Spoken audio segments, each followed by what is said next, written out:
if we can get to Detective Norris this morning and start her testimony, that would be ideal. If not, she can testify in the afternoon. And she's the state, right? Correct.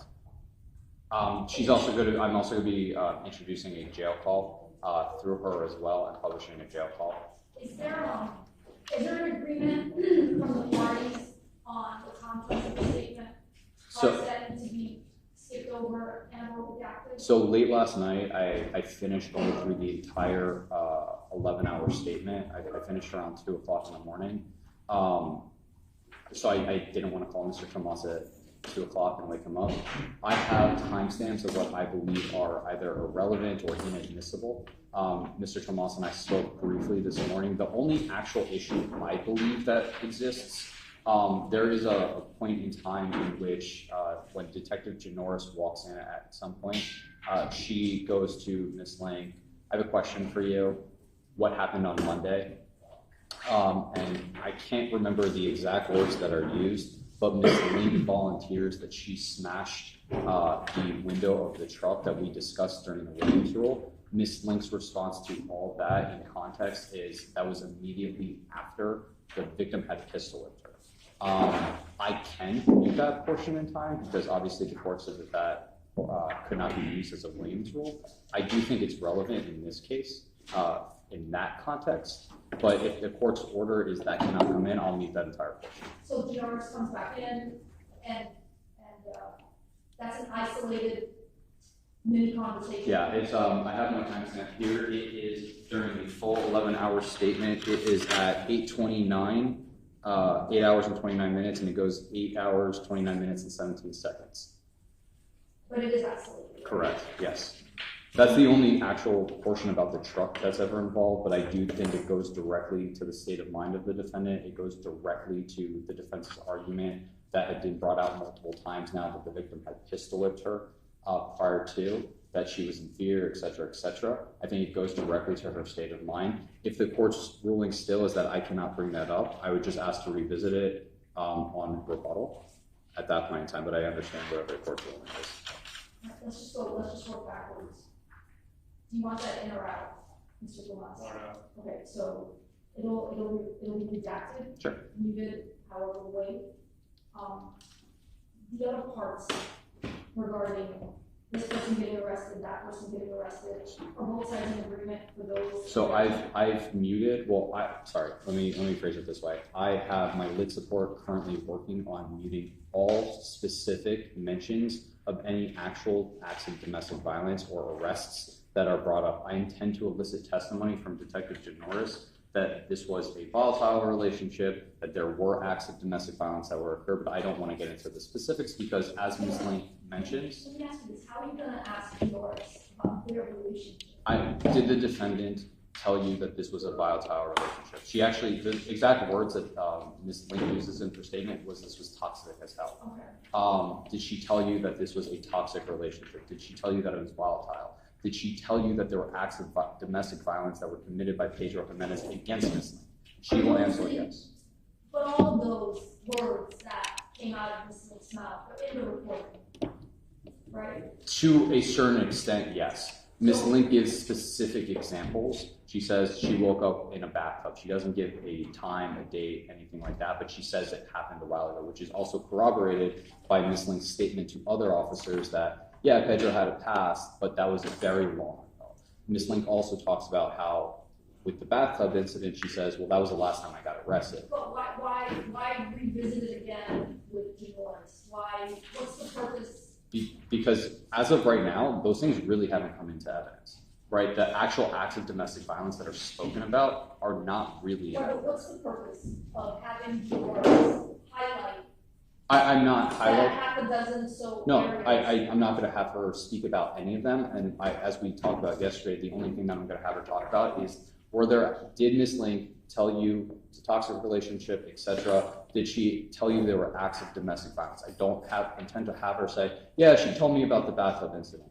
She told me about this. She told me about that. I'm not answering my question. What's the point of having Norris repeat these? The jury's already going to hear it from the video. Why? No, they're going to be muted because, again, the court's rulings during the motion in limine that those specific acts were not coming into evidence. The only actual act that was going to be discussed was the pistol whipping incident from 5 days ago.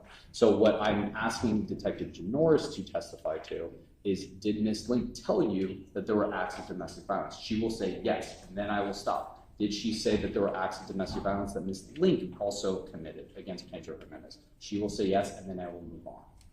And the reason why is because it shows the totality of that actual relationship, and it's inextricably intertwined with my theory of the case that this was a toxic, volatile relationship with domestic violence going both ways. So, Judge, what I would say to that is nobody's disputing that this was a toxic relationship. My concern is we have a statement where Ms. Link talks about why it's a toxic relationship, but we're going to mute that, but then we're going to let this person give a secondhand account of a statement that's going to be in, but it's going to be redacted. I don't see why those two scenarios should coexist. Well, so I don't have to play the statement at all. I don't have. I can publish only even portions of it. The law is incredibly clear that I'm allowed to present evidence as I want to. That this is not applicable to the best evidence rule either. And again, the court has already ruled that those specific acts of violence, either way, are not coming into evidence. So then why would I allow Norris to say in court? They can't come in. I'm not going to ask her about specific acts. I'm going to ask her, did Ms. Link tell you about Mr. Jimenez committing domestic violence? Did Ms. Link say she committed domestic violence? I'm leaving it in a very broad sense because Ms. Link talks about her actual arrest, which I don't think, based off the defense's arguments last week, and the court's inclination prior to, that can come in, right? We're talking about the second phase of the case at that point in time. Same thing with the victim's arrest. She says he was arrested for this, the bathtub. He wrote a letter to his mom. None of that is relevant to this case. So you want to be able to corroborate that there was domestic violence on both sides. Correct, which is my theory of the case. So what we want to do is the half dozen or so specific incidents from the actual video, based on my ruling, should come in. But the state still wants to paint a picture that there were acts, not necessarily criminal acts, acts on both sides. And it sounds like a pretty general, they want to elicit pretty general evidence from the detective regarding that. I think based on the way that they want to elicit it, it won't be a feature of this detective's testimony. No, it'll be seconds. So what's... Well, if it's limited to the very general questions that he just... Yeah, I misunderstood. I thought you wanted Norris to say, wasn't there rats in this? Absolutely not, no. Okay, that was my bad. Okay, so if it's limited to those very general questions, then Right, and so it goes into their theory of there were ups and downs. That's You fine. used the word volatile, so I'll allow that. Judge, I want to give you a heads up. I just sent you an email. I copied the state. So there is an order dealing with the custody of the kids. I did locate it. It's part of the dependency case. The clerk will not give me a copy unless you sign an order. So I'm asking, I sent you a proposed order. I don't know if you want to tweak it a little bit, but I tried to cover all the bases there. They don't have the file right now because it just so happens that just yesterday they finally quashed that pickup order, which had been outstanding for a long time. So just so the court knows, now that that pickup order is quashed, maybe Ms. Link's mother will change her mind and provide Pedro Jr. I'm going to be at the state attorney's office on Monday morning to conduct depositions anyways. So if she brings Pedro Jr., then we can resolve that on Monday morning. If she doesn't, I have no control over what she decides to do, but just wanted to make the court aware of it. We'll still need to litigate a few things regarding that child, and then I would also, so I don't know the statute off the top of my head, but there is a statute that says any party, including the court, can move for a hearing on whether or not it'll be traumatic to a child witness to testify in front of the defendant. If we get to that point, I'm going to be moving for that child to be given his testimony, not in the courtroom as well, but we can cross that bridge when we get there. So I'll go ahead and have the set threaten me a copy of this, and it looks like it's fine based on my review. I'll sign off on it. But this is for your case sheet, right? This is for your presentation of your case, so you may not. Hopefully, they get it to you today. They're not going to get it to me today, Judge. They said that if I show up, they're closed on Monday. I show up Tuesday morning at 9 with a certified copy, then they'll give it to me. I'd ask, Why not today? because they don't have the file because it was in court yesterday, because they just signed that order. Do you know which judge this was? Probably not the same judge anymore, but. How do I say this? The set, I'm sorry. I just emailed you something. Oh, sure, thanks. I'm not sure which judge it is, Your Honor. You made some phone calls. But you want to present this when you start your case on Tuesday? Yeah, it's a self-authenticated certified document. Looks like Michelle Alvarez-Barracat signed the order, the old order. I don't know if there's a new judge assigned to it now. It just says cancellation. Still over there, so it's probably. Okay.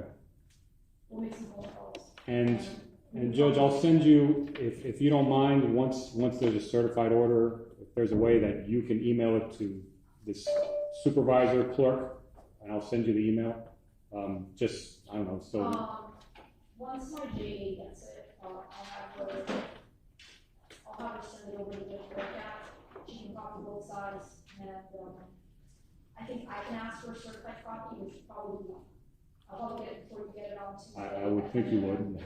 Let's hope they give you that. I'm sure they will. I'm sure they're probably giving that professional first. Thank you, Judge. There's one other issue that I spoke to Mr. Tomas about that I think is actually very. Going back to the statement. Sure. We'll just talk about it when we go to lunch. Yeah, absolutely. I have, like I said, I have my own timestamps. I'm asking Mr. Atal, the reason why I'm doing this is we don't have the actual statement yet. Like I said, I finished it late last night. I have timestamps, but when I went to my litigation support team this morning, their timestamps are used on a different program that is significantly more accurate than the program that I am given. They're off by about a minute or so. So while we're in the trial, Mr. Atal is confirming the actual timestamps, but I have what I have, which I think. What is it that you're basically. Basically.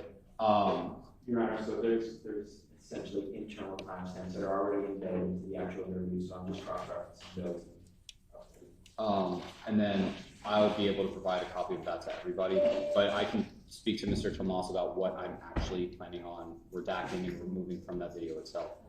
I wanted to, just going to tell them what to take the jury on that side.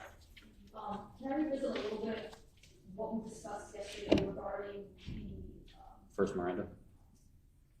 yes, but also the I'd like to file my email with the court as according to the one. My concerns regarding the spontaneous statement.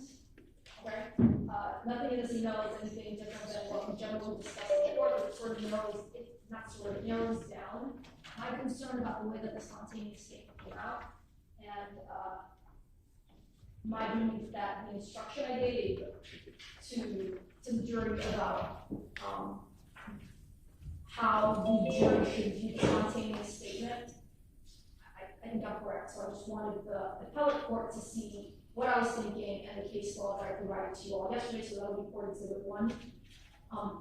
Look, in the context that it was said, it was pretty jarring. I understand it may not fall into the spontaneous statements category. We haven't heard all the evidence yet, and the jury is supposed to keep an open mind.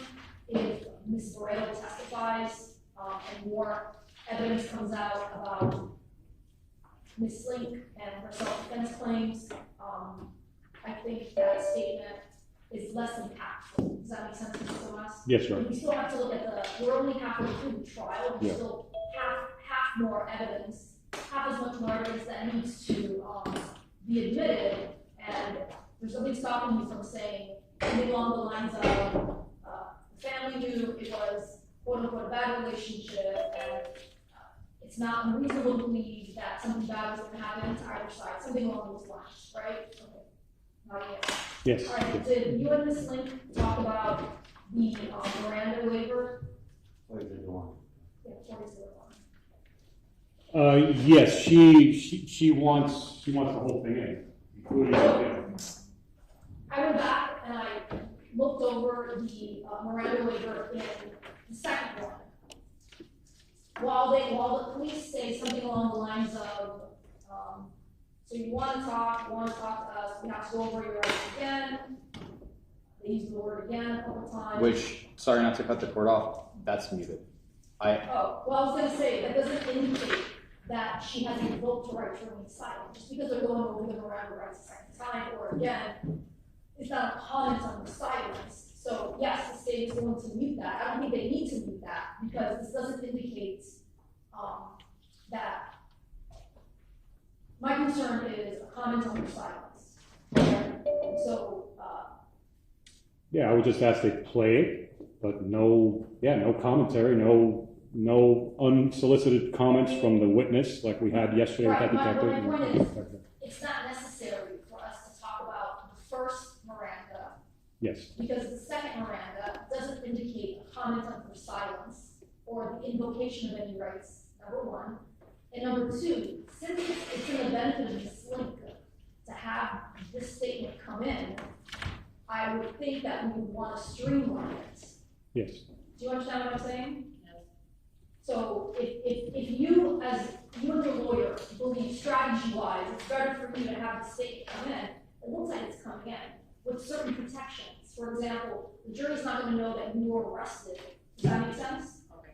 So what would be the logic in bringing in the first statement where you invoked? Because they spoke to me outside of the door either way. They were speaking to me the entire time, even though they weren't supposed to. They basically coerced me into signing that second sheet when they took me to the bathroom with an entirely different investigator from the DV department. But at this stage, you're agreeing that what's in the full interview is better for you. Correct. Yes. For this trial. So why can't we just move on and not from your point of view, understand that you're getting an overall benefit, even though there's parts of it that you don't agree with, the way that they got you to speak, for example. I can understand that. You also understand that there wasn't a motion to suppress filing. So the court didn't have the cops come in and prove to me that your Miranda statement was a knowing voluntary waiver. We didn't have that argument. That's a constitutional motion that could have been filed, just like the standard ground, but that wasn't in front of the court either, right? Right. So that, to me, that's also like a strategic point of view, strategic move by the defense, right? Yes. Okay, so do you want to so it sounds like you don't want to talk about the first Miranda waiver. Yes. Okay, because if you do, you and I have to have an in-depth conversation about what it means for this jury to understand that you invoked your rights, and essentially it's a comment on your silence, which has all sorts of huge constitutional ramifications that need to be weighed in this courtroom for appellate purposes. Does that make sense? Yes. So why don't you just talk to her real quick about us not going into the first Miranda? Because I'm just going to step outside. Yeah, I'll step outside too. Now, you all record Jason and take a little bit more privacy. Step outside.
So, Judge, ready for the jury? No, so we'll leave the first one out, and like you said, they're gonna say, you're gonna read your rights again. That's fine. I'm muting the part where they say we're going to read your rights again. It's just going to go into Detective Norris. I can show everybody later when I have the actual redaction because I don't remember it. do you think it's, I just don't want any mention of again or anything like that. I would ask that again, Stan. That's the one thing. again, it's fine, because it's not a comment on the silence. Right, but it implies that she was already read her rights, and that's my fear. If Ms. Link is willing to waive that appellate right to at least that portion of it, I'm okay with leaving it in. I'm just very concerned about even going near the idea that Ms. Link had invoked at any point in time. That's my fear, and as we have said a number of different times, I don't want this case coming back, which there is just case law after case law after case law that says any mention about any kind of first indication of Miranda rights is reversible error, and I don't want to even come close to it. I know it's nuanced, but the second reading doesn't, it indicates a second reading. It doesn't indicate a indication. But Your Honor, they wouldn't even see a first reading. Right. It will essentially be cut off. And Hold on, I understand where you're going regarding inference, but if Right. makes that argument, it is waived, okay? And you know Judge, respectfully, I'm not comfortable playing that if Ms. Link is not going to waive her appellate rights to that specific issue. I don't care about the first part coming in or her waiving there, but if there is a mention of we're going to read you your rights again, I'm not comfortable publishing that to the jury in any manner whatsoever. And the way I'm instructing Detective Norris to limit that is, did Ms. Link approach you while you were fingerprinting her and explaining why she was being fingerprinted? Yes. What did Ms. Link say? Did you approach her? Did she approach you? She said, I didn't mean to kill him. Detective Norris will say, I said to Ms. Link, in order for us to talk to you, we have to go over your rights, and then I will discuss Miranda and discuss her waiving of Miranda and publish that portion of it. But I am not comfortable having any mention of again or anything like that, especially since we had a detective testify yesterday about Ms. Link not having to cooperate with law enforcement and objections sustained that were made by defense counsel about any kind of inference about her refusal to cooperate with law enforcement. I'm not comfortable, and I'm just not going to play it. Understood. All right. They'll play it with a waiver. And I still have to speak to Ms. Link about that. Are you agreeing? So as far as to there being mention of the word again, yes, I will waive any appellate issues as it relates to that very specific part being played. And are you in agreement with me that while it says again, and you have to go over your rights again, it's going to be the same form, the state is concerned that there may be an inference that there's a comment on her silence. Right, so I'm waiving that specific appellate issue, yes. Ms. Link, do you understand? Yes. So even though Mr. Tomas believes legally he can waive this, it really is up to you to decide if you're going to allow the state to play the full second interview, the portion we're talking about now, about police going over your rights again. So you understand that no one's going to tell the jury that you invoked the first time. No one's going to tell the jury that you invoked your right to remain silent. No one is going to comment on your silence. But you're essentially agreeing that that is not going to be an issue for appellate purposes. Do you understand? Yes. You've had enough time to speak to Mr. Tomas about that? Yes. Okay, do you need any more time to speak to him? No. Okay. Do you have any questions for me about what we just went over? No good. All right. Okay, so I think you have a waiver. Yeah, so I'll talk to Liz Support about that later this afternoon when we actually publish that video and having that portion. There's a few other issues that I think are imperative to address. First and foremost, I walked outside, I made eye contact with one of the jurors, I recognized her, I said hello, I didn't realize who it was until I said that, and then there were a handful of witnesses around where the jury is, they're right outside the courtroom. I asked them all to just move away, so that way there'd be no... That's fine. Well, I asked them virtually, but Yeah, they're right there. I just want to make everybody aware of that. The second issue is I want to make sure that we are not proceeding forward on any kind of suppression issue, because Ms. Link specifically said earlier that she was coerced into waiving Miranda, so she's going to be. My understanding based on my conversation with her is she understands that no motion to suppress. Right. I just want to make sure that that is also on the record. And then the third thing. That's right. Yes. And then the third thing is, I spoke to Mr. Tomas about this. I spoke to Sergeant Crementini on my way into the office this morning. What he informed me was basically this. The phone extraction that is currently in evidence is the entirety of the phone extraction. However, that was done sometime about 2022. Sergeant Crementini, who was working with a team at the time, now has access to better technology. And very recently, within the last week or so, he decided to plug that phone in again and do the extraction again on his computer. Additional data was able to be read at that point in time. He called me this morning and informed me of that. I sent those text messages over to defense counsel this morning. The way he explained it to me was no. It sounds like I'm gonna have to have Richard right. Before late turning over the stuff. Well, so yes and no, and I was going to suggest to the court that we do that, and that's why I'm kind of explaining it in the way I am. The way he explained it to me was this. Technology is ever changing. It's getting better, and as the technology gets better, the actual extraction itself is able to be read more fully by better technology. We now have better technology that is able to read that data and different data. The way he described it was basically like the DNA swab. DNA swabs get better over time. It's still the same blood, it's still the same DNA, however, you're able to read more. I sent over what he sent me today to defense counsel, which is a handful of text messages. Please have a word to the jury all the way on the side, please. One man will communicate with me. You're too close to us, please. Those text messages are between Ms. Link and somebody by the name or saved in her phone as, I believe, Smoke.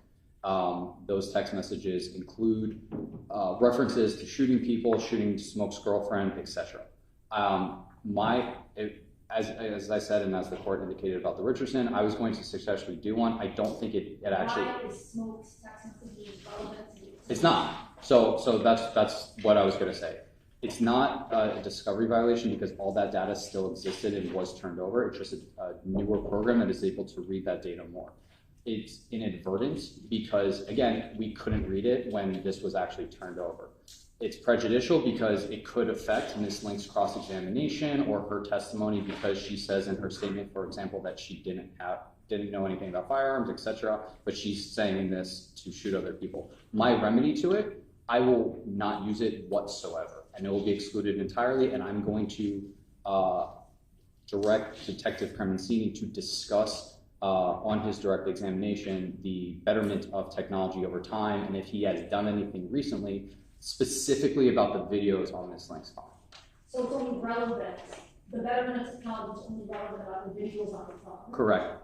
Have those been played? One of them. All right. Is there something else that's going to be played? Yes. And do you have access to that, Mr. Tomas? You know what it is?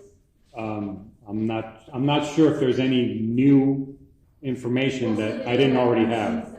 So there's a few of them. There's the defendant and there is the defendant and the victim exiting the vehicle together, which I'm going to talk to him about the actual timestamp on Ms. Link's phone on that, which is somewhere in 10:30 time. 10:31, that's the day of the shooting? The night before. So the shooting happens at like 3 a.m. They get outside of the vehicle at 10, which is corroborated by Ms. Link's own statement. There is a video that I plan on publishing later with the children also, them acting as a family, and then the actual shooting itself. I was planning on talking to him about the timestamps. And these are all 1 or 2 days before the shooting? This is the shooting, the night of the shooting.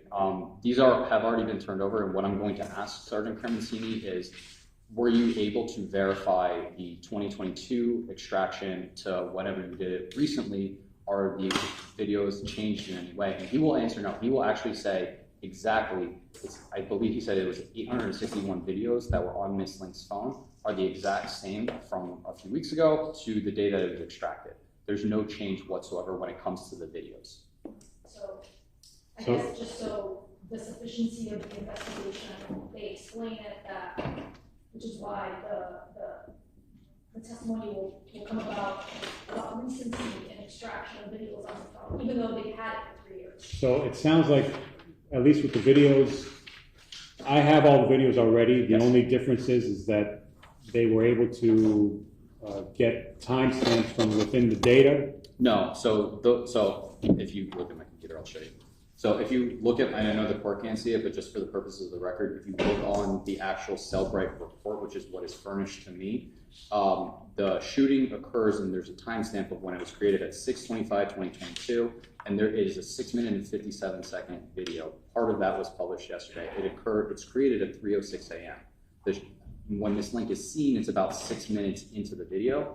I'm going to have Sergeant Cremencini say, okay, if this is started at 3:06, that means that this occurred around 3:11, 3:12. Then I'm going to show him the call log of the defendant with the 911, showing that 911 was called around 3:21 a.m.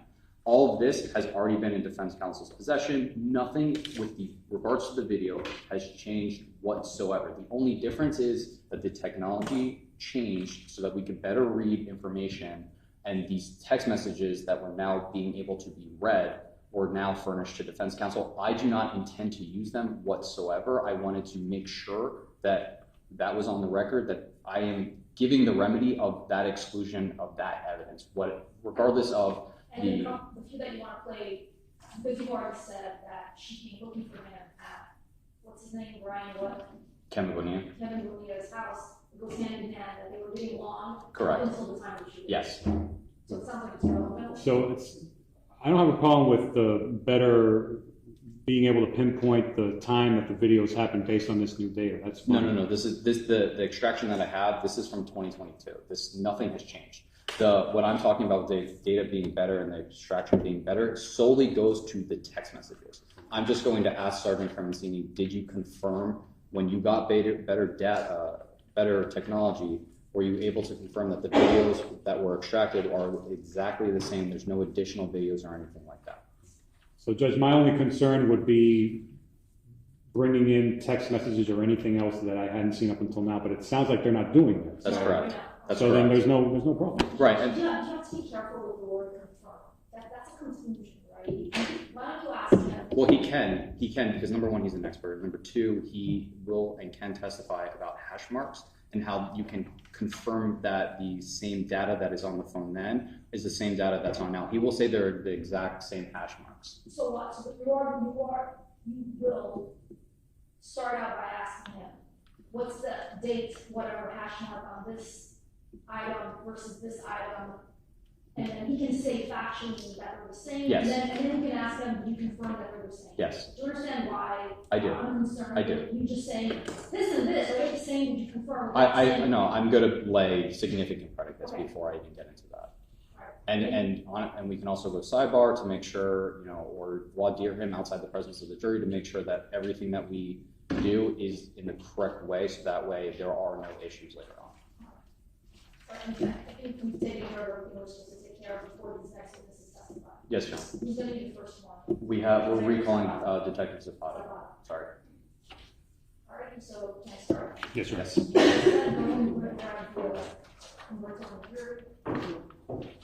you need to do something, No, I'm just gonna ask a question now. I'll send you a message. you want to share some I'll be watching.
Again, I'm not sure which woods. I mean, it just,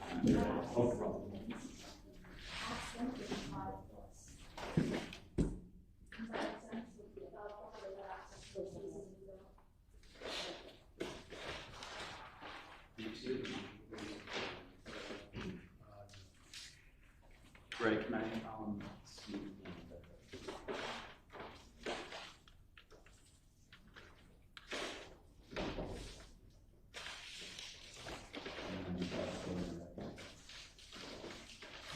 And I also had, I don't know, there's a roll of the, wrong. Yeah, I'm moving that. Yeah.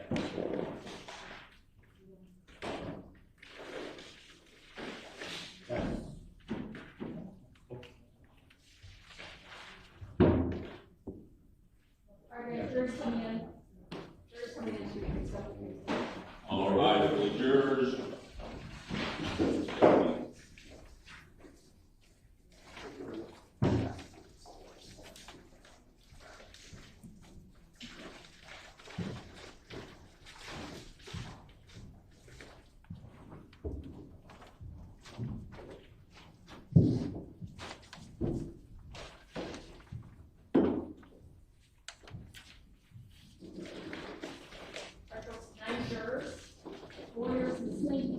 Sorry for the delay, this is my fault. I blame all the things on. The news is, the witnesses are outside, we're ready to go. The state's gonna call the next witness. Yes, Judge. At this time, the state calls Detective Zapata. Just calling Detective Zapata. Judge, permission to reposition the podium? Yes.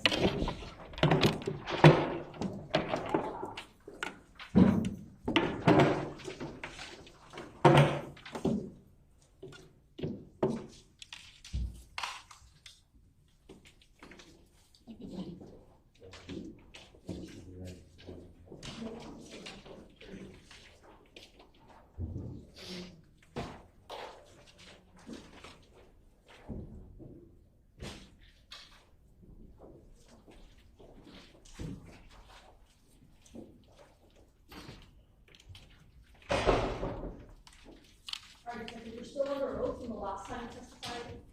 So we're not gonna swear you again, but you're still under oath. Okay. Good morning, Detective Zapata. Good morning. Detective, I want to go back to photos you took from the scene when you arrived June 25th, 2022. Okay. You mentioned in your testimony that you photographed a vehicle. That's correct. I want to focus on the vehicle that was in the alleyway. What kind of vehicle was that? It's a silver SUV. And did that vehicle have blood on it? Yes, it The did. vehicle was impounded, Detective. That's correct.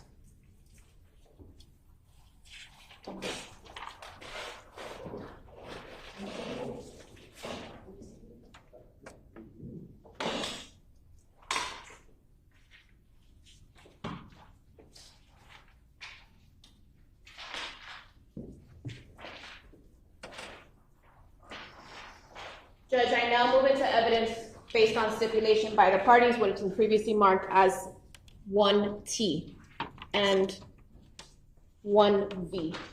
1U, sorry, Judge. yes.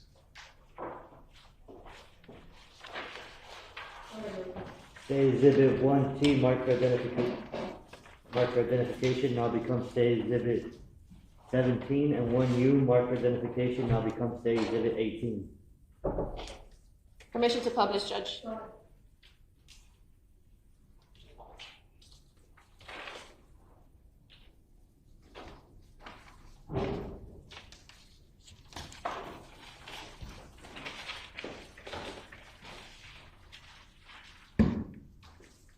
Now, Detective, where is it that you photographed that there was blood on this vehicle?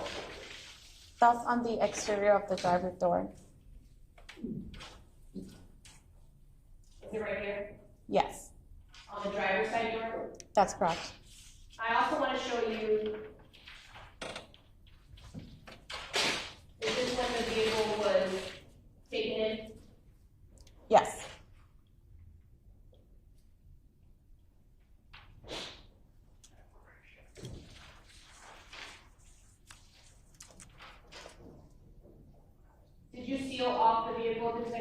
you got to the scene? Yes, I did.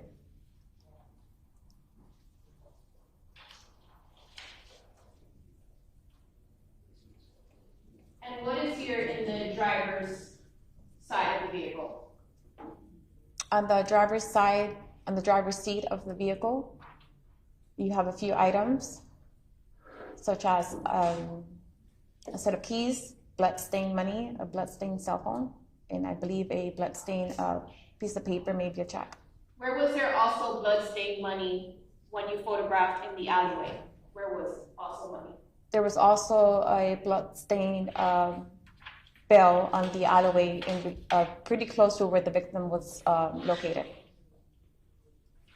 And were these the items that were located in the driver's side of the vehicle, Detective?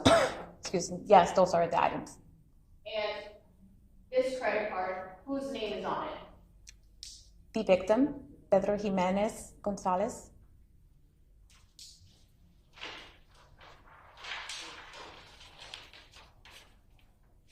I want to go back to this photo right here. Do we see what's on the passenger side? Yes, that is a blue tank top.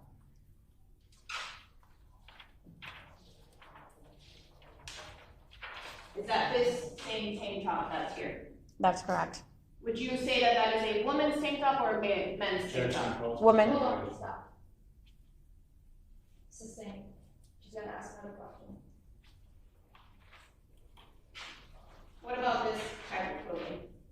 Was that also found in the car? Yes. And based on your experience, Detective, do you know whether what clothes can be men clothes or women clothes? Yes, I do. What would you say these types of clothes are? It's the same. She's gonna ask another question. Now, Detective, I want to go back to the blood trails for a moment. Did you have a chance to accurately and thoroughly review your report? Yes, I did. When you reviewed that report, Detective, did you document when the blood trails first started, where they first started? Hold on a second.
Okay, Detective Zapata. So the suspect blood trail, after you reviewed the report, where did the suspect blood trail first start?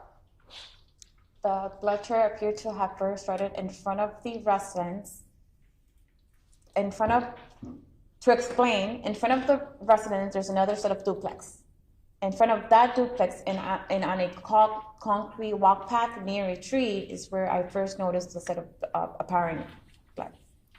And I'm now publishing what's been admitted to evidence as States 18.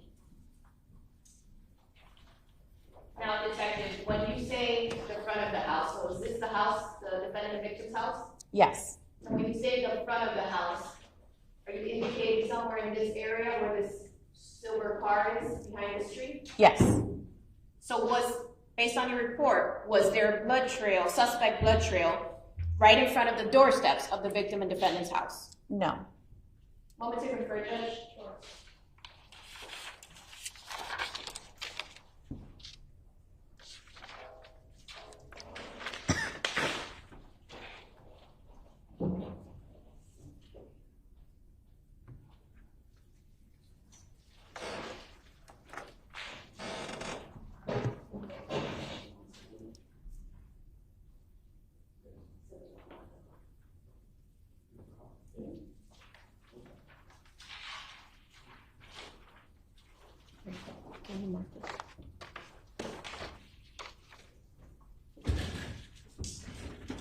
Detective Zapata, was mail also found in the car when it was impounded? I'm sorry, can you repeat the question? Was mail, a piece of mail, also found in the car when it was impounded? Yes, that's correct. If I were to show you that, would you recognize it? Yes.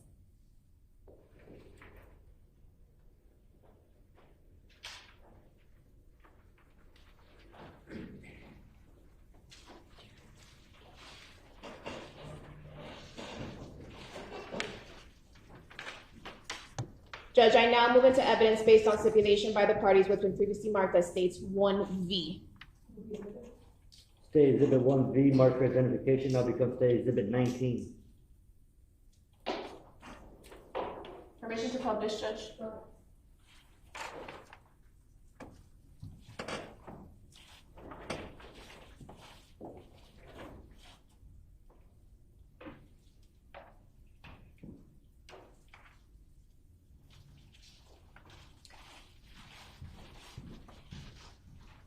Now, detective, is this the piece of mail that you saw? Yes. Whose names are on the piece of mail? Permission to approach the witness, Judge?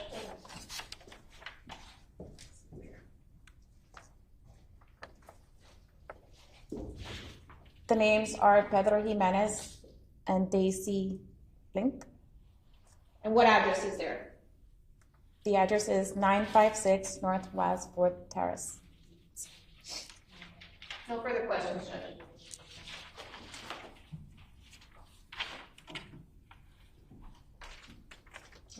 In cross-examination for officers about that. Yes, Your Honor, just a moment.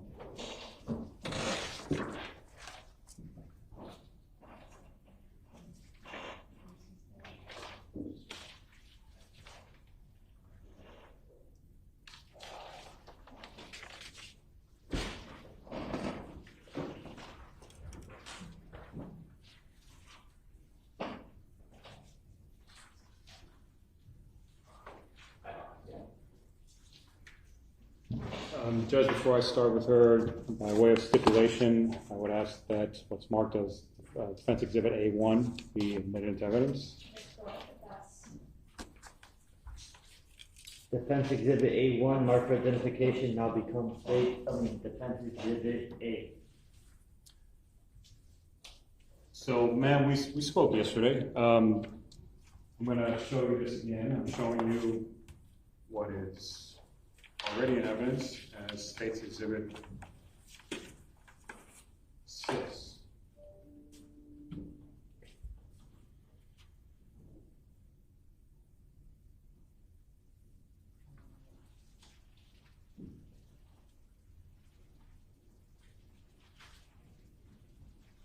Now, this is the home in question, correct? Yes.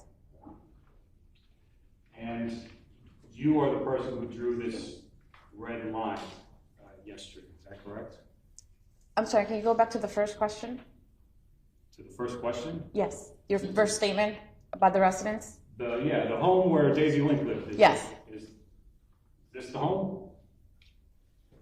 Would it be easier? Yes, sorry. Okay. 1 minute.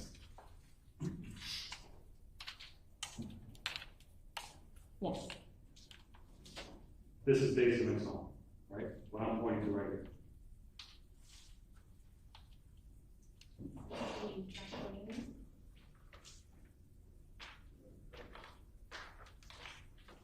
If I'm not mistaken, this is still.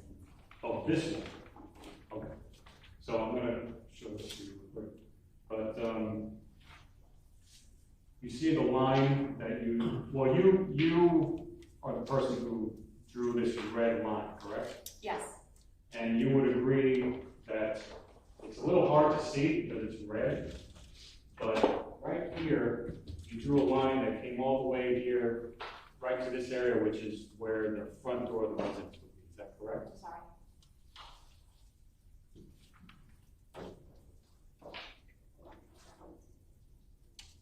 Yes, here. Yeah, and you can see the little line going here, right? Yes, there's a line there. Yes.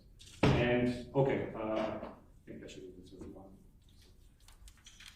So as we spoke yesterday, just by way of reminder,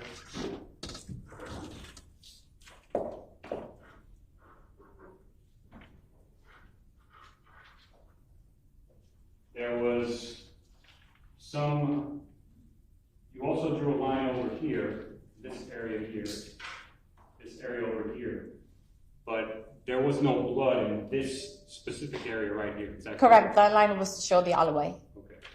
The blood was on the other side, which is over here where all this is, right? Yes, there was blood leading up to where the victim was found collapsed. And as far as your investigation goes and what you were able to determine, the blood trail began in this area here, in this general area here where this line starts. Is that correct? Further, I don't recall the direction, but further, because of the trees, you can't really see the concrete walk path, but it's more so towards the front where there's a tree. You can't really see it in the picture. So it's in front of the residence, not so in front, but in front of the residence and in front of the duplex, where you see the bushes of trees. That's where the blood appeared to have started. So, just to be clear, the blood trail appears to start near the front door of that residence. No. Okay, how far away from the front door of the residence is it? I would say if I'm standing. From me to you? If I'm standing in front of the residence, approximately maybe 15 steps, maybe approximately. Okay, so maybe a little bit less the distance between me and you right now? I would say a little bit more, maybe. 15 steps is further away than I am from you? I don't know, I'm giving you an approximate. I can stand up and walk toward and count. Well, 15 steps, right? Approximately, could be more. Could be more, could be less too, right? You're not certain. Correct. So other than the items that other than the items that you discussed a few minutes ago, Mr. Jimenez's license and some other cards and wallet were found also, is that correct? I would have to take a look at the photos. Sure. Judge, if I may approach, I'm going to show you what's marked as Defense Exhibit 1. Does that appear to you to be the license of, well, actually 2 licenses of Mr. Jimenez? There's 3 pages there if you want to take a look.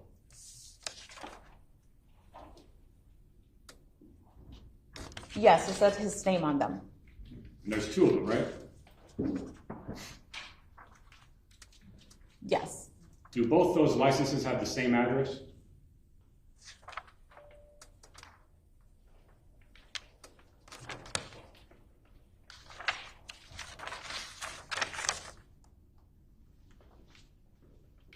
Yes. And what address is that? 956 Northwest 4th Terrace. That's not the address where Daisy Limp lived on the day in question, correct? It is not the same address. No further questions?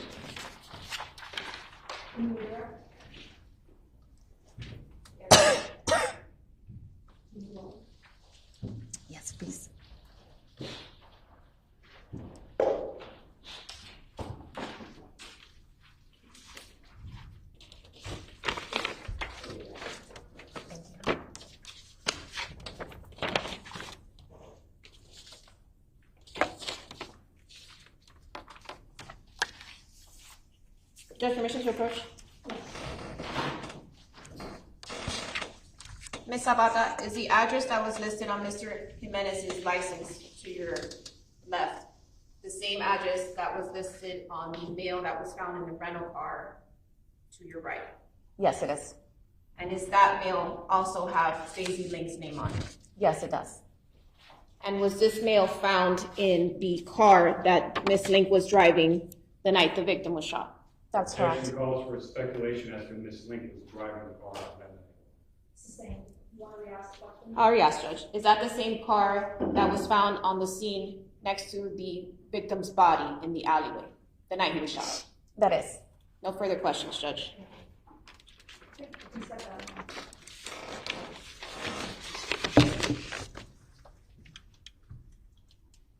The next witness will be, the next witness will be Dr. Mathis. Dr. Mathis.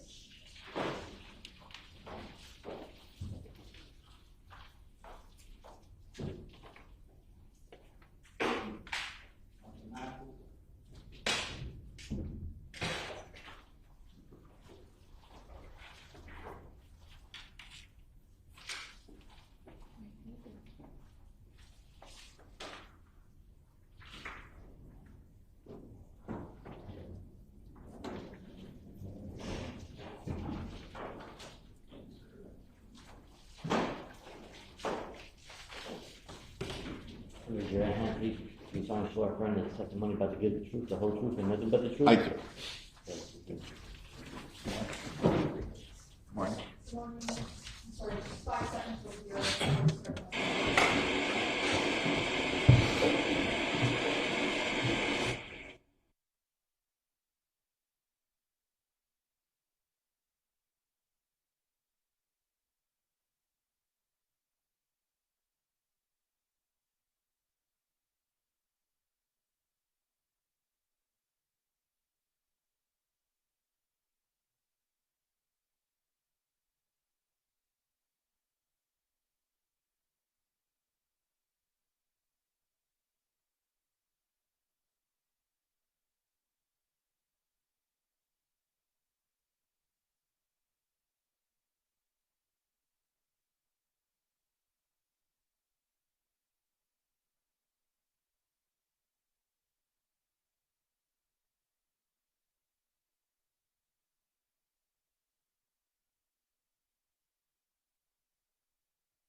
Fix the projector, so let's see.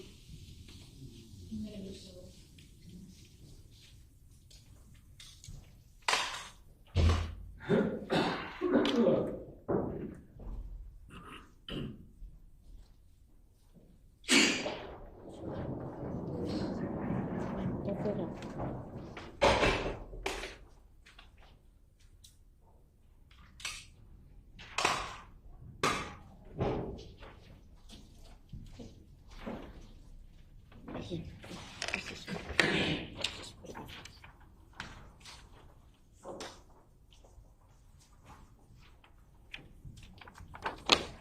Your Honor, it's prepared.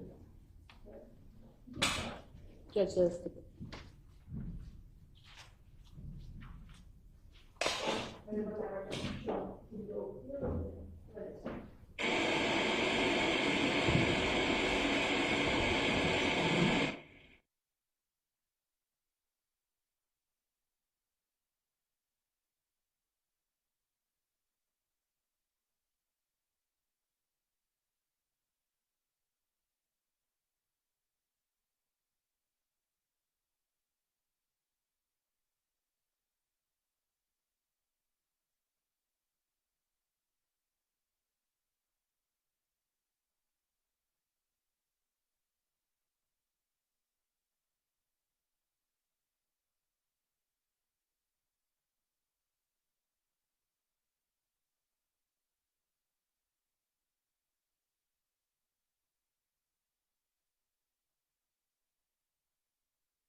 You can start questioning Dr. Mathis. Yes, Judge. Good morning. Can you please state your name for the record? Good morning. I'm Dr. Benjamin Mathis.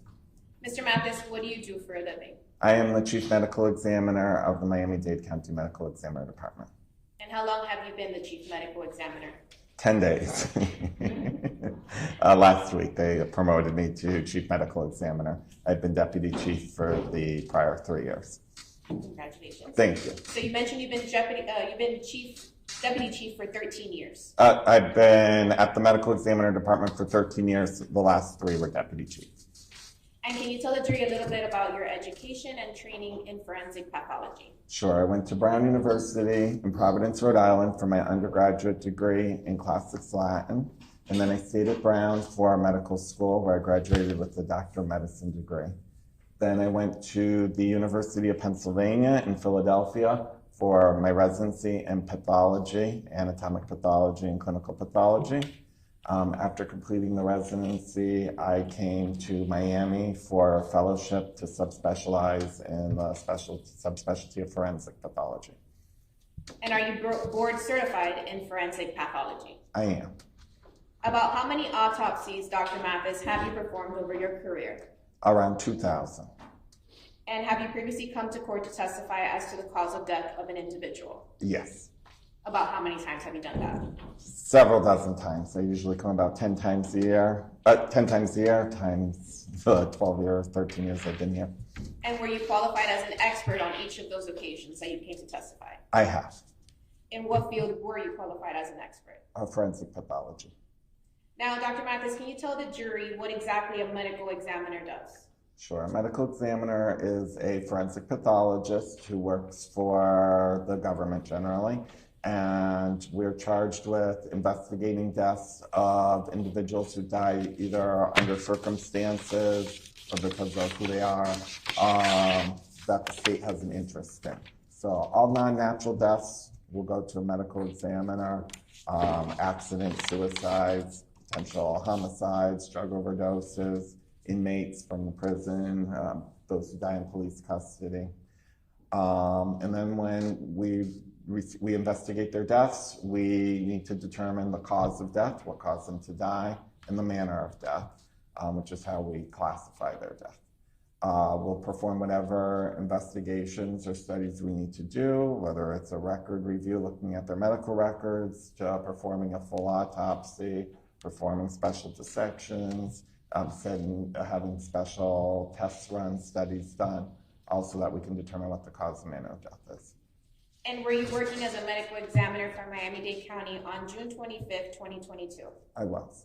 Are you the original medical examiner who did the actual autopsy on the victim, Pedro Jimenez? Yes. So I want to talk about your involvement in this case, Dr. Mathis. When did you perform that autopsy? June 26, 2022. Where did you perform it? At our office, it's a medical examiner department. It's right across the street from Ryder Trauma at Jackson Medical Center next to Miami-Dade College Health Campus. And when the body arrived for autopsy, what was its general condition? He was in a fresh state. He had soiling from blood staining on his legs. And did you observe any signs of medical intervention, such as bandages, anything like that on the body? Yes, he had a tourniquet on his right thigh. Now, can you walk us through the steps you take when performing an autopsy, Dr. Mathis? Sure. So first, we capture the height and weight. We take a receiving photo of the individual.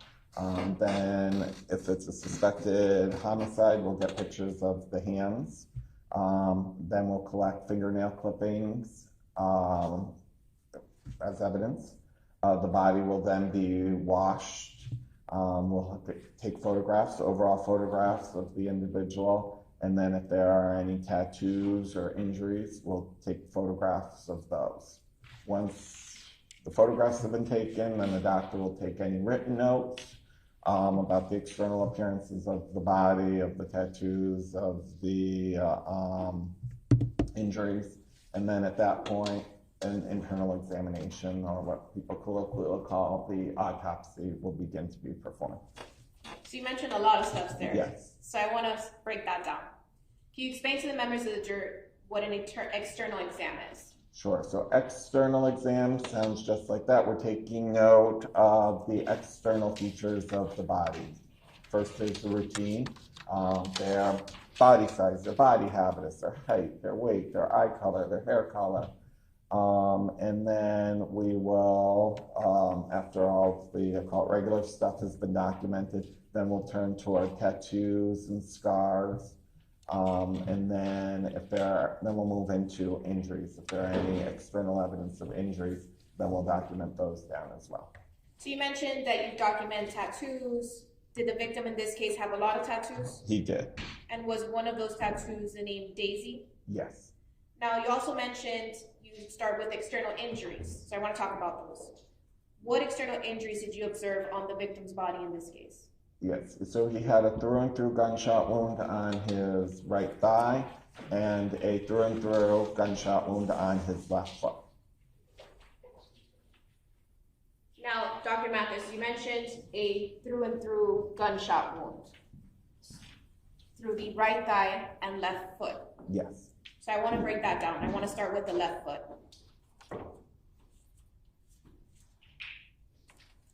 Your Honor, I now move into evidence what has been previously marked as states 1W by stipulation of the parties. State Exhibit 1W, marked for identification, now becomes State Exhibit 20.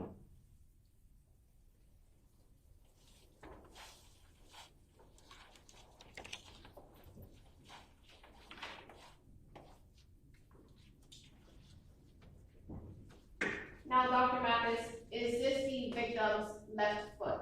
It is. Now, you mentioned that he had a through and through gunshot. Yes. Can I come down? I don't have my glasses. Can you show to the members of the jury where the entrance wound is on this foot? It may be hard for you to see as well, but the entrance wound is on the bottom of the left heel. And how do you know it's the entrance wound? So, in general, entrance wounds are round. They can have a rim of abrasion. In this case, though, his skin is different than the rest of the skin on the body. Regular skin, a lot of it has hair. Foot skin, the plantar skin, the skin on the bottom of the foot, it's thicker, it's more elastic than the rest of the body. Anybody who's done a foot rub can attest to it or had to remove a splinter. So when a bullet goes through the skin of the sole of the foot, the plantar skin, the tissue is very elastic, so it will retract, allow the bullet to come in. So when you have an entrance wound on a bottom of the foot, you're going to see more of a slit-like appearance. In this case, you can even see the halo where the bullet tunneled in, but the skin retracts after it, and it's just the nature of the skin on the bottom of the foot. And in this picture, where is the exit wound? The exit wound is on the Achilles tendon region on the back of the heel. How do you know that's the exit wound? Exit wounds are irregular. Oftentimes you can take them and push them together, the edges together. You can see that this has that kind of split-like irregularity to it, and that the pieces fit together like a puzzle. And now, Dr. Mathis, looking at the entrance and exit wound, can you determine the path the bullet took when it entered the foot? Yeah, so since this is the entrance wound, that's where it's entered. It's what we call a perforating wound. So it's entering through the sole of the foot, the left heel, and it is going through the soft tissue and coming out the back of the heel region by the Achilles tendon region. Now, Dr. Mathis, you also mentioned that the foot is flat and it has tougher skin, is that right? The sole of the foot, yes. Would a person wearing a shoe, would that move the path of the bullet when it enters the person's foot? Move the path of the bullet. So sometimes when you're wearing clothing or shoes, it can change the appearance of the entrance wound. It can add irregularity to it. It can also help us to confirm what we're seeing. So if you're looking at this or you're less experienced and you don't have a lot of experience looking at plantar wounds on the bottom of the foot. You can look at the clothing and you can, or the shoe, and you can interpret the directionality from the shoe or the clothing itself. And what is this photo here? That's a close-up of the exit wound on the back of the heel on the Achilles tendon region. I'm sorry, is it Achilles? Achilles tendon region, the back of the heel. And how do we know that's the exit wound? It has all the features of an exit wound. So you can see the skin kind of fits back together with a puzzle piece. If I push the edges together, it has an irregular linear, it's kind of linear, but it's irregular. That makes the features of an exit wound. And what about this photo? That is a close-up of the entrance wound on the bottom of the foot. And how do we know that? Because of the way it looks. So, like I said, normally an entrance wound is going to be round, but because of where the location is on the sole of the foot and the nature of the skin down there, entrance wounds on plantar surface can look linear. The bullet just kind of separates the tissue, comes in, and the tissue collapses behind it. Now I want to go back to, you mentioned shoes, and that can change the shape or irregularity of a wound. Was the victim in this case wearing shoes, do you know? Yes, Did you receive those shoes? I did. What kind of shoes were they? They're like a boot, casual boot. Judge, I now move into evidence what has been previously marked as states 1X.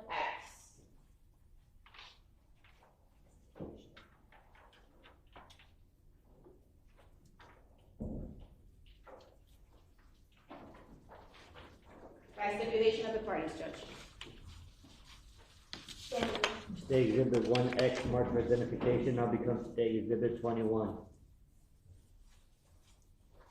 Permission to publish, Judge? Yes. Dr. Mathis, are these the shoes that you received from the victims, that were recovered from the victim's body? Yes. And what are we looking at here with the white, where the white stick is pointing? So there is a hole next to the white stick. This is the outer edge of the left heel region of the shoe. And then below it you have red discoloration, which looks like blood to me.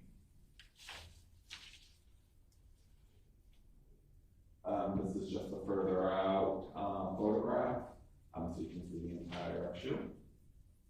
What's interesting about this picture, Dr. Mathis? So this is the back of the shoe, and if you recall the wound I kept referring to as on the Achilles tendon on the back of the foot,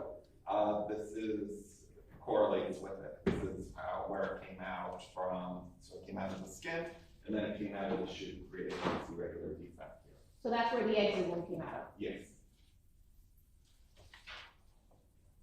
And where was this, what part, is this the entrance or exit wound entry? This is the entrance wound. You can see the fibers of the fabric or leather are pointing inward, and it's creating a defect. So that's consistent with entrance wound from clothing. Now, you also mentioned that in this case, the victim had a wound to the left foot and a wound to the right thigh. That's correct. I want to talk about the wound to the right thigh. Judge, I now move into evidence what has been previously marked as 1Y by stipulation of the parties. State Exhibit 1Y marked for identification now becomes State Exhibit 22, Judge.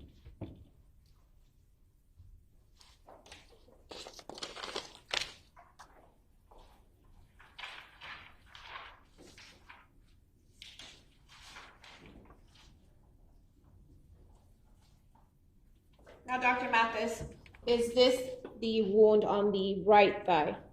Yes. So what you're looking at here is a victim laying on his belly on our autopsy table. So you're looking at the back of his lower extremities, the back of his leg. His buttock would be here, right above where the picture cuts off. And is the wound to the right thigh, did it have both an entrance and exit wound? It has both an entrance and an exit. And this wound is the entrance? Is the entrance. How do we know that for the right thigh? Because of the way it looks. sorry, because of the way it looks. We interpret gunshot wounds, entrance, exit based on their morphology, the way they look. And this one, you can even see from this view, better closer up, but you can see from this view, it's nice and it has a round this punched out appearance to it. Now, what are we looking at now? Now, this you're looking, he's lying on his back now. And up here above, that would be the groin region and above, and we're looking at from the top of the thighs down. And within the tattoo, there is a gunshot wound there. Is this a better view of the front of the victim's side? Yes. And what exit wound is that? That is the exit wound. That's on the front of the thigh. That's the exit wound. Same thing. That's the front orientation. What about this picture? So now we're back on the back of the thigh. This is an entrance wound. You can see it has a punched out appearance. You can see the yellow in the middle, that's the fat, the soft tissue underneath the skin. So that's missing, that's the drug gunshot wound. You can see it's got like this oval, it can be round, it can be oval, it can be elliptical depending on the angle that they go in. Going around the wound. And then you see that there is what we call abrasion, some scraping of the tissue around the edges of the wound. These are all features of an entrance. Now, Dr. Mathis, for his right thigh, were you able to determine the path the bullet was taking? Yes, so this is the entrance wound. It's on the back of the thigh, so it's going from back to front. Is the way that the bullet entered through the back of his right thigh consistent with the victim facing his back to the person who shot him? The back of the victim needs to be facing the barrel of the gun. So yes. Yes. Would it be consistent if you were facing the person who shot him? No, because the barrel of the gun has to be pointing toward the back of the thigh. Now, Judge, I now move to evidence what has been previously marked as stage 1Z by stipulation of the parties. Stay exhibit 1Z, marked identification, now becomes stay exhibit 23, Judge.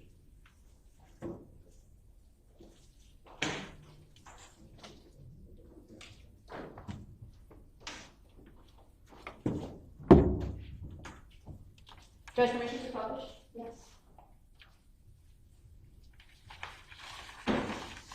Now, Dr. Mathis, what are we looking at here? You are looking at the exhibit line flat on his back on the autopsy table, and I took hospice probes and ran them through, placed them through the pathways of the two gunshot. So this is the wound to the foot.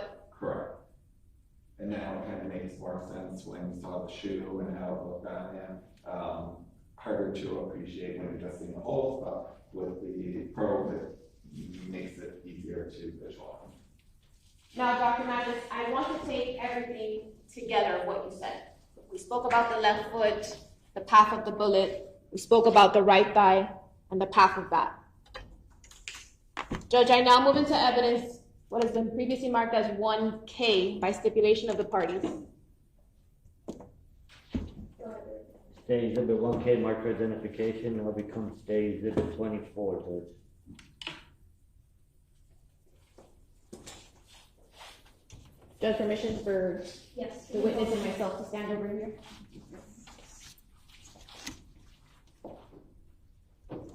Now, Dr. Mathis, can you explain to the jury what this diagram is indicating? Sure, so this diagram here in the middle is the notes I take during the autopsy. We call it a body diagram sheet, and that's where I'm marking down his hair color, our tattoos, and then I noted where the wounds were, what their size is. And how did the bullet first enter the body? How did the bullet first enter the body? So he has an entrance wound on the left foot. That's coming out the back of the left heel region, and he has an entrance wound on the right thigh. in the back that's coming out the front of the right thigh. How is it possible that the way the bullet entered, how is it possible with that angle? How would the victim have had to have been standing for the bullet to enter the way it did? From the bottom of the foot? Yes. So that's bottom of the foot. So to get an entrance when the bottom of the foot, the gun has to be under the foot. So if the foot is on the ground, it has to be, I guess, on the upper floor and coming through the ceiling, or the foot has to be in the air in order for it to get go in. So since that scenario doesn't really make sense, the left foot needs to be up in the air in order for it to be facing the barrel of the gun. Could that be consistent with if the victim was going to try to run, that his foot was up? Would that be consistent? Yes. Now, once the bullet enters the left foot and exit, where does it go? So then it comes out the back of the left foot. And then where does it go? Then it's going to continue in the same trajectory along a straight line until it hits something else. And then can you just, Or just drop to the ground. and then for the thigh, can you talk about how when it left the foot and it enters the thigh, how that's possible? So, yes. So the same bullet can cause both wounds. It can go from the outer edge of the left foot, the left heel, to the back of the left heel region.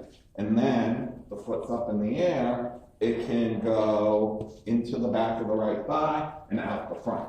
So it goes through the foot and then through the back of the thigh and out the front.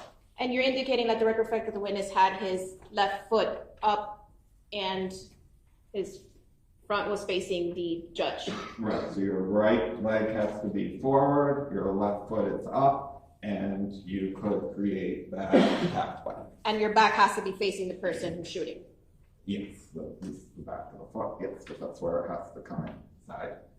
Now, Dr. Mathis, looking at the wound tracks, is it possible that a single projectile did this? Yes, in the way that I just described. And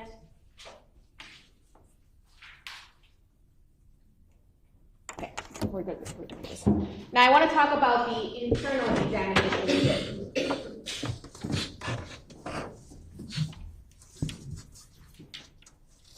Did you perform an internal examination? I did.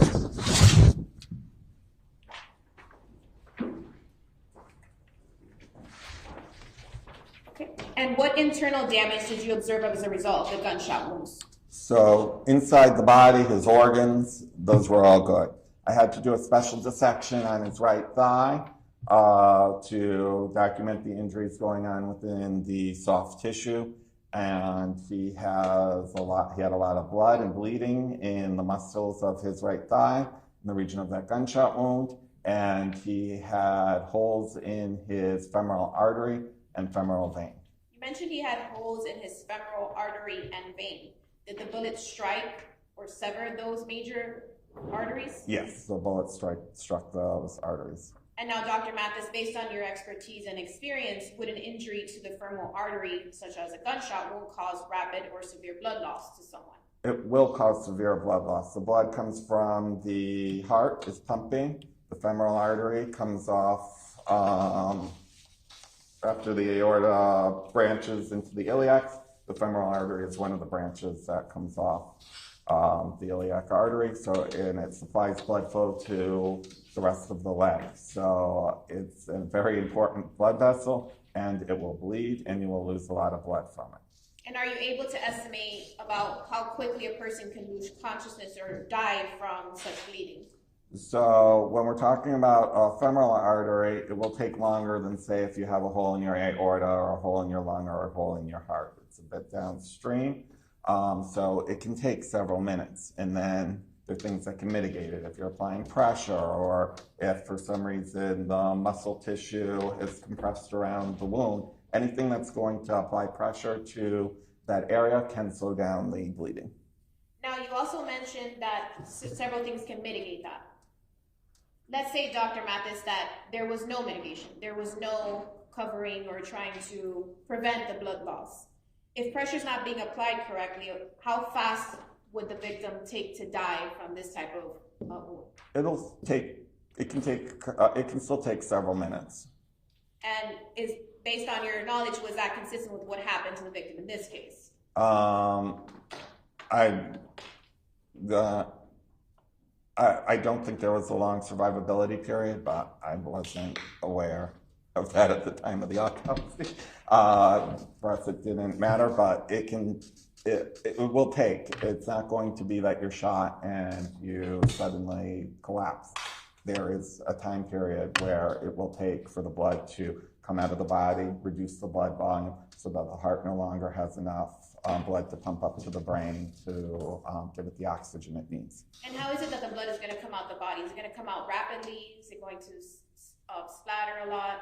Yes, so you have both an arterial bleed and a venous bleed. So the vein is returning blood from the bottom of the foot. That's a low pressure system. It will ooze or it'll accumulate in the muscular tissue. The artery, on the other hand, each time the heart pumps, blood is going to be spurting out of that artery. If that artery has a clear path out the hole, the exit hole, then you will get blood coming out of that hole, and that's where you see, like in the movies, the arterial spread. If there's not a clear pathway from the hole in the artery because it's blocked by muscle or tissue, then it'll continue to spurt, but it'll come out, it may not come out as a spurt out of the hole when it leaks. It may accumulate in the tissues and then dribble out. Now I want to talk about toxicology. Was a toxicology test performed on the victim? Yes. And what were the results of that test, Dr. Mathis? I'm just referencing the toxicology report. So in him was detected ethanol, which is beverage alcohol like you'd find in vodka or tequila. He had cocaine. He had metabolites of cocaine, the breakdown products. And he had THC, which is the active ingredient in marijuana. And how much cocaine was detected in his blood? He had, according to the report, 0.274 milligrams per liter. Would you say that's a lot of cocaine, Dr. Mathis? A little bit of cocaine? It's a healthy amount of cocaine. And now, based on your experience, Dr. Mathis, what is it that cocaine does to the body or blood? So cocaine is a stimulant. So it causes your heart to increase. It will increase your blood pressure. It narrows the blood vessels. That's how it increases the blood pressure. And like I said, makes your heart race. It keeps you. It's an upper. Based on your exam, Dr. Mathis, did the cocaine contribute to the victim's death? No. Why do you say that? Because he's got a gunshot wound that went through his femoral artery and he's bleeding out, dying from hemorrhagic shock. Did any of the substances that he had in his blood system contribute to his death? No. So I want to talk about the cause and manner of death. Based on your examination, were you able to determine the cause of death? Yes. What was it? That was the gunshot wound of the right thigh. So how long would it have been, Dr. Mathis, based on your training and experience, it would take someone to bleed out or die from that injury? Like I said, it can take several minutes. Were you able to determine the manner of death? Yes. What was the manner of death? Homicide. Moment to confer, Judge.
Dr. Mathis, now I want to go back to the external injuries you observed. Yes. If the victim was running away, I'm doing this. Yes. He's running with his left foot up. If he's doing this, is that consistent with what the shot that you observed, the wounds you observed on his body? If he's in a running position, yes, the left foot has to be in the air and the right foot has to be forward. So if he's running away, that's consistent. Yes. Okay. Now, I want to talk about ricocheting. Is it possible that the person who shot the victim shot into the ground and that it went through his left foot and out through his left thigh? Is that possible, what you saw here? I find that extremely unlikely. So when you have a ricochet, when you first fire the weapon, it has all the energy in it. That's why it can make characteristic appearances of gunshot wounds.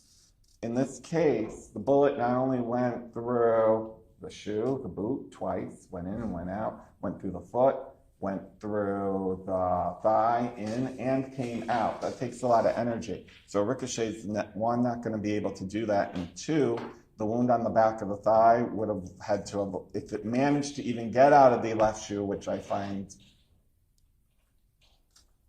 very unlikely, that you would have a ricochet that actually can go through the shoe, go through the foot, come out the shoe. When it hits that right thigh, it's not going to have that nice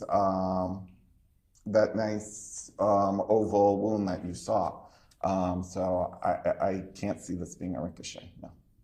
Now I want to talk about, again, the arteries that were damaged. Is a time delay in the time from the time that the victim was shot, if there was a time delay in calling 911 or having assistance, would that also likely contribute to his death? So when you have a wound like that, those are devastating injuries that require immediate medical attention. The wound needs to the blood flow needs to be stopped. Basically, you need to put a tourniquet tight around the wound to stop the blood flow into the leg. And then, of course, you're on a clock because the leg's not getting the nutrients it needs, and you would have to amputate. But a femoral artery wound is a devastating injury. So yes, if you don't receive medical attention, you will die quicker. So if there was a delay in calling 911 or getting assistance or putting a tourniquet on the victim, that's going to speed up the time he dies. Yes. Now I want to talk about the drugs in his system. Yes. I know you mentioned earlier that those didn't contribute to his death. Correct. Would you say, doctor, based on your training and experience, that the drugs slowed down the amount of time it took him to die? So there are some people who would say, okay, cocaine is a stimulant. So a lot of times when people get shot, they get an adrenaline rush. They may not even feel that they were shot till they look down and they see that they are bleeding. That adrenaline rush, adrenaline is also a stimulant, also causes the heart to beat faster and the blood vessels to constrict, which will increase your pressure. So cocaine as a stimulant could, in fact, actually help the situation because it's causing the blood vessels to be more constricted than they ordinarily would be, which is going to increase his blood pressure, which could theoretically increase his survivability period. But you still have a big hole in your femoral artery, so. Thank you. Moment to confer, Judge? Yes. No further questions, Judge.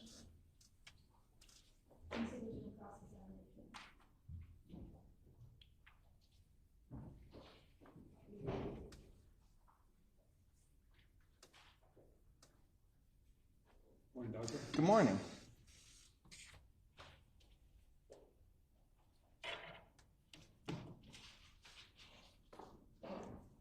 Not to state the obvious, but just to be absolutely clear, we've got 2 entrance wounds and 2 exit wounds on this gentleman. Correct. But this is all from 1 bullet, 1 shot, correct?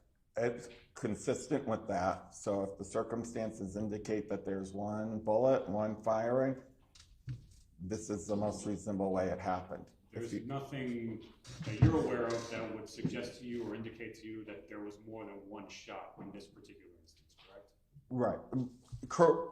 Look, I have 2 through and through wounds. So could they have occurred through 2 separate shots? If that's what the scene and the circumstances supported, I'm not going to be able to refute you on that. But my understanding is if there's 1 shot, that there's 1 shot, 1 bullet fired, this is how it would occur. So what we're talking about here is bullet that went in through this man's heel, came out of another part of his foot, and then went into his leg and came out of another part of his leg. Is that correct? Yes, the right thigh and then out the front of the right thigh. How many autopsies have you done? Probably is 2,000. As best you can recollect, have you ever observed or do you have any knowledge of a single gunshot wound taking that particular trajectory? I've had single gunshot wounds go through both legs. I've had them go through the arm and the chest, through a foot and then the leg, a foot and then the opposite thigh. One does not come to mind. You would agree that this is a highly unusual trajectory for one bullet, correct? I wouldn't say unusual. It makes sense. I wouldn't say it's unusual. I would say it's not a pathway we encounter every day. Okay. Now, when someone has an injury like this man had and aid is being rendered, am I correct that one of the first things you want to do is put a tourniquet on the person's leg? Yes, you want to mitigate the blood loss. So that's going to be pressure, tourniquet, stop the blood flow from stop the blood flow above the level of the injury.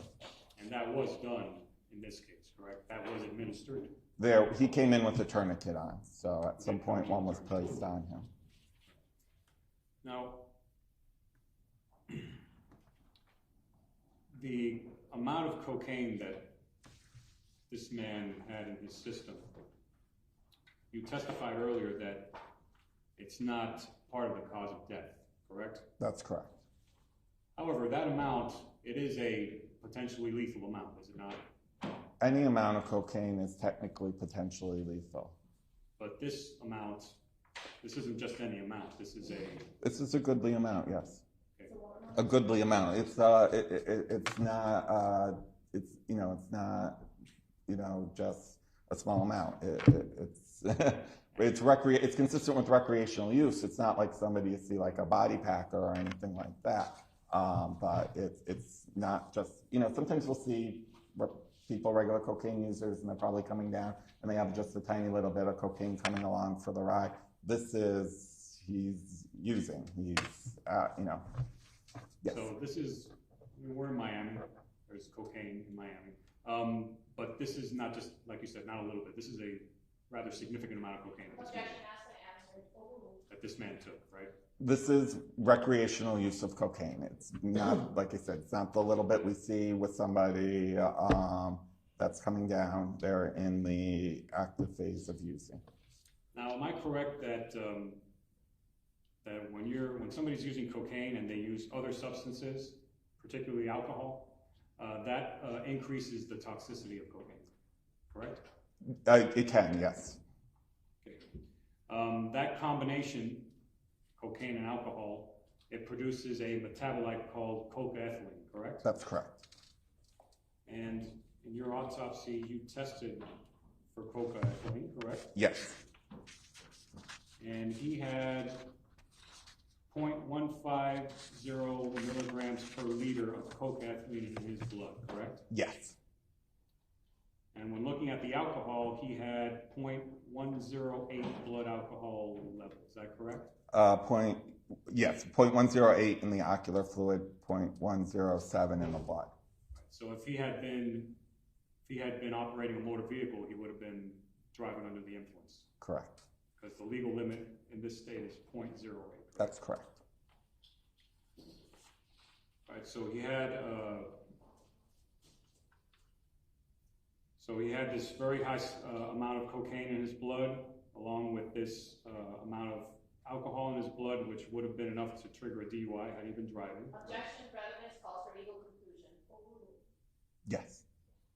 And he also smoked some weed too, correct? At some point he used marijuana. I cannot tell you how he used it, and I cannot tell you when. Now, doctor, you were asked about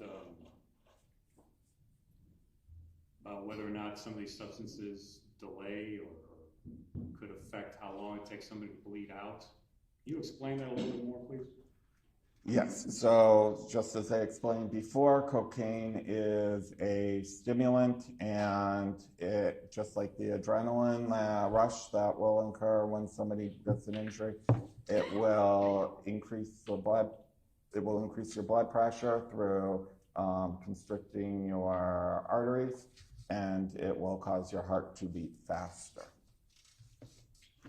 Now, when someone's shot, do you expect them to necessarily start bleeding out right away, or does it take a few moments before blood starts coming out of somebody's body? I mean, usually. When they're shot, they'll start bleeding right away. You may not see it on the outside of the body, but trust me, they're bleeding somewhere. So they get shot in the chest. They are bleeding into whatever space is around them. So in the chest, you have a lot of space for the lungs to expand. They're going to bleed into the chest wall. You get shot in the leg, you're going to be bleeding into the muscles, the soft tissues there. Only when the body is in a position where the hole that leads to the outside is lined up with where the blood is, will it come out. So oftentimes we'll get to a scene of murder. They've got a bunch of holes in their chest. There's not really that much blood out. When we start to move the body and we've tipped it, then blood will start coming out of the holes. So it might take a little bit of time before you start seeing blood dripping and landing on the floor from somebody who's been shot. Correct. It just depends how the hole lines up with where the blood is accumulating. So if somebody's walking or running or in any type of movement, they get shot, but they're moving, you might not start to see a blood trail until they've taken a few steps, correct? Correct. Now,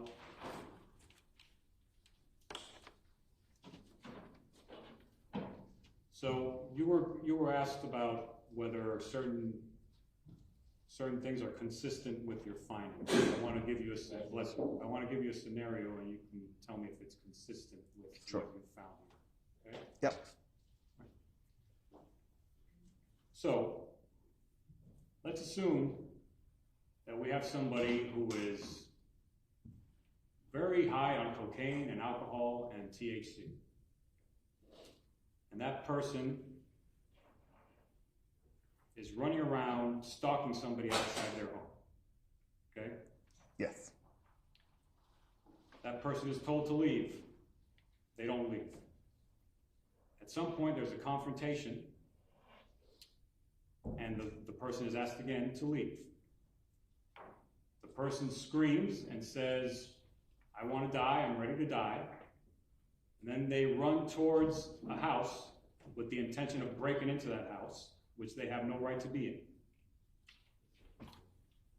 And a person fires a shot in that person's general direction for the sole purpose of getting that person to leave, which they have thus far refused to leave. Are you with me so far? Yes. Objection, evading the province of the jury. He hasn't finished asking his questions. Let me hear the rest of the question. Fires a gunshot for the purpose of getting that person to leave, which that person has refused to leave up until that point. Once that gunshot is fired, that person starts to leave. You would not expect that person to immediately bleed onto the ground and show where that person was standing at the time he was shot. Is that correct? He could be bleeding at that time, or he could start to bleed later. I can't tell you one way or the other. So if blood droplets are found, say, 15 steps away from a front door, give or take, 15 steps away from that front door, would that, or could that be consistent with somebody running away from that front door after being shot? So you have the front, they're shot. Are you telling me where the person was shot, or? So the person's running towards the front door with the intent of breaking into this house, which they've been... Objection, legal conclusion. Evading the province of the jury. Overruled. If you can answer the hypothetical, you'll do so. If you can't, Correct. go ahead, I didn't hear the end. The person was told, leave. I don't want you here. You're not welcome here. Get out. Okay. I'm not getting out. You're going to have to kill me. Runs towards the door. Shot is fired for the purpose of getting that person to leave. Shot hits.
So let me just ask you again. Yes, please.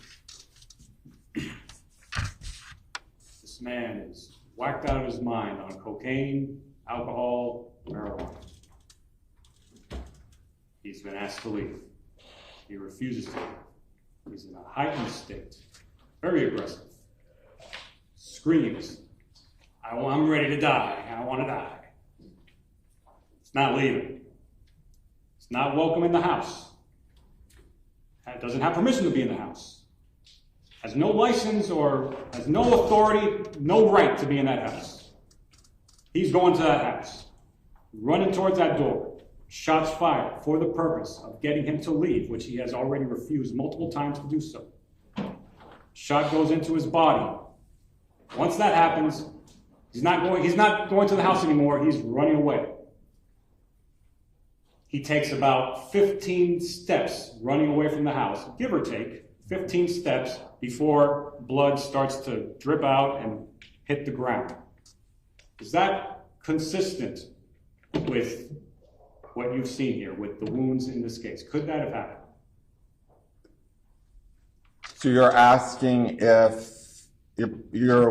could he have been shot while still inside the house before leaving? He didn't get inside the house. He Okay. was running towards the front door, is shot, and now the shot is what caused him to abandon his attempt to go into that house. Okay. So now he's running away from the house. Okay. And he makes it about 15 steps, give or take, 15 steps away from the house before you start seeing a trail of blood on the ground. Okay. Is that consistent with this? Does that make sense? It can happen that way, yes. Okay. Like I said, he could start bleeding immediately or it could take several steps to begin to start bleeding. So the scenario that I just laid out for you, this is not a wildly impossible or unlikely or ridiculous scenario. This is consistent with what you've seen, correct? Yeah, it's one way it could happen. I can't tell you for sure that he didn't start bleeding for 15 steps. I also can't tell you for sure, he would have started bleeding immediately. And nobody knows for sure except for the people who would have been there, right? Correct. Thank you, Doctor.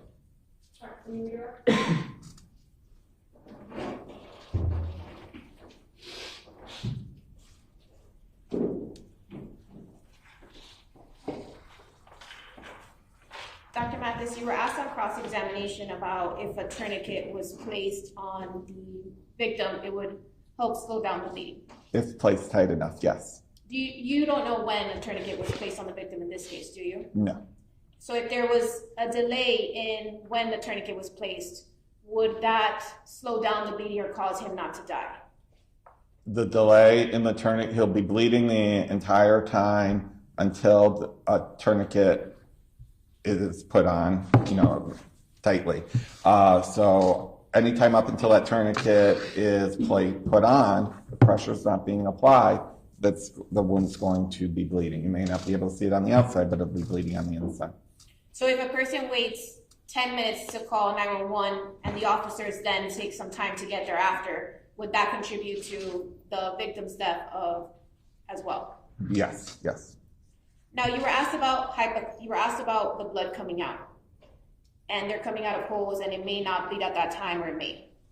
If a person is running away, would the blood start coming out? It should, because now you're moving the leg, you're advancing it forward, you're causing manipulation, just like I told you. When we start flipping the body, the blood starts pouring out of the hole. So as you're moving, you should start leaving a blood trail. You're also asked about hypotheticals, so I want to pose one to you. If a person goes outside, they're on the steps, they pick up a gun, they point it out at the victim sees the gun, in fear for his life, turns around and runs away, and that person shoots. Is that consistent with what we have here today? Can you repeat your question? Yes. A person picks up a gun, aims it at the victim in fear for his life, turns around, runs away, and the person shoots the victim. Is that consistent with what we have here today? Yes, it could happen that way. Thank you, Judge. No further questions. Judge, we agree, cross on that question. Yep. Judge, I would ask them to go sidebar. I haven't heard anything yet, so not at this time. Go ahead. You were asked about a victim who's in fear for his life, running away, right? Yes. That's the question she just asked. Would you expect somebody who's in fear of their life to say, "I'm ready to die"? Objection, Judge. Speculation may be province of the jury. Can you answer that question? I can't. Okay. Thank you. I can't. All right, thank you.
Bathroom, yeah, let's just go real quick to the bathroom. Ready?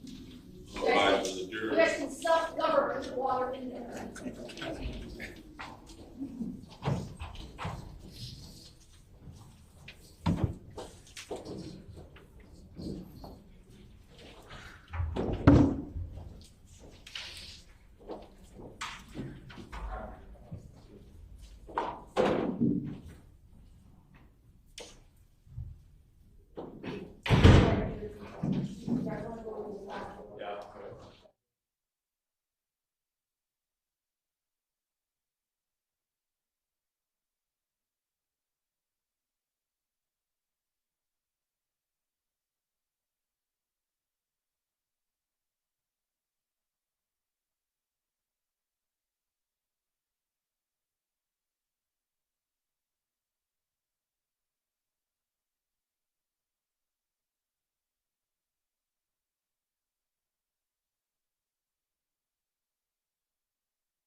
So nothing but the truth? I do.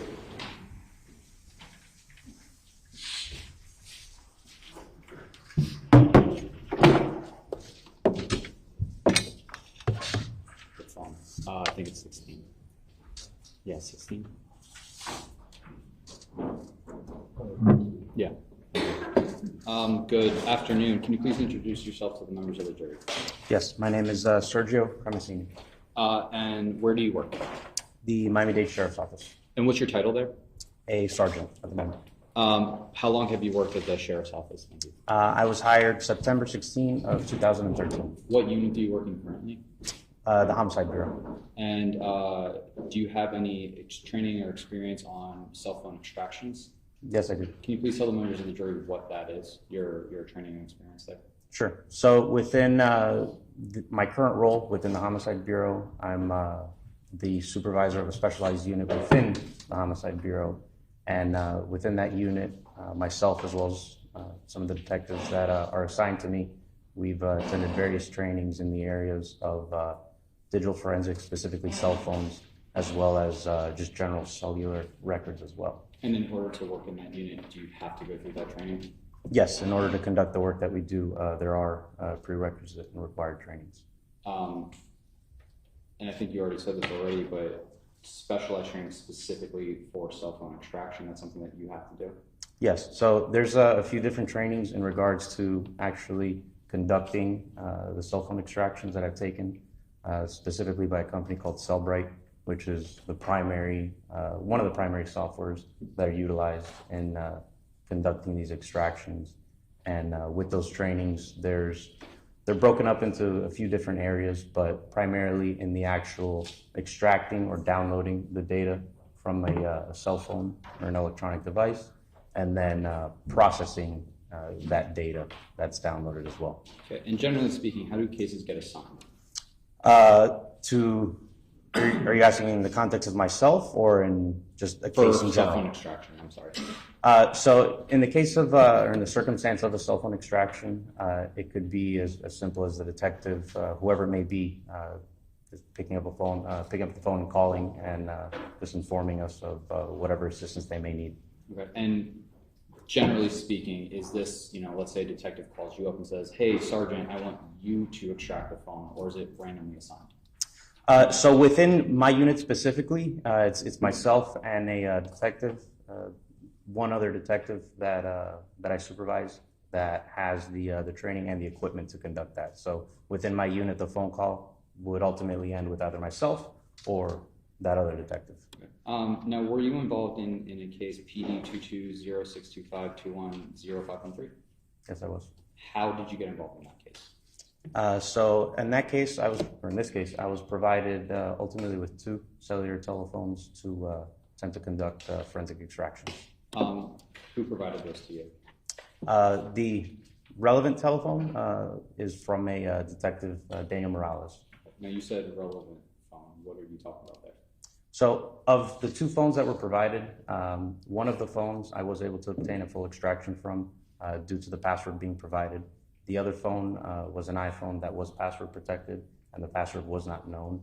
And due to the state of the phone, an extraction was not able to be conducted on that other device. Now, I want to talk about that for a moment. Did you attempt to extract that cell phone? Yes, I did. Were you ever able to extract any data from that cell phone? No. Okay. Were you ever provided a password to that cell phone? I was, but it was unsuccessful. Okay. Now, when that detective got you the phone or gave you possession of that phone, was that with a warrant or did you just unlock it yourself? No, it was the device with the accompanying property receipt as well as the search warrant. Now, how do you identify a phone that you are going to extract?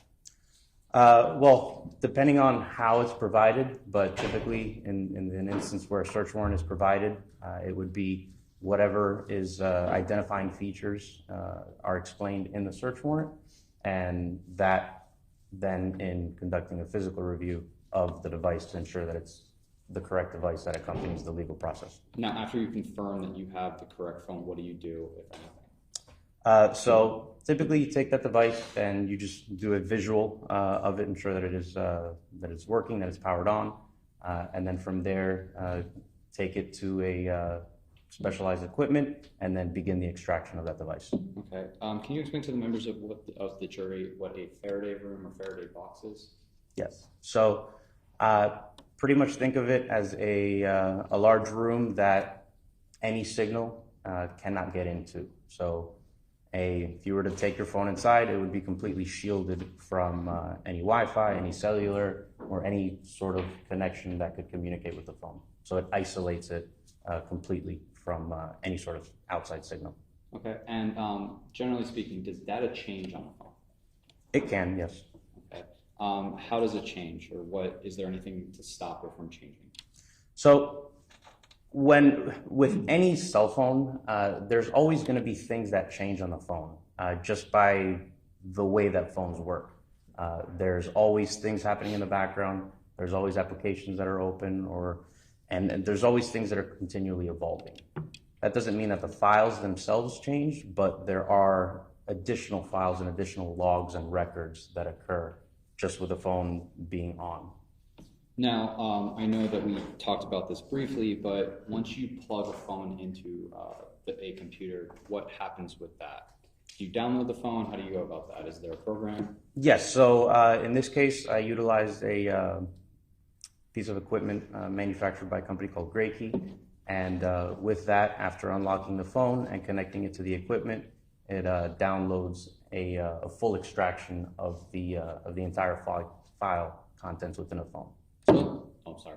So essentially, you can think of a phone as a library, and the contents being the individual sections. So that equipment takes and it stores and copies all of the contents that are on that phone. Once a phone is actually extracted, do you do anything to verify the data that was on the phone that you properly extracted it? Yes. So upon all of the data being downloaded, there is a process that's called a generating of a hash.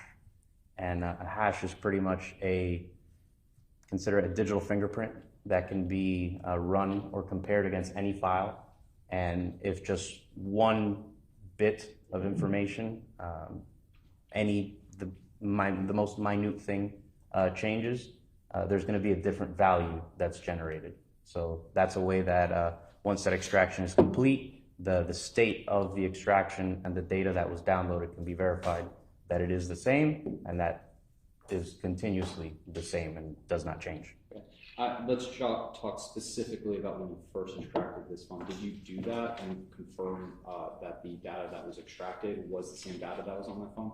So the hash initially is generated automatically in the process of extracting the phone. And then when I take that data and upload it to a second software, which actually interprets the data, a hash is generated again and compared to the initial one, verifying that it is in fact the same data and that what was utilized to generate a report is from the same contents. Okay. And once that phone actually is extracted, what do you do with that data? Do you give it to somebody? Do you keep it yourself? Yes. So after uploading it into secondary software that actually takes that file from the phone and turns it into something that you can read, I generate a report and provide that over to the detective to review the contents. And did you do that in this case? Yes, I did. Okay. Judge, permission to retrieve evidence and permission to publish. Thank you. Detective, I do not know if you can see how my screen here because it's a little small, but can you tell us what we're actually looking at right here? So this is what's going to be called a Cellbrite reader, and this is it's the end product, so to speak, of what the extraction and the data contained within the phone ultimately, how it ultimately appears.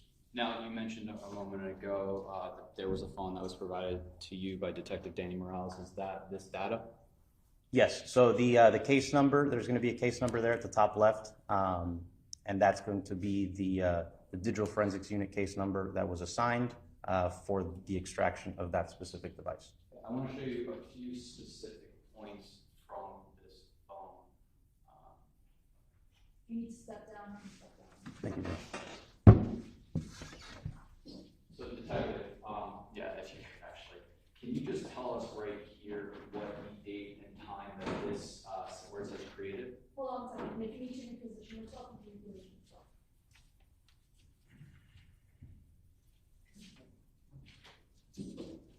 So for this particular file, June 25th, 2022, 3:06 a.m. Okay, and we see that this video is how long? 6 minutes and 57 seconds. And we see, I'm sorry, I hate to interrupt. Is this in evidence? yes, Do we have to mark it? it's already in evidence, it's been moved yesterday.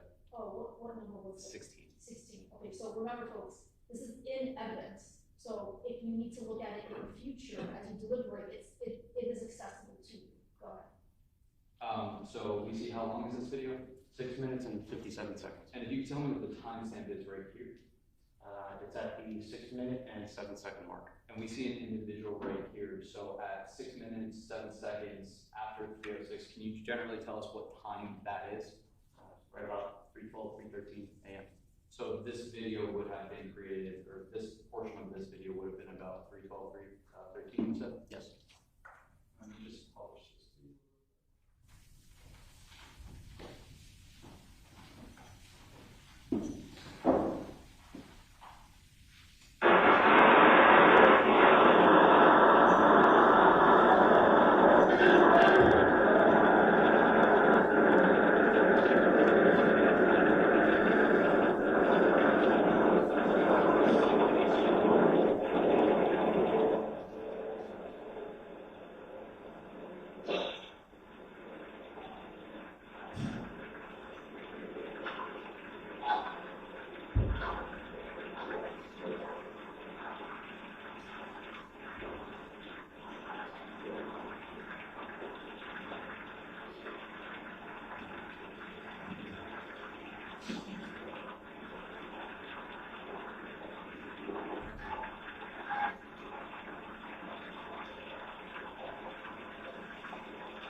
Can you tell us the date and time that this video was created? June 24th, 2022 at 10:37. And we see a vehicle and 2 individuals? Yes. Okay, and this would have been earlier in that evening? Yes, the previous day. Let me publish this video now.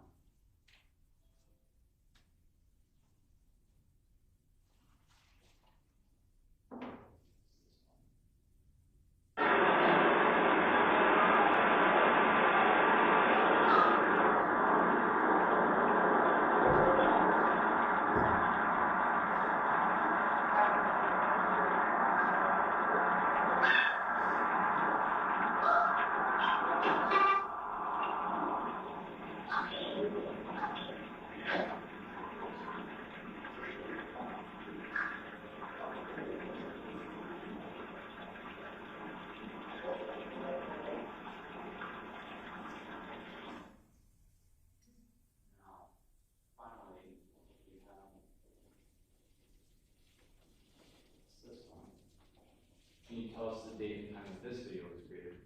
June 24th, 2022 at 10:43 p.m. And so again, that 3:06 video that we saw, this was earlier in that evening as well? Yes. I'll publish this video.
13 and 14. Can you tell us, number 14, what it says?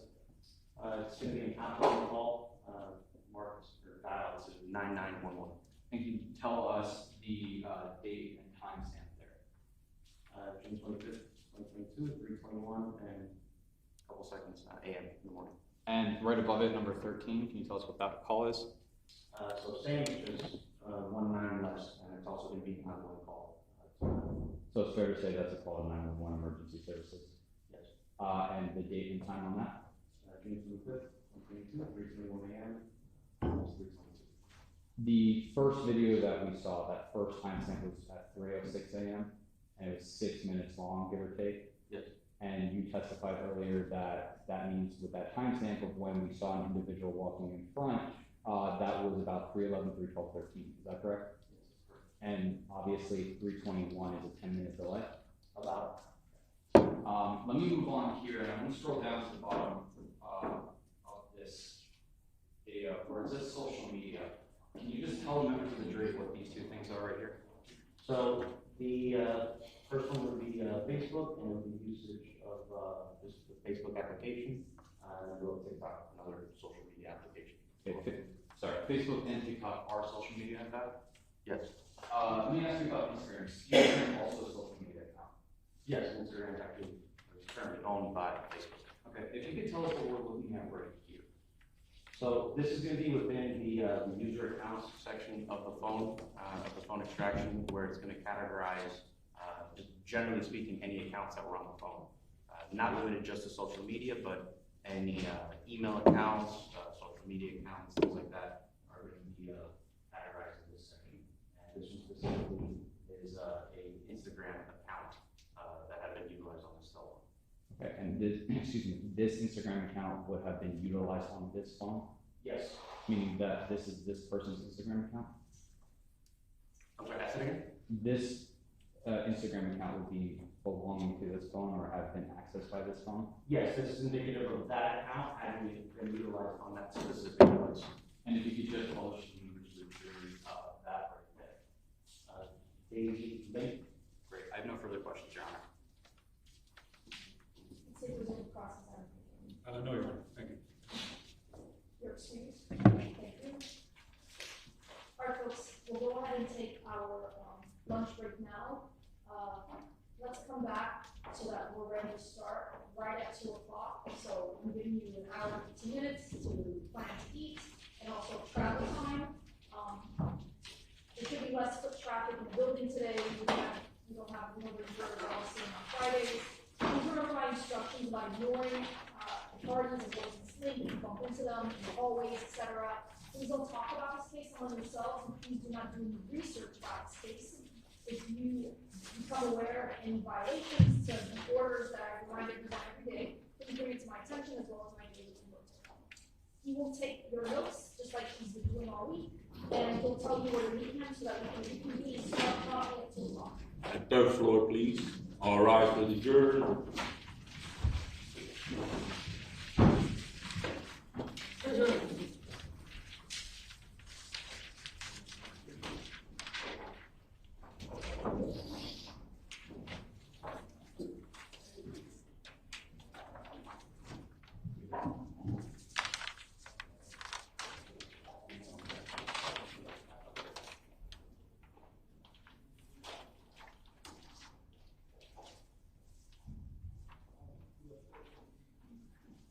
All right, jury has left.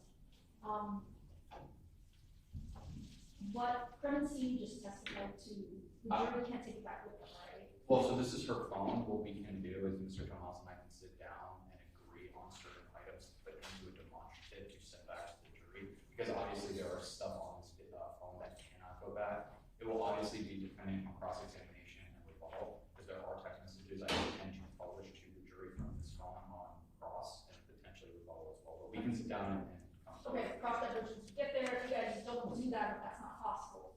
They just ask to see certain items and then we just publish. Yeah. In open court. Yeah. All right. Should we come back in about 45 minutes? I'll give everyone a 45-minute lunch break. We'll come back at 1:30 and then we'll go over the statement. Does that work? We just received it. If you could tell me when. Yes, Your Honor, it's an hour, 32 minutes, and 26 seconds.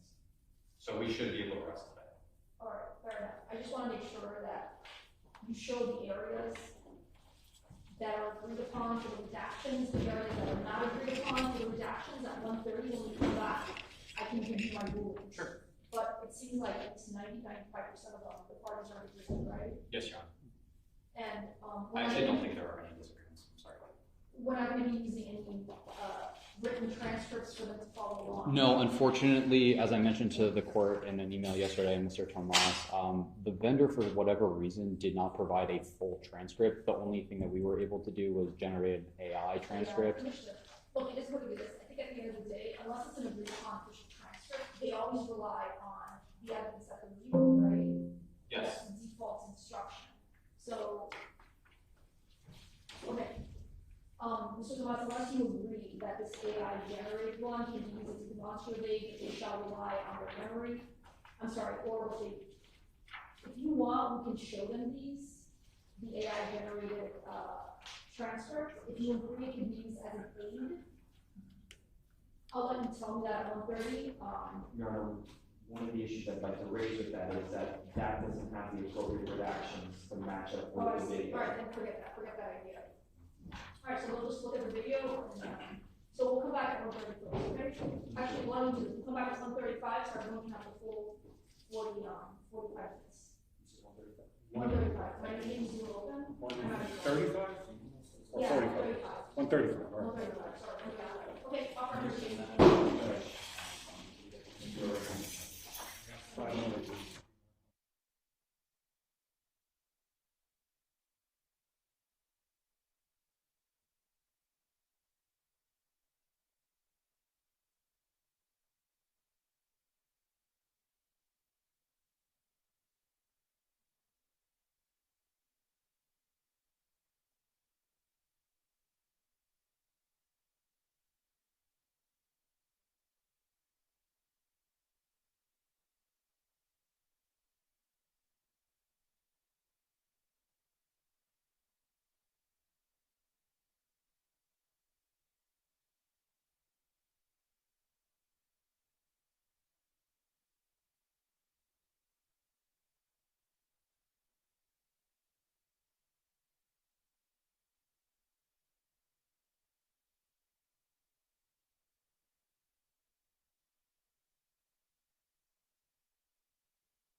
We briefly spoke about it, Your Honor. There was a mistake. We were pending a ruling in court on the admissibility of the portion where the defendant says, right after I got pistol whipped, I smashed his truck. That redaction is being made right now. That's the only portion that has not been discussed. But it is being redacted. Yes, Your Honor. How are you all going to redact it in time? We're doing it right now. So what? Are you able to do it from there? No, Judge, but we're not saying. It's going to take some time anyway for me to get to the point in time with Detective Norris, so we can figure that part out. And then I did inform Mr. Tomas there at the jail call that a portion of it I intend to introduce. It is entirely relevant to phase 2. The entirety of it, of that call, the defendant talks about the prior convictions in that call. What do you mean? Should the defendant be found guilty, we would then do a enhancement portion of this. As noted, the state filed its notice of enhanced penalties. In this case, which the jury will have to make the determination whether or not the defendant is a habitual offender. This call is entirely relevant to that because she talks about her prior convictions. The portion that I want to elicit in testimony for during Detective Norris's testimony is a portion in time in which the defendant, there's conversations about what essentially she is facing, but there was a conversation about 15 years, and she says the prosecutor changed their mind and they said no, 25 years. The defendant says, well, if I would have known that, I would have chopped up that motherfucker and spread them all around the world.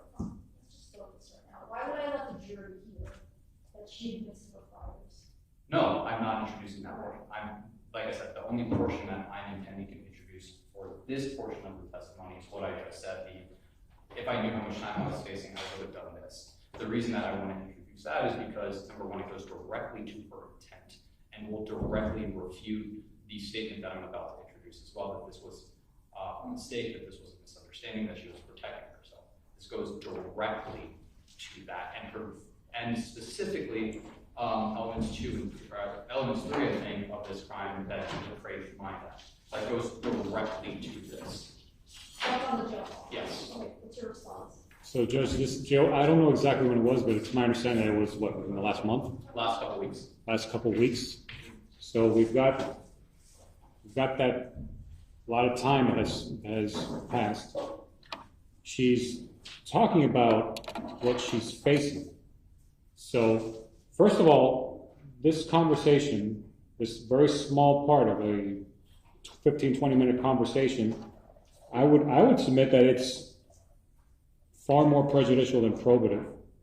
I don't think it's probative of anything. But if the court were to allow it, then it opens up, or it opens the door for her to explain her state of mind and why she said it. And if you do that, then we're talking about, well, facing life. This other guy got 25 and he was charged with a lot more. I don't have an objection to that. Said that in jest, things of that nature.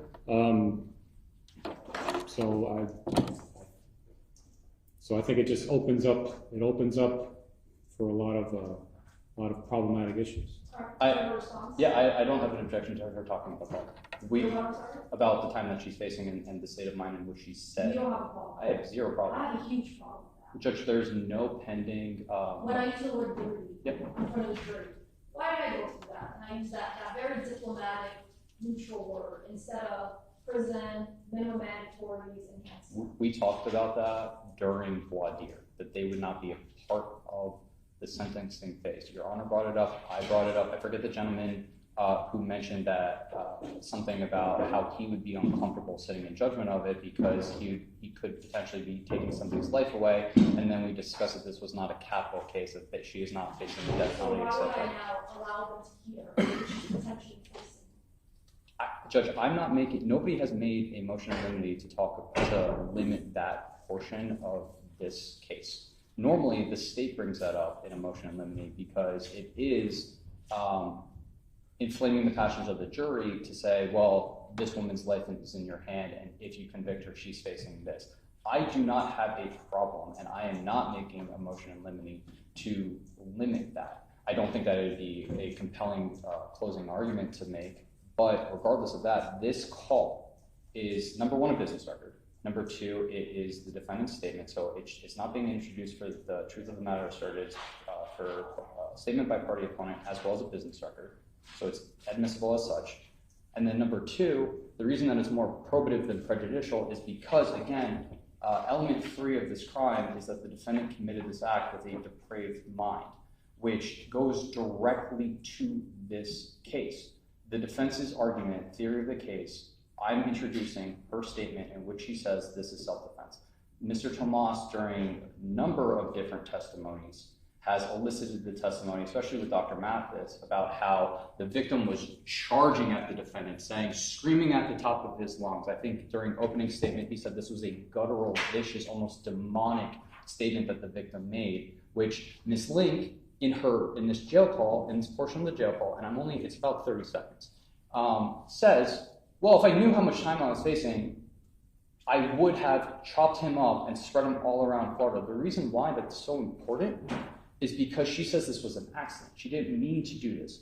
This wasn't her intention. This goes directly to that and the depravity of her mind at the point in time that this crime was committed. I have zero problem with Ms. Link when she testifies, because I think we're all on the same page here that she is going to be testifying. I have zero problem with her explaining that call, and she should.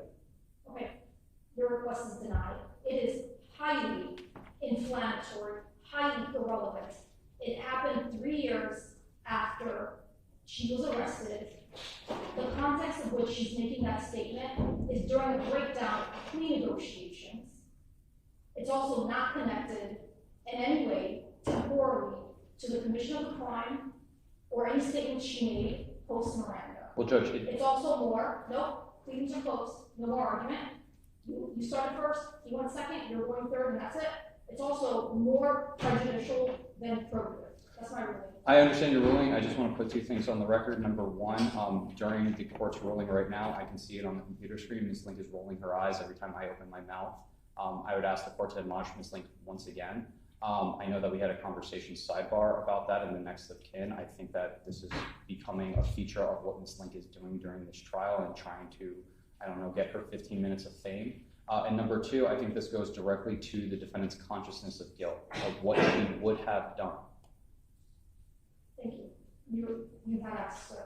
Ms. Link, I cannot go in the mind of the jury. I think they're paying attention. I think they're dedicated. The fact that they're here early almost every day and they come back for lunch, we've been doing the case, not them.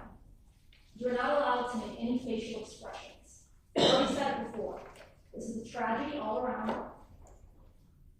You're allowed to be emotional. You have to control it.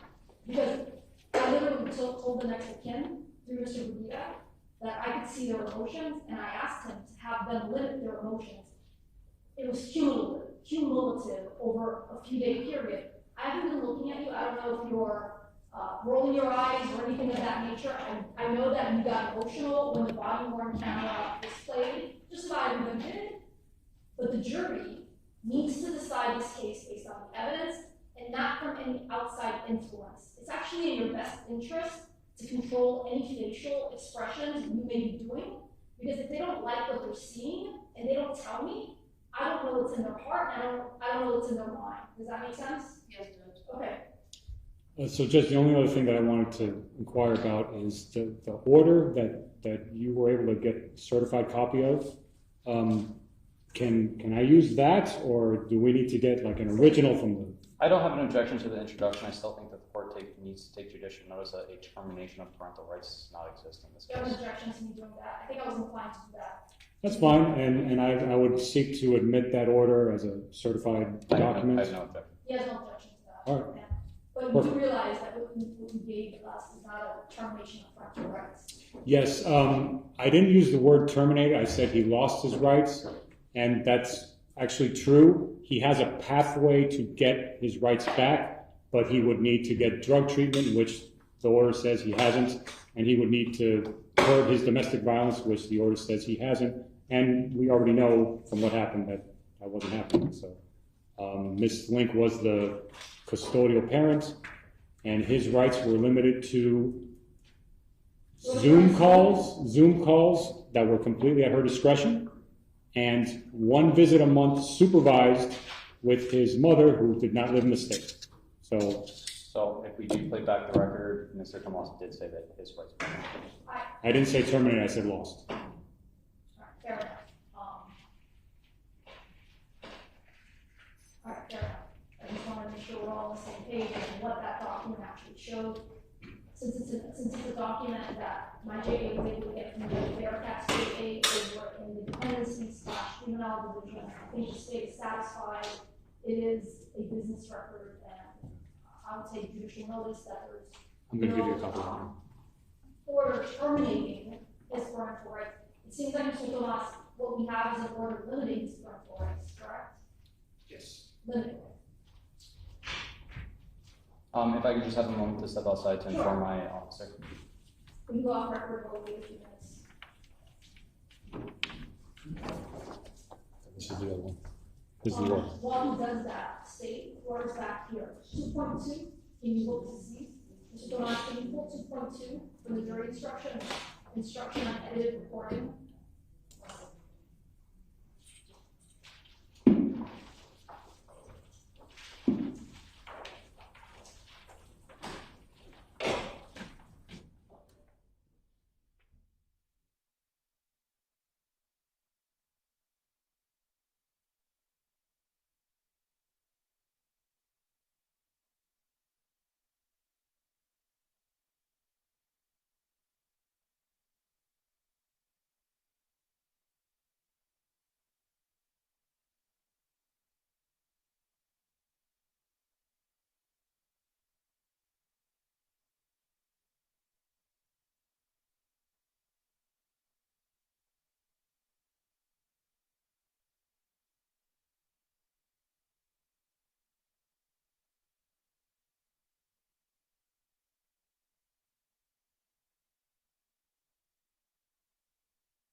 step outside and give him a call. Mr. Alcala is going to play a portion of Mr. Tomas's opening where he says that the victim has no right to see the kids. And then I believe that Ms. Leon has an argument to make. Well, hold on, we're starting with the next witness. I don't have to visit anything regarding. No, I understand, but this is part of the court zone. I understand, we can revisit it later on. That doesn't have to be right now, we want access to the court and the record to revisit for the case law. What case law? Well, Judge, that's what I'm. Right, so I'm not gonna play this back and forth where I am, Mr. Brigida. You all have case law, you wanna bring it up, it's not relevant to the next witness, right? It's part of it. Part of this next witness? Yes. This is Okay. How am I going to now look at this case law without reading it first? Well, Judge, so what we're asking, Judge, is once we have the case law, we'll have it printed, and we're asking for access to the record to make arguments specifically on the court's ruling that the jail call is not, court did not allow the jail call. The jail call, where she talks about her prison sentence that she's facing? Judge, it goes to consciousness of guilt. If I can I make No, argument to court? no, we're done on this. Mr. Brigida started the argument. I went to the defense, I went back to Mr. Brigida, I allowed him some leeway after I ruled, but as far as I was concerned, the pleadings on that issue were closed. I'm not allowing access to the record. We're gonna be in trial 2 days next week, file your motion for reconsideration. Thank you. Understood, Judge. All right, this next witness's name is Detective Norris. I'm gonna bring him back in. I'm gonna bring him in, so. The statement. Marcus. For what it's worth, the jury's been outside for 11 minutes for all the argument. And I know I was 10 minutes late, but these are issues that are being brought up in the middle of the trial. So let's just try to streamline it so that we don't waste the jury's time.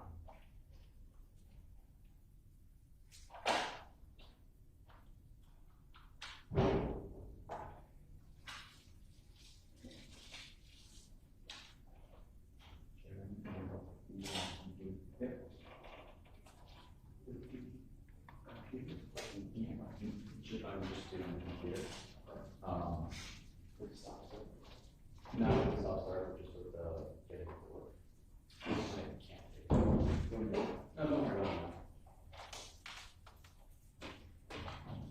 All right, adjourned.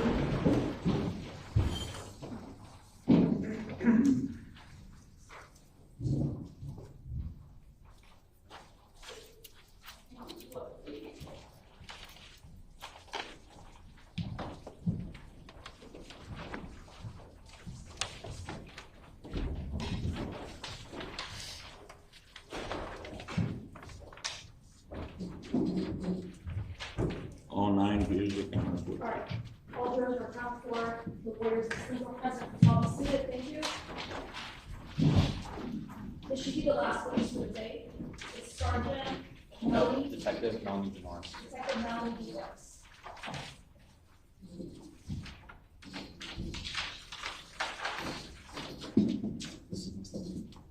This is messed up. Yeah, thank you.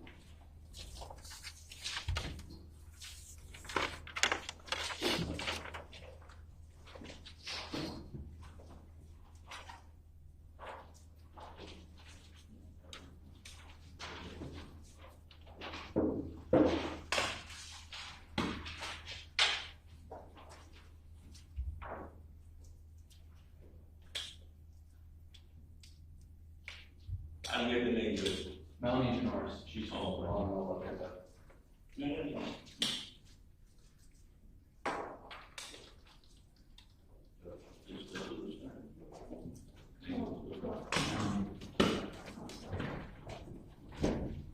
Raise your right hand. You sign to affirm that the testimony about to give the truth, the whole truth, and nothing but the truth. I did.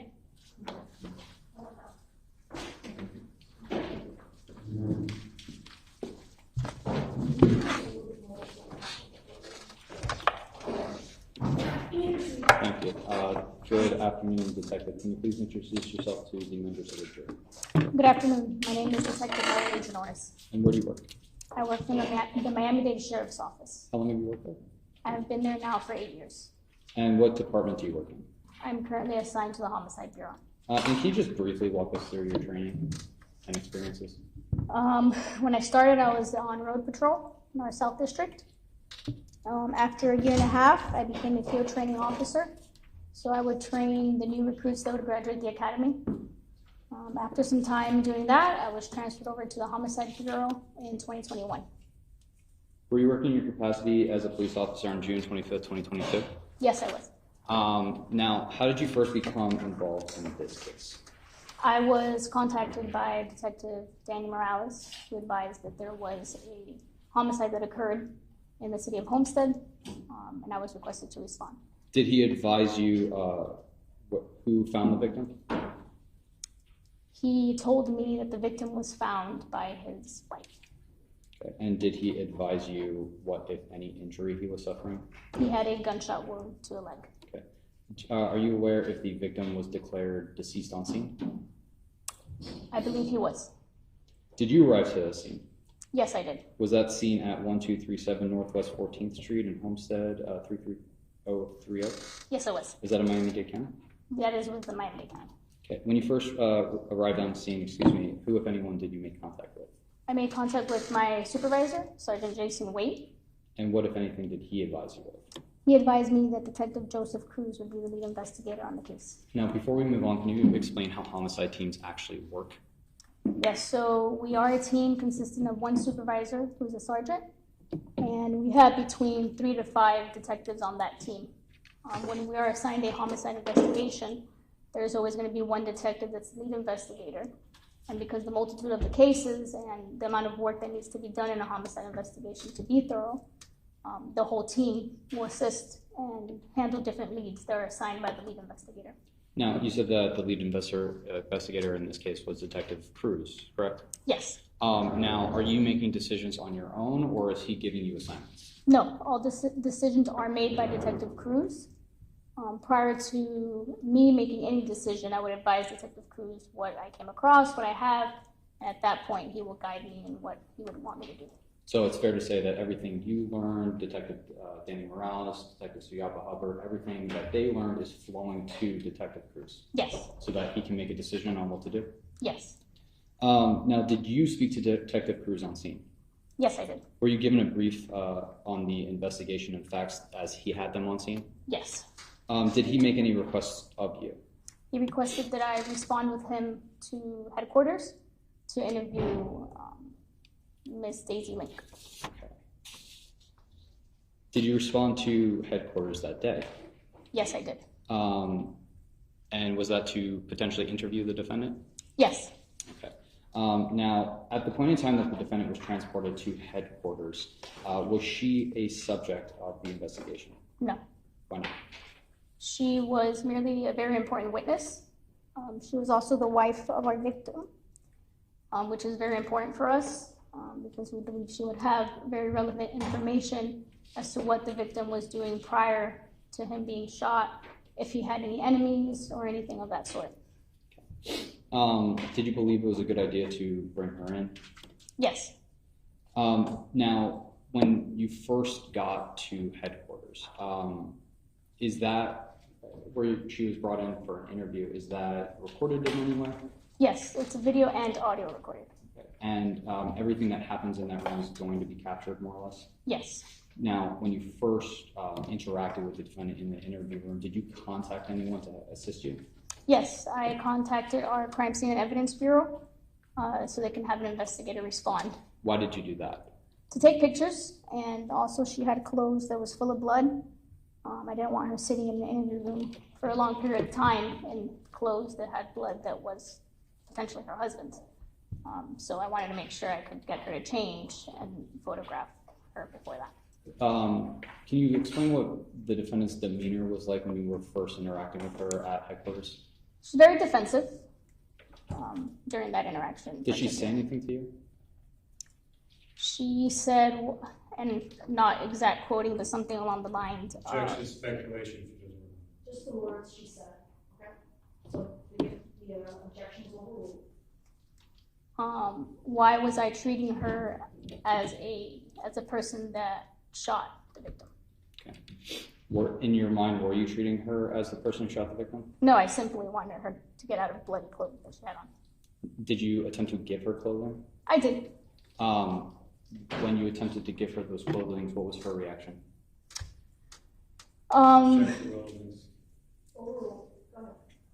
Excuse my language, but she said, I'm not going to put that shit on.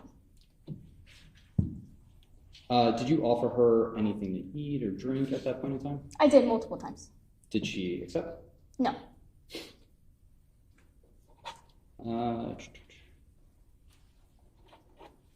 Showing defense counsel has been pre-marked for identification purposes. Permission to move into evidence, Your Honor. Absent objection.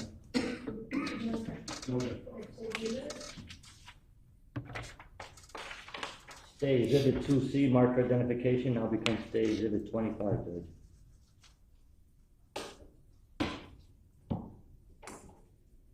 While at headquarters, other than interviewing Ms. Link or attempting to interview Ms. Link, did you do anything else? Thank you. Yes, I did. I documented a body search warrant. What is a body search warrant? A body search warrant is a warrant to gather DNA, clothing, and this particular incident was for the DNA and the clothing. Okay. What DNA and what clothing? It was going to be for Ms. Link's DNA and for her clothing. Okay, we briefly talked about this yesterday, but can you explain to us what the process is of obtaining a warrant? Yes, so us as detectives, we document a statement of facts, which is the facts that are known to us at the time of us writing that search warrant. Once we type that, we submit it to our supervisor who reviews it. Once our supervisor is done reviewing it, we will submit it to a state attorney. The state attorney determines whether or not we have enough probable cause to move forward with that warrant. Once they determine that we do, we submit that warrant to a judge who gives a final approval on it. Okay. And was a warrant for Ms. Link's DNA approved in this case? Yes. Was that executed as well? Yes, it was. Okay. Now, at that point in time, after doing the body warrant, what, if anything, did you do next? Fingerprint. Fingerprinting who? Ms. Link. If Ms. Link was not a subject at this point in time, why were you fingerprinting her? Because we were made aware that she did touch the victim at that time when she found him. So we wanted to make sure we did have her fingerprints in the instance we had to rule it out and use it for that case. Okay. Was she under arrest at this point? No. Was she a subject at that point? No. Now, if she wasn't a subject, she wasn't an arrest, why are you fingerprinting her? In case we found fingerprints that she mentioned about touching the subject, his property that was on him. So we find fingerprints, we have to submit those fingerprints for testing in case it could have been someone else that touched the phone. So having her fingerprints will help us in ruling out, okay, these are Ms. Link's fingerprints, and we know that these are her fingerprints because she did touch the victim at the time. Now, to be clear, the defendant does not have to speak to you at any point, correct? Correct. When you were fingerprinting her, were you prompting her to speak to you? No. Did she ever speak to you while she was being fingerprinted? She did. What, if anything, did she say to you? She said, I did not mean to kill him. Okay. What did you say to her in response? I advised her to please stop talking, that if she wanted to speak to me, we would have to go into the interview room, go over her rights, and at that point, we can determine whether or not she really wanted to speak to me. But I did tell her multiple times to not speak to me. Can you explain to the jury what Miranda rights are? Yes, it is a form that we use. It explains the right to individuals that they have a right to not, they don't need to speak to us, whether they want an attorney present or not, and that pretty much a little summary of what Miranda rights are. Okay. Judge, by stipulation of the party, the state moves into evidence which has been pre-marked for identification purposes is 2D. All right, go ahead, Stay Exhibit 2D, marker identification, now becomes Stay Exhibit 26. And permission to publish. Yes. Thank you. I'm using a demonstrative which is pre-marked for identification purposes as 1J. I know this is very far and the writing is small, so I'll read it. And if I could have that as well. 26? Thank you. So Detective, I'm going to put this in front of you real quick and use the same form here. The top of this, is this the Miranda form that you read to Ms. Link, or Ms. Link read? Yes. Okay, let's start at the top. Before you are asking questions, you must understand the following rights. Let's start at number 1. You have the right to remain silent. You do not have to talk to me if you do not wish to do so. You do not have to answer any of my questions. You understand that right? There's a yes, there is a no. There, what appears to be a D and L next to yes. Whose initials are those? Miss Link's. Okay, so she responded yes to that question? Yes. Number 2, should you talk to me, anything which you might say may be introduced as evidence in court against you. You understand that right? There's a yes, there's a no. Again, a DL on yes. Is that Miss Link's initials? Yes. And she initialed yes? Yes. Number 3, if you want a lawyer to be present during questioning at this time or any time hereafter, you are entitled to have the lawyer present. Do you understand that right? Again, yes, no. Again, initials. Is that Miss Link's initials? Yes. Miss Link understood that right? Yes. Number 4, if you cannot afford to pay for a lawyer, one will be provided for you at no cost if you want. Do you understand that right? Yes, no. Again, a DL. Miss Link understood that right? Yes. Those are her initials? Yes. Knowing these rights, are you willing to answer my questions without having a lawyer present? Yes, no. Again, DL. Miss Link's initials? Yes. Miss Link understood that right? Yes. She agreed to speak to you? Yes. Did you threaten her in any way? No. The statement is signed of my own free will without any threats or promises having been made to me. There's a signature and a date and time. That date is 6/25/2022, and the date appears to be, it's either 4 or 6:22 p.m. Is that correct? 4:22 p.m. Yes. Okay, and whose signature is that? Miss Link's. And on the left-hand side of this, I have, it says advising officer. Who was the advising officer? That was me. And can you tell us the rest of it? It says 6/25/22 with what appears to be 6567 above it? That's my badge number. Okay. And then right underneath it, there's a witness, J. Cruz. Yes, that's Detective Joseph Cruz. Thank you very much. I can take that.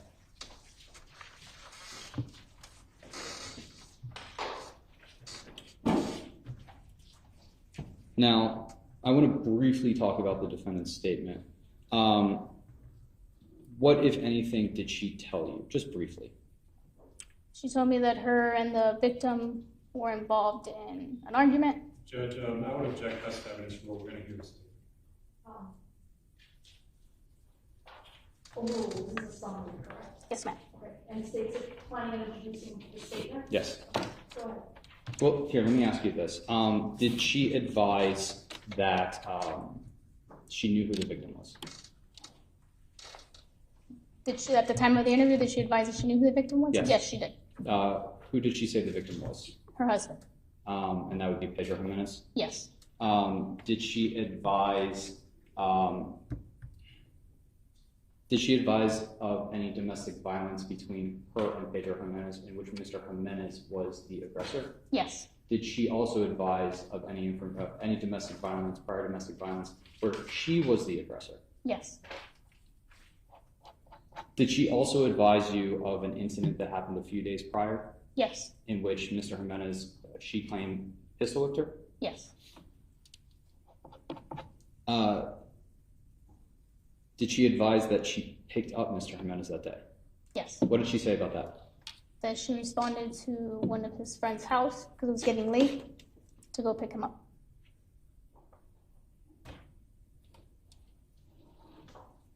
Did she say if he threatened her at that point? No. Did she say that he had any weapons on him? No. Or him? No. And she said she went and picked him up on her own volition? Yes. Did she say whether or not he asked her to pick her up? No. Did she ever tell you about any conversations that they were having that night? Yes. And what was that conversation about? Conversations about the victim making allegations that Miss Link cheated on him. Did Miss Link deny that to the victim? In the beginning, yes. Okay. Did she advise a little later on about what continued to transpire that night? Yes. And what was that? They continued to argue about the same situation until eventually Miss Link advised the victim that she did cheat on him. And did Miss Link advise that the defendant had left at that period of time before she admitted to the infidelity? Yes. Did Ms. Link advise if she had a firearm? Yes. And at what point in time did she say she had the firearm? She was looking for the victim, didn't know where he was at. She grabbed the firearm from inside and then sat outside to smoke a cigarette. And so the victim was nowhere to be found at that point in time? No. Did she say why she grabbed the firearm? She believed that by grabbing the firearm, it would instill fear in him from confronting her. Even though he wasn't around? Yes. Did she say if the victim showed up later on? Yes. And what happened there, did she say? They continued to argue. The victim at one point pushed her, which is when she grabbed the firearm. As soon as she grabbed the firearm, the victim began to run away from her. She says that he was running to lock her out of the house, and in order to stop him from locking her out of the house, she discharged the firearm. Did she say that she was in fear for her children? No. Did she say she was in fear for her safety? No. Did she merely say that she didn't want to be locked outside? Yes. Did Ms. Lincoln advise what, if anything, happened to that firearm? Judge, at this point, I'd ask best evidence rule. We can hear. Sustain. Moving on to summary.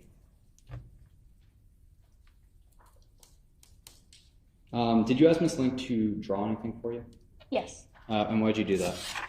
For me to better understand where she was when she discharged the firearm for purposes of attempting to locate a casing on scene. Okay, state now moves into evidence which has been pre-marked for identification purposes as 1B.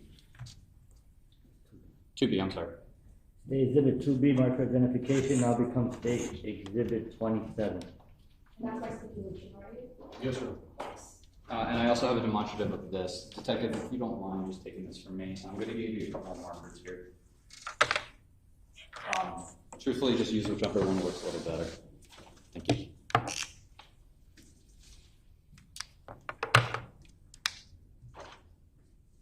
Or both. If you don't mind just holding that up for the jury.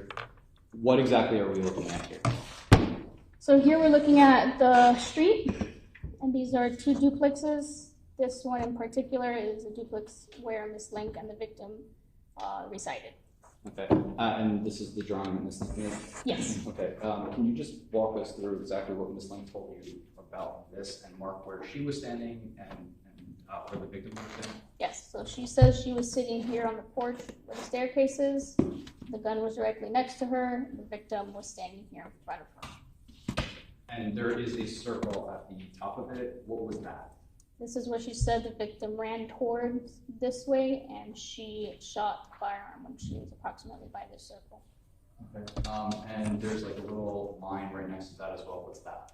That's where the victim continued to run. Okay.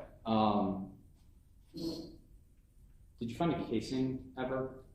I did not. Do you know if anyone found a casing for this firearm? To my knowledge, nobody did.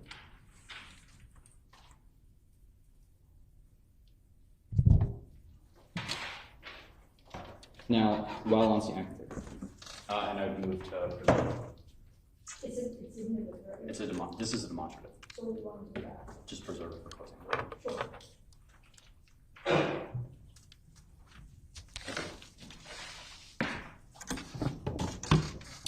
Now, while all this is happening, you're interviewing Ms. Link. Are officers still on scene at that 1237 address? Yes. Why?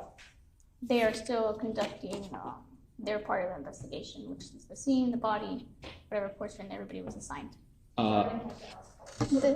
Sorry. They were documenting they were documenting the scene, the body. They were still conducting their investigation on scene. Are you aware if canine officers responded to the scene? Yes, they did. Are any other detectives on scene as well? Yes, our homicide detectives are on scene. And that would have been Danny Morales, Yapa Hubbard, whatever other officers were on scene? Yes. And are you guys speaking while you're interviewing the defendant? Yes. Why are you doing that? They're relaying information that they're finding on scene that's relevant for us in case they have any questions that they need us to ask Ms. Link. What, if anything, did they tell you was going on scene? They found a... It goes to state of mind, effect on listener as well. They advised me that they discovered a ring video camera footage where Ms. Link made a statement on it. Alright, that's all. Yeah.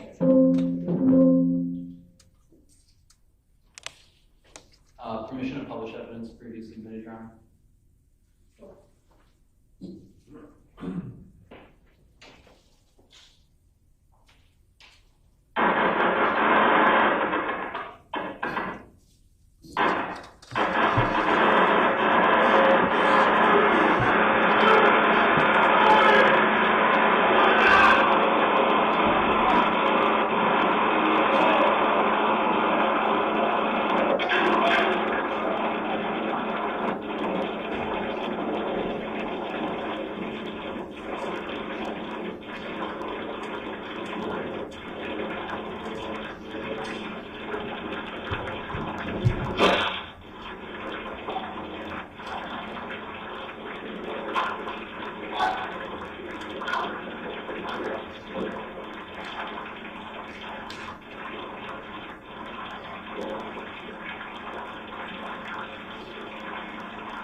Now, that video that we just watched as a portion of State's Exhibit 16, is that the video that was relayed to you? Yes. And did you relay that video to Ms. Link?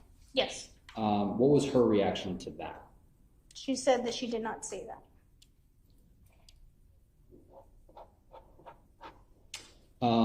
Now, do you know when exactly, or a rough estimate of when that incident occurred?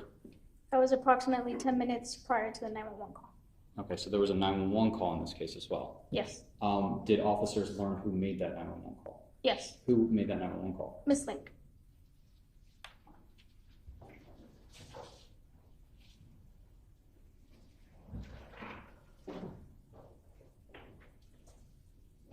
And permission to publish, what's the name? We can just sign real quick.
What's the 911 call exhibit number?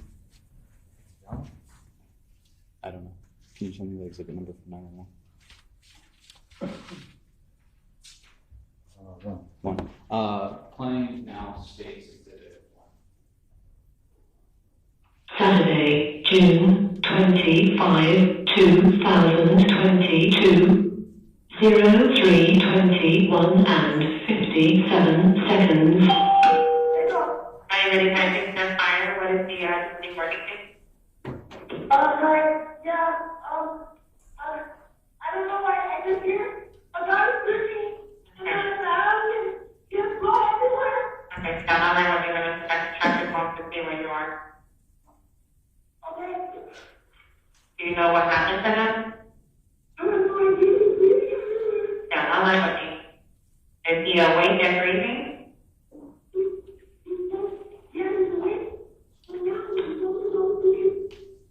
And the says here at 1300. What's 858? Stand on there. Where?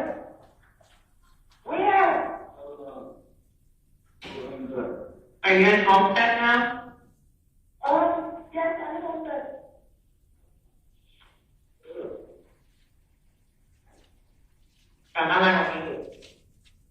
What is the phone number you're calling from? 36, 62, 9539. 76562939. Okay. Before we move on with the rest of the call, that phone number, whose phone number was that?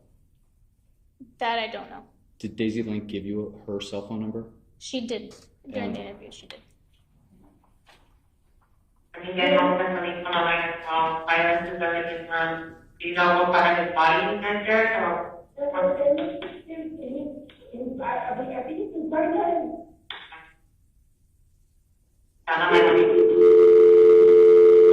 Does he have a clean dry cloth or towel or blood pressure so where he's bleeding from? I know that is a funny day for me. Do you have to see that laughing? She was, the address is 1300.1153. She's alleged that she found a male down on the floor, bleeding all over. And I'm curious to see if she can look and see where his blood, the blood is coming from. She says, okay, I'll know what happened.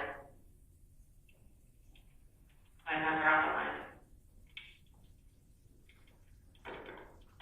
And you have the contact number? She's calling from 786-562-9539.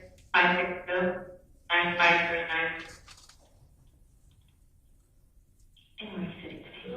I'm in position 1502. I'm no problem. And you're my name, right? Yes. Okay, perfect. Thank you, Kelly. Yeah. Ma'am? Hello? Okay, you said he looks like he's by the alleyway? He is. He's in the alleyway. Is he still breathing? He's breathing. He's saying that he can't breathe. Okay. About how old do you think he is? I don't know. Maybe 30, 25. I don't know. Between like mid-20s to maybe 30? Yes. Is he able to tell you anything? Like when it happened or anything like that? Hello? Yes, can you tell you what happened? No. He said he doesn't know. He doesn't know? Okay. Please on the way, I'm the ambulance on the way, just stay on the phone with me, okay? And you said it looks like it's mostly from his legs? Hold on, it's right on the side right now. I think it is. Hold on. Let me see. It is. There's a. Hold on. I see an entry. Hold on. One. And I see an entry. Was he shot? It looks like it is, yes. He's bleeding off to his leg.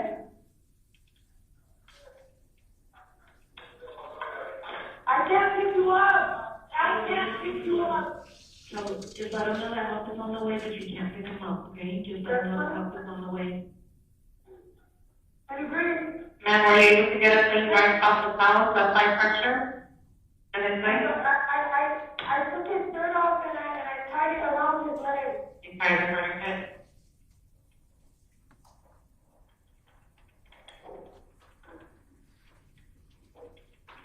Hey. Hello?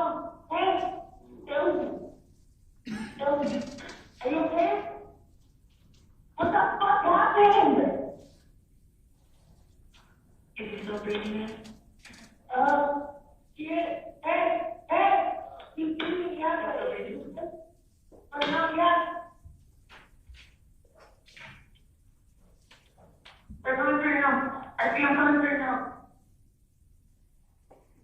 Just let me know when they make contact with you, okay? Yeah. Do they see it?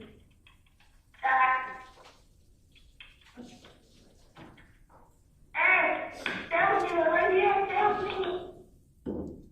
Hey, tell me. Hello, tell me, hey. That's you. You're the way?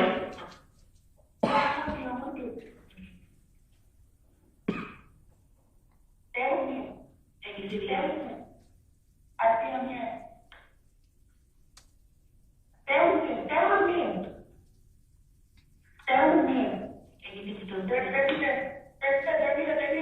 Tell me. Okay. I'll go ahead and finish. Okay, thank you. Saturday, June. Detective, did investigators find out who made that phone call? Yes, Who did? Ms. Lake. Now, after Daisy Link admits to shooting Pedro Jimenez, what, if anything, did you do with her? Was she under arrest at that point? Yes, And I know we talked about this briefly before, but that body warrant, the DNA warrant, that was executed as well? yes, it was. Did you author any other warrants at that time? A ring search warrant Why? to obtain video that was captured on the ring camera. And to be clear, that warrant was through the same process that we talked about beforehand? Yes, The video that we saw a few minutes ago, that was part of that warrant? yes. There's a few other videos that I want to show you and ask you if those were also part of that warrant. And this would be a part of State's Exhibit 16.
State's Exhibit 6, or excuse me, the ring camera that you executed? Yes.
you executed. Yes. And then finally,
see an adult male walking back into that vehicle, go through it a little bit, and then leave. Was that part of the video or the ring camera warrant that you also executed? Yes. Now, after you arrest the defendant, is that where the investigation ended? No. Why not if you've made an arrest? In the homicide investigation, there's a lot of moving parts, and we conducted a very thorough investigation. So now it's going through the defendant's statement and then proving or disproving things that were said in the statement, ensuring that we have all the physical evidence and the facts correct to back up everything that occurred. Did you yourself speak to additional witnesses? Yes, I did. And that was after the fact? Yes. Did you respond to 1300 Northwest 15th Street? Yes. Did you meet with the homeowner? Yes. Was that Robert Cisneros? Yes. Were you with anybody when you responded to that scene? Yes, Detective Danny Morales and Detective Chiappa Hubbard. Why did you respond to that scene? To gather video surveillance footage. Okay, and did you watch that video surveillance? I did not. I don't want to talk about any of that specific surveillance, but what I do want to ask you is, did you see anybody cut any wires, delete anything? No. Going back very briefly, Detective, this is a silly question. Do you have a personal cell phone? Yes. Does that have reporting capabilities? Yes. When you are investigating a crime, do you take out your phone and report things on your phone? Absolutely not. Why not? Because my personal phone is my personal phone.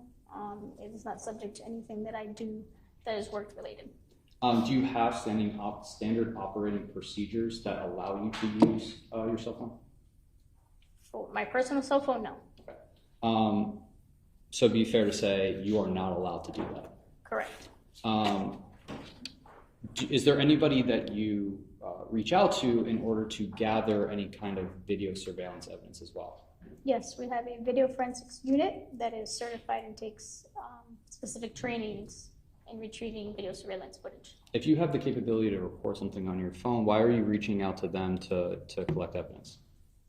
That would be the proper way to do it. These individuals are trained. They take trainings how to properly extract video and maintain its integrity. Now, Detective, I know you weren't here, but Danny Morales and Chiappa Hubbard and yourself all wore suits while you testified. Why are you not in a uniform? This is my daily attire for work. So as a detective, a homicide detective, you are wearing a suit as your uniform? Yes. Do you get body-worn camera? No, we do not. Why not? That is simply only assigned to road officers.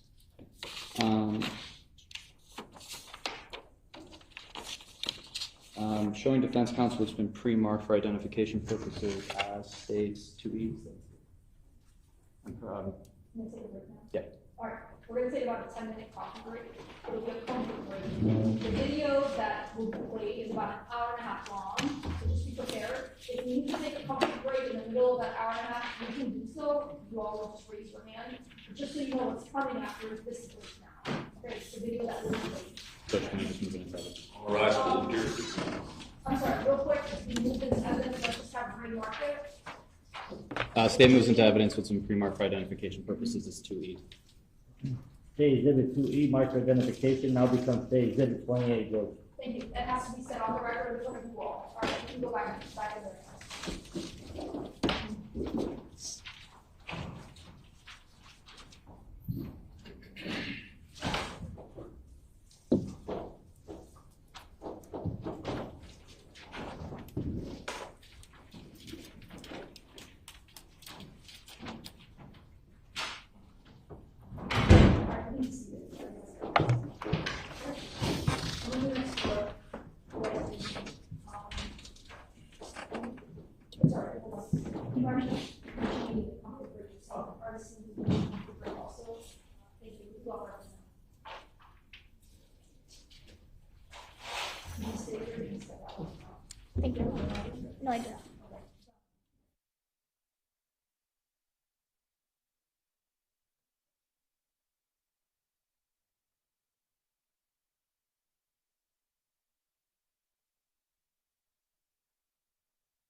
Yes, Your Honor, that's correct.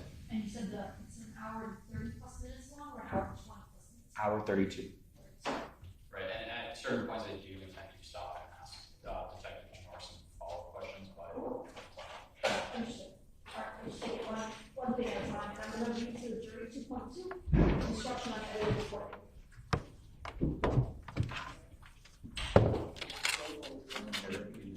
All rise for the jurors.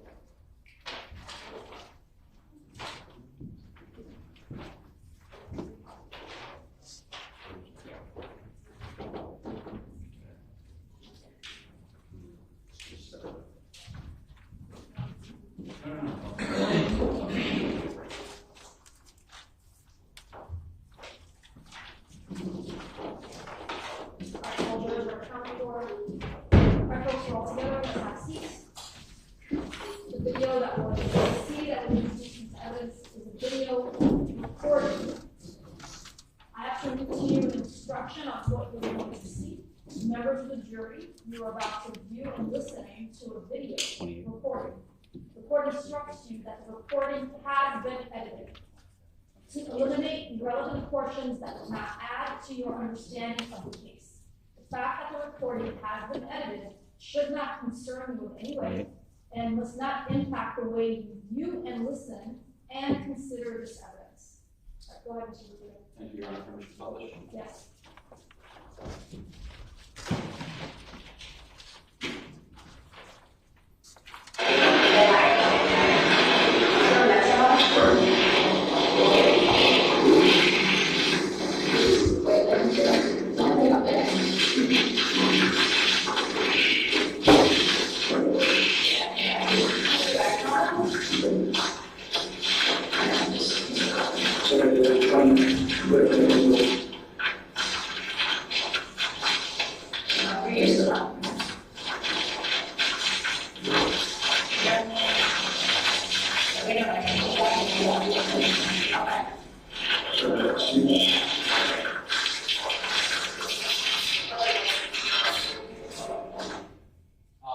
I just want to briefly pause here at 42 seconds of stage 28.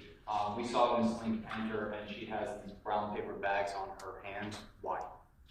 That is to preserve, because she touched the victim, is to preserve if there was any gunshot residue.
Well, we're gonna take it back closer, you're gonna have to put those on.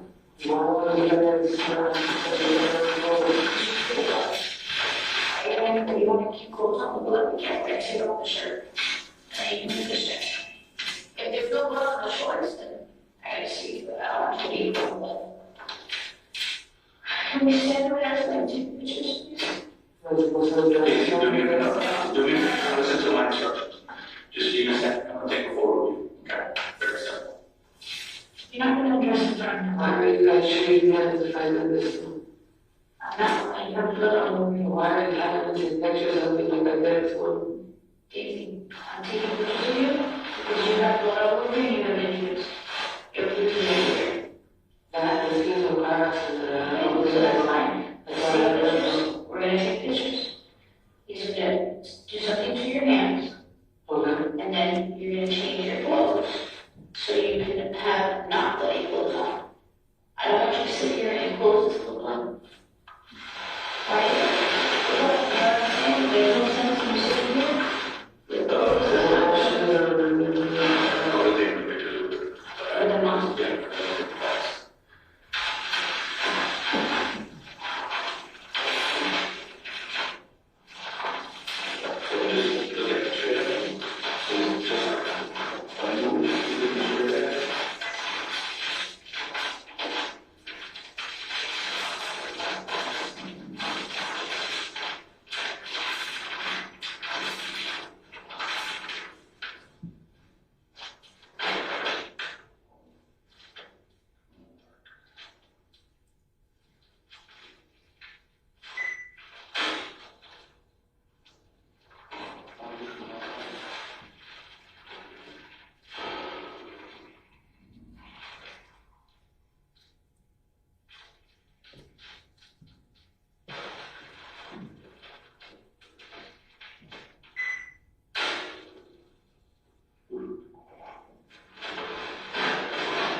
Towards this way, so we're going to side profile view.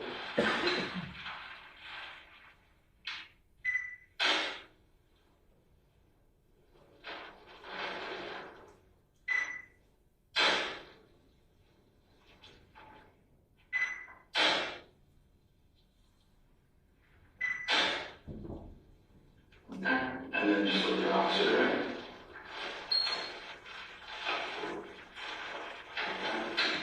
Straight ahead.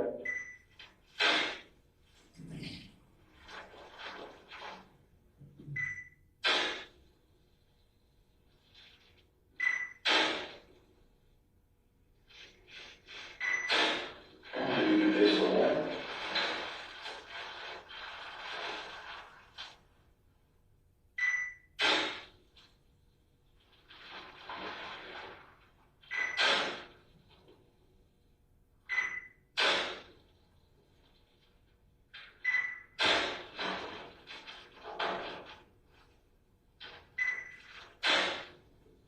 You can face me. Aside from that, but I see where you have some kind of mark here. Do you have any other mark anywhere? Do you know? Okay, I see it.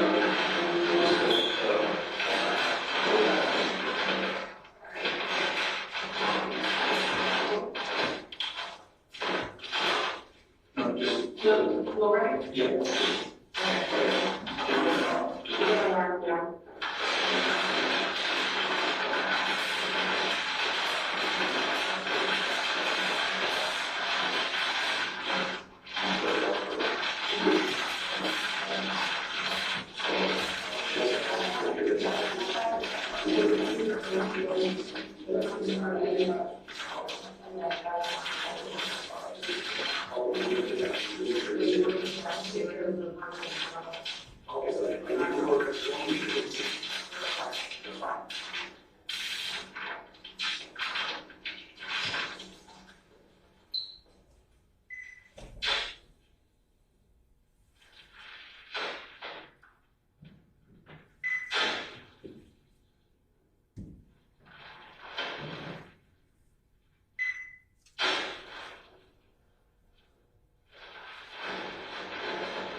there? Can you just lift it? It doesn't apply to someone else, it's applied to that a couple days ago. And while I was in the shop, that's always my hand. That's fine. They're trying to make it seem like what they were living or something. No, so I didn't see that.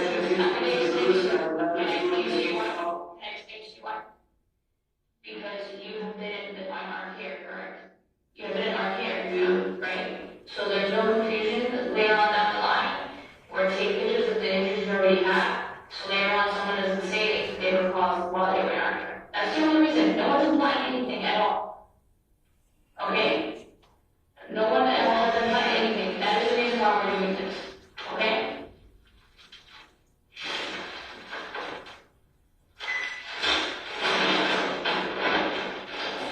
So aside from that, is there any other, do you have any other injuries that you know of?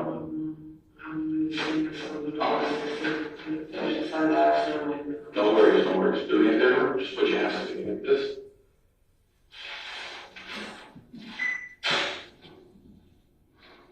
And then just put them together like this. There we go. Can you take a deep breath? 940.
Sorry, I had to use the bathroom and I needed coffee.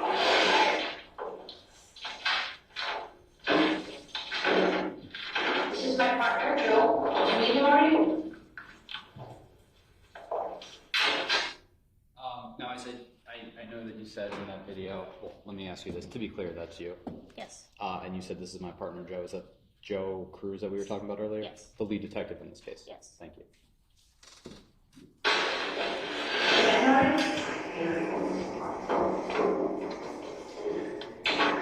I'm sorry for everything that you're going through right now, Casey. And I'm sorry for bear with me, we're just maybe all your information and his information. Kids, take your time, be not rush anything. Okay? I know that it's a lot right now for you. Yeah, like I told you earlier, Your sister. Yeah. Your sister. your kids are with your family, and you're going to take care of them all. Okay? You guys have 2 kids together, right? It was your first kid's name. Pedro. What's his last name? Jimenez. Junior? Yeah. How old is Pedro? He was 7. What's his date of birth? 87, 14. And you said that you guys another son? Yeah. Zero. MIA? Detective, the 911 call that we listened to earlier, which I believe is State Exhibit 1, in that, whoever the person who made that phone call, they said that the victim in the case had an injury, but they weren't sure. Is that correct? Yes. Ms. Link just gave an actual date of birth for the victim, though. Is that correct? Her son. She gave the date of birth for her son. What's his last name?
Logistics coordinator.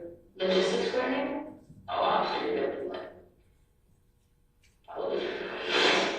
For what company? For Silver. Silver Base? I just work at a ship in the United States. Oh, wow. That's in Lexington? It's in Nevada, state, Nevada, yeah. And how many people did you be working? That's it? Yeah. How long were you working there for? 3 years, 4 years. What high school did you go to? Southgate. Really? What year did you graduate? 72, when I was 16. Oh. Something college. So you left Southgate? Did Pedro go to Southgate too? I used to. He did. Where'd you guys meet? Taking up with the 2017 with the permanent, and then he joined with me out. And then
And he's always been a trucker. How long has he been a trucker for? about 3 years. Detective, you just asked the question before you both lived at the address. Who are you referring to? Miss Link and the victim. Did Miss Link deny living with the victim? No. That the victim lived there? No. Thank you.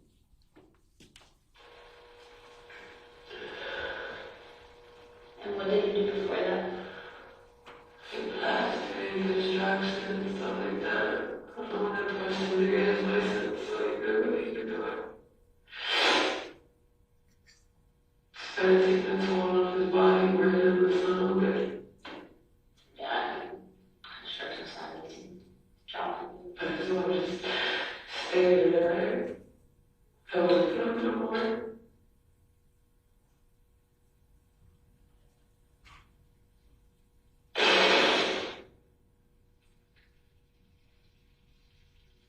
So bring your tissues, okay?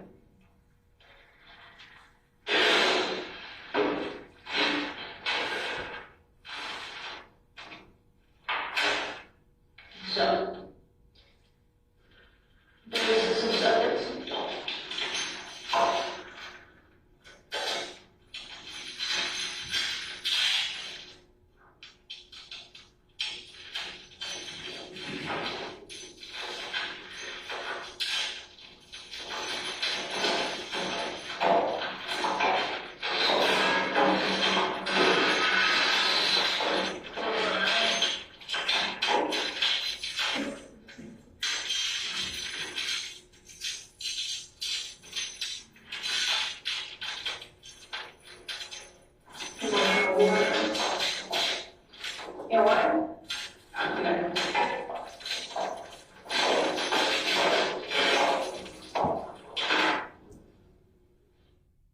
Before we move on, Detective, you asked a bunch of questions about the defendant's children, where her and the victim lived, a couple other things, how they met, and things like that. Why were you asking those questions?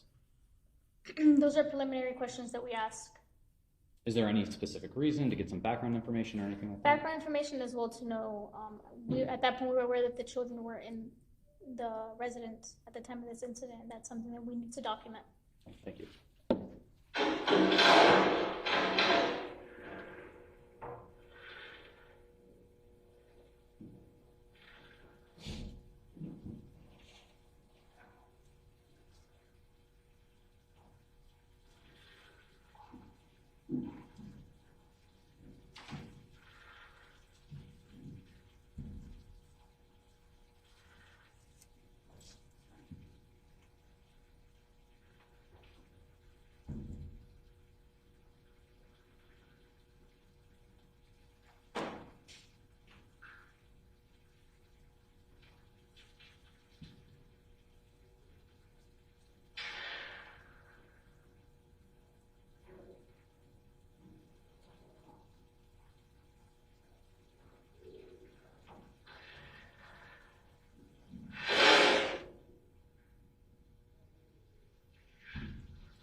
Let me just skip a little bit ahead.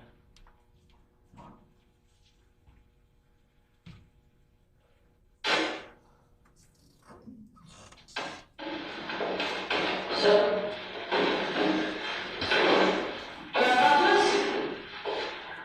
and we're gonna go over your rights again. And of course, we have a couple, we're gonna go over your rights again, and then I'm gonna go over your rights again, okay? It's gonna be the same form. I'll read it to you again, and we'll go over there, okay?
Detective, we just heard the defendant whisper to herself, "I killed him, I loved him so much."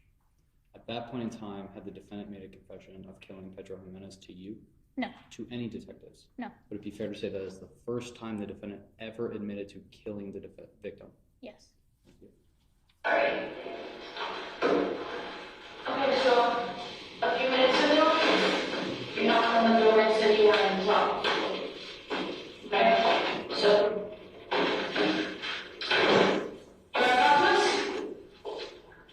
and we're gonna go over your rights again. And of course we have to talk to we're gonna go over your rights again, and then I'll go over your rights again, okay? It's gonna be the same form. I'll read it to you again. And we'll go from there, okay?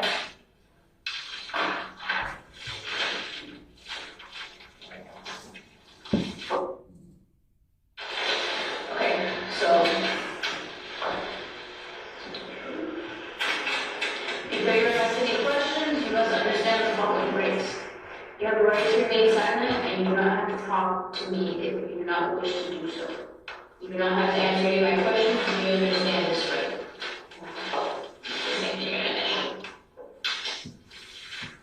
Should you talk to me, anything which you might say may be introduced into evidence in court. Again, do you understand?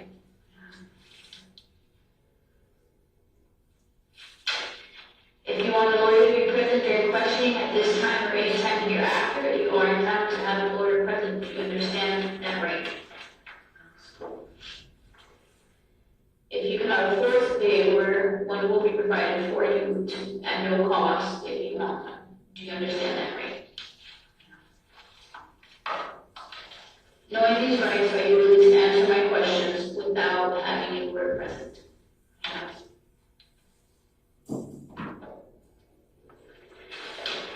This statement is signed of my own free will without any threats or promises having been made to me. Do you understand what that means? So you're going to sign right here.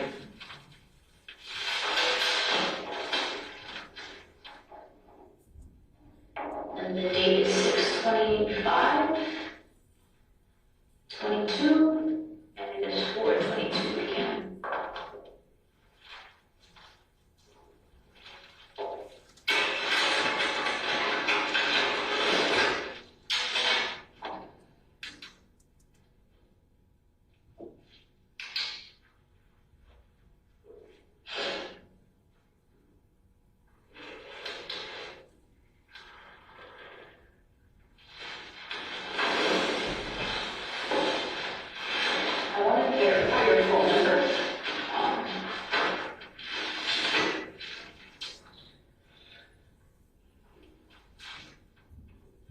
What is your cell phone number?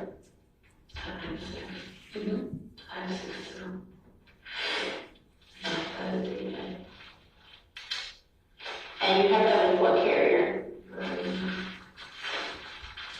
And what kind of phone do you have? An Android iPhone. And it's your phone? No one else uses it besides you?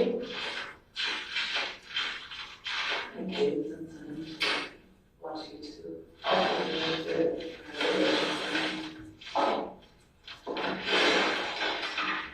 Okay. Just to clarify something, because when we went downstairs to do the fingerprinting, you told me that you didn't mean to do it, that you were just trying to scare him. What did you mean by that, and who were you speaking about? Okay, Pedro. And what did you mean by you didn't mean to do it? Just wanted him to stop hitting me.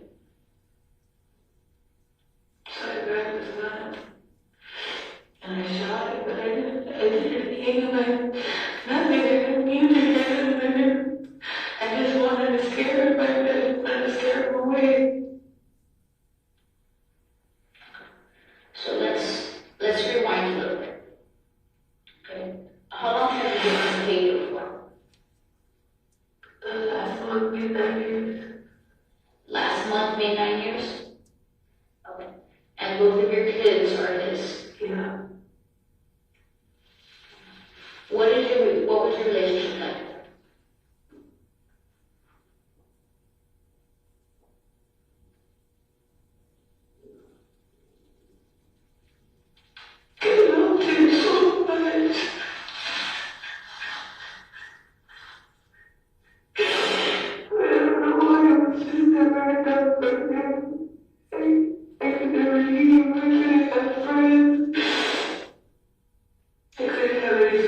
I didn't have anything.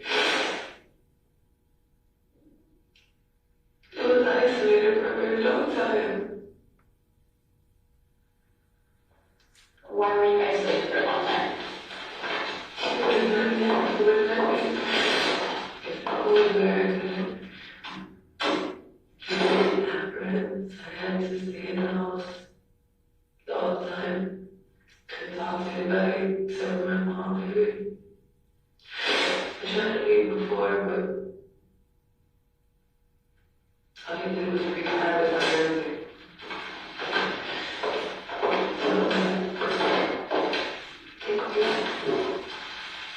And what's your relationship with him always like that? You know, not at first. He's a different person when he's on drugs. Every time he would come home before, it wasn't always that because he was with him every day, you know, when you worked here.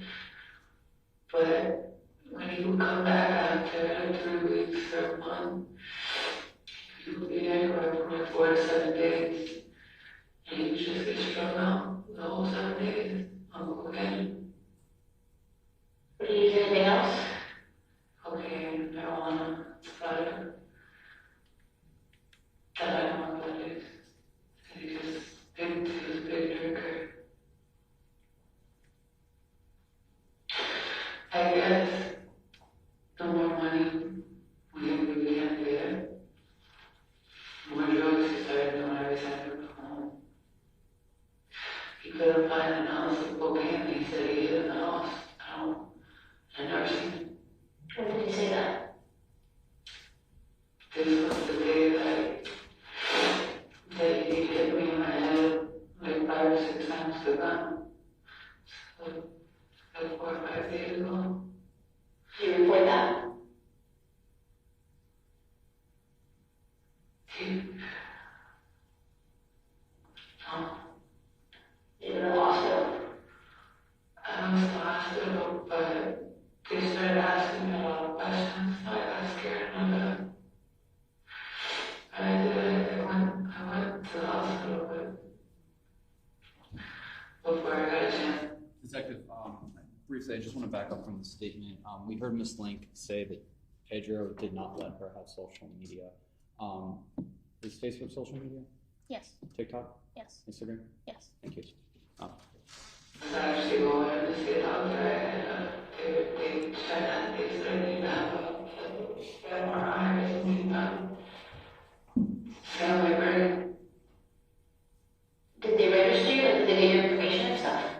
What hospital is it? Hospital. You said a couple days ago, you remember what day?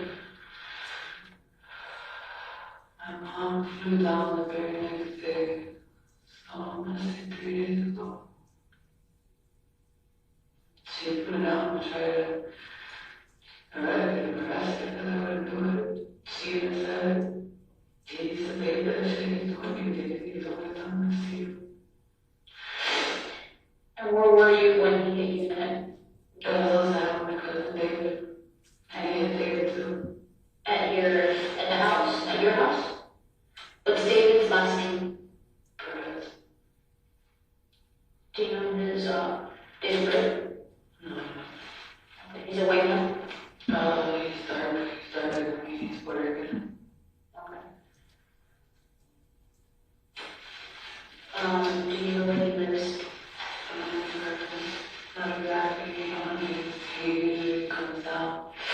That was the first time he's ever been in my house. So he's seen me since we were kids. And he's your cousin? I have no idea. My mom's brother's son.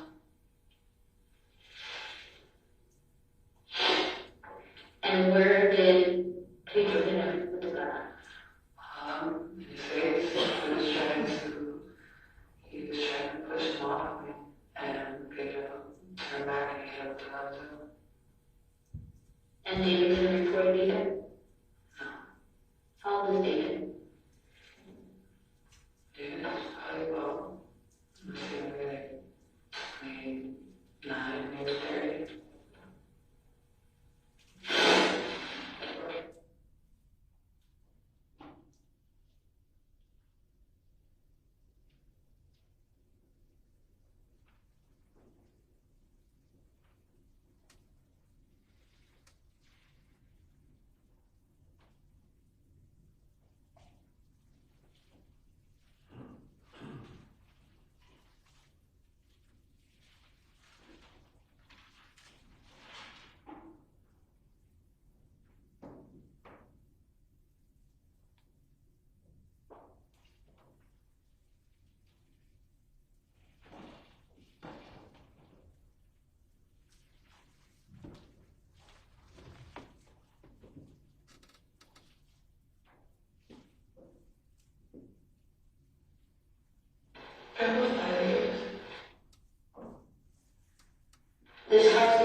he lived there for? About 5 years. 5 years?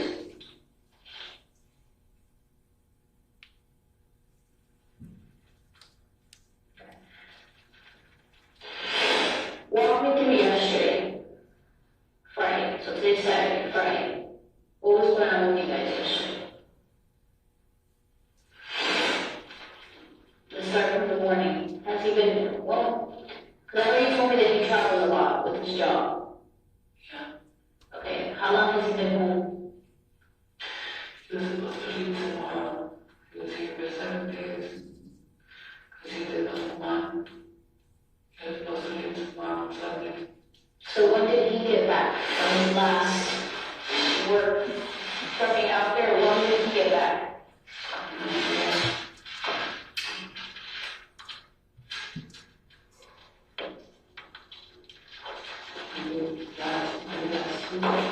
Last Tuesday? Okay, so today's Yes, I fucking how long since he thought I was taking on last so he got back last Tuesday. Yeah. So he's been here about a week already. Yeah. What's he?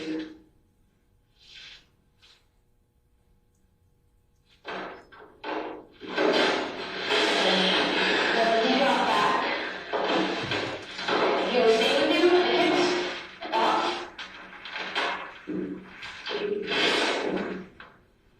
The last time is when he comes back now, he'll run for whatever fucking reason. And he literally fabricates shit in his head and actually believe it. He would believe he had a severe mental disorder. I know he did. I know he did. Nobody normal would do shit like that. Nobody normal would make stuff up in their head and actually believe it. What would you make up? What do you mean by that? Like, he would tell me how all of the fucking sweat of cheating on him. Or on fucking Maury, I know. Cheating on him. Oh yeah, I know that you've been taking naked pictures of yourself. Bullshit stuff. And he would just continuously say it over and over again. And he would get mad and be like, yeah, sending these fucking niggas pictures and shit. Hey, you know, stupid bitch, yeah, I know what you're doing. I know, like, you could genuinely tell he did believe the shit he was saying. You could tell he did.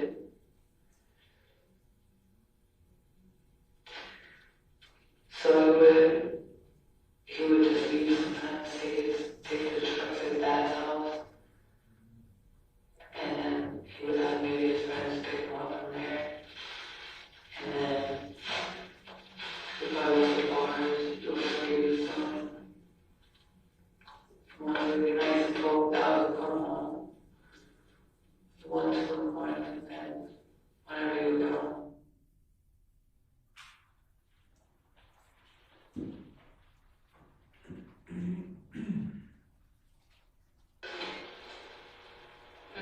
Northwest, Porter,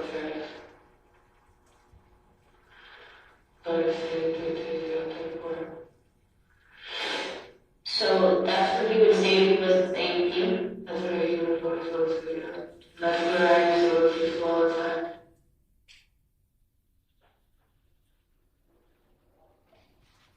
Okay, so Friday yesterday, who was he?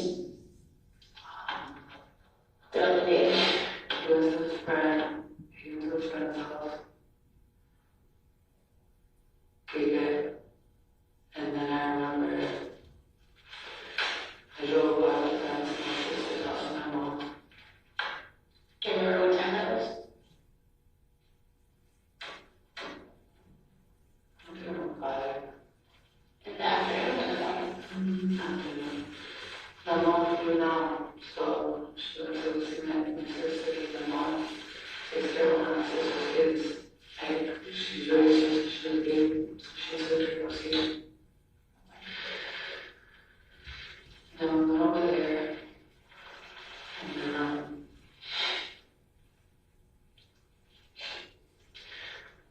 just talking, shit like that. We were supposed to do a barbecue in the house there with all my sisters and stuff.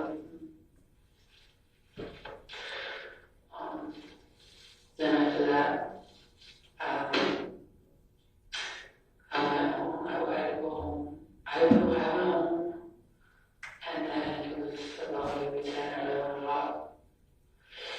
And he said, at this point, you were home alone with the kids? Who's home? Okay, and what were the kids? The kids were moving on. So you, your mom, and the 2 kids home? Yeah. Okay. After that, I went and I picked them up. Well, where did you pick them up from? Friend's house. Do you know the address? No. I just know it's, well, I'm the street behind Homestead now. So I don't know the precise address. And what's his friend's name then? Manriquez. Manriquez? Manriquez. Do you know how to spell it? I think I'm taking R-I-Q-U-E-Z, I believe. Is he white or not? He is white, he's Hispanic. Okay, and how did you know to pick him up from there? Because I knew that he was over there. Before he left, it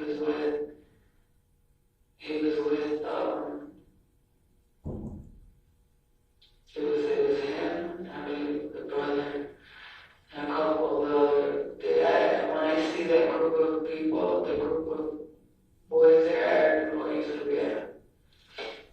But where did you see him with these people? At their house. Well, first they came to my house. Okay. And then they went to their house. Why did they come to your house? I guess maybe it was get more. So he was home. What was at your house then? Because some of you were home with the kids and your mom. Yeah, first that was when I got back. Okay, yeah. Okay.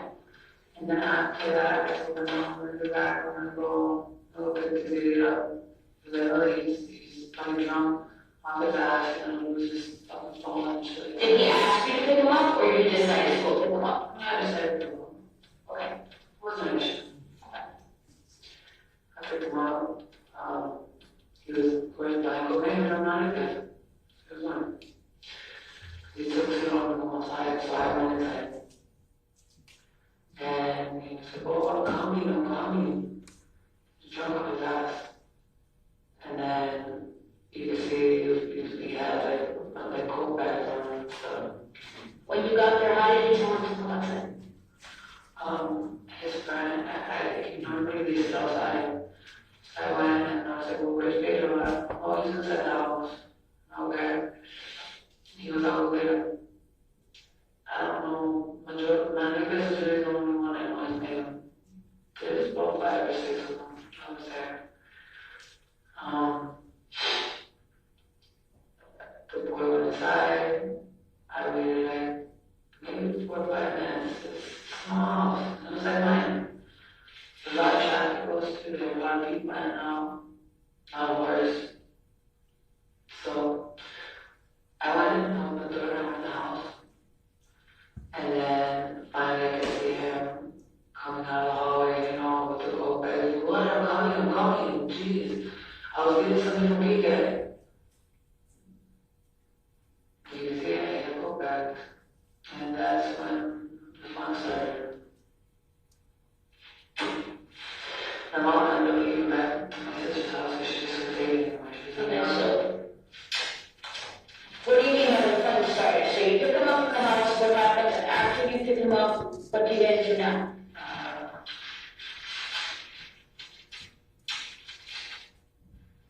He asked me to take him to the store to see waiver.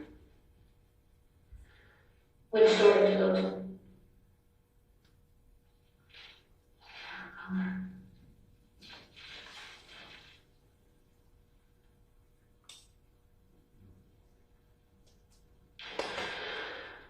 It has to be one of the sisters, only 2 sisters I ever go to.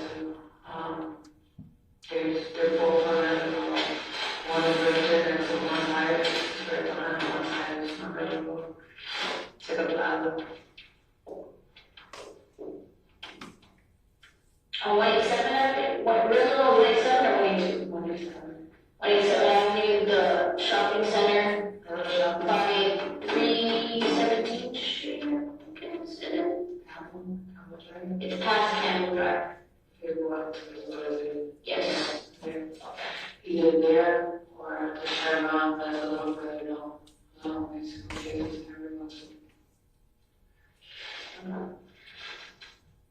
And when you guys are driving, are you talking about anything? What are you talking about?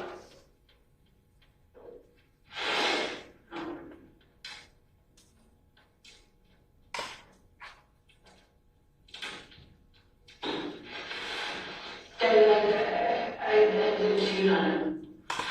Okay. Do you believe 100% certain? Friend told me that.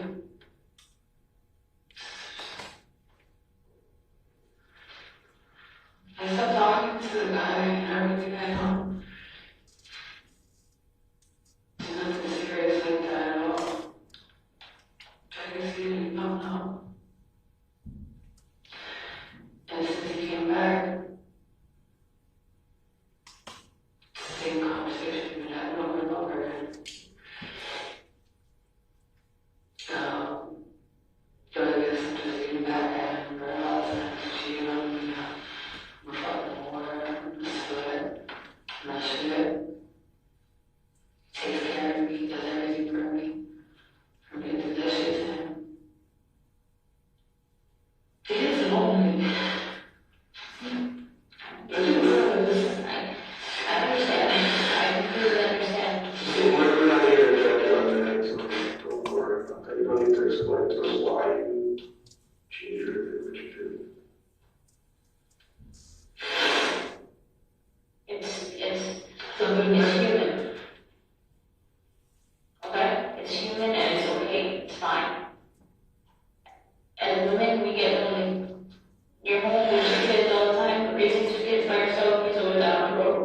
I can't on social media, I can't talk to anybody, I can't even talk to my cousins. I love me twice. So again, Detective, we just heard Ms. Link say she wasn't allowed to have social media. Is that Yes. correct? Facebook is social media? Yes. TikTok is social media? Yes. TikTok is social media? Yes. Instagram is social media? Yes. Thank you. He started to the gun too. I don't think he would have did it. If he didn't see my cousin there. Maybe he doesn't think my cousins are my cousins. I don't know. These are actually my blood cousins.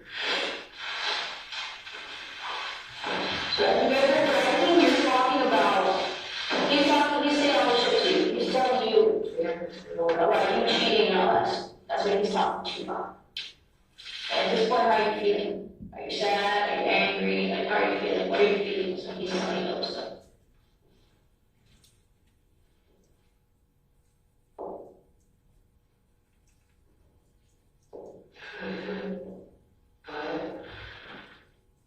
I keep denying it. I keep denying it.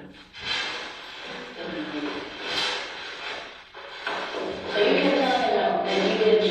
Basically, that's the story that you still with. Okay.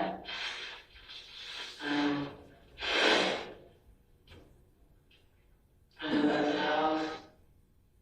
I'm sitting outside. I'm out and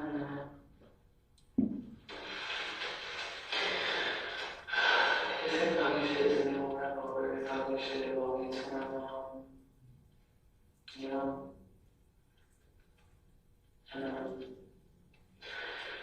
Then he could leave me. Running around. Inside, like, you just see it.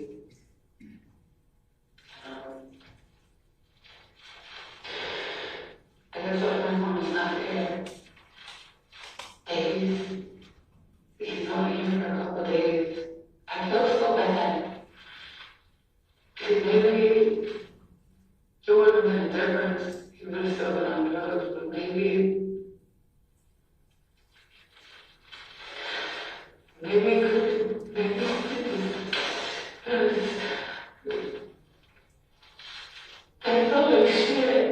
you know, he could have been at home. He could be in bed, he laid down. He doesn't get to his home that much. And it's so bad. So at this point, you get. We just heard the defendant say he doesn't get to be home that much. To the best of your knowledge, is she referring to that 1237 address? Speculation. Here in that right. Because the whole time, since he got back, that's all it's been. I felt so bad. I felt like shit. Even when he was empty and had the blood and everything, it got the first and the second day he came back.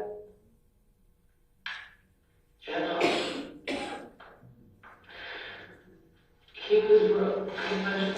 I don't know how much I can go with this table on. I had time. And I ran from the back of the city to roller coaster to my house, through the 5-6 blocks down. I'm back to the night pretty much. What was that? This was the night that I called the police for you actually came. And I just put a little blood on the doorway. That's the night the enemy that was with me and had the gun. He came, you could just hear him banging on the door. He banged on the door. And that's when he was trying to find. No, and he came out for the city, but he's sporadic as fuck. And he tried to attack first David. My first David back, and I got in front of him, and that's when he started hitting me, he started punching me, he started throwing bruises on my arms and everything. He started hitting me in the back of my head. And then I just know that he grabbed his gun on top of the china cabinet, and then I ran outside. He grabbed me by my hair and just started hitting me over the door, get on my head. He said, you know that? I just felt bad.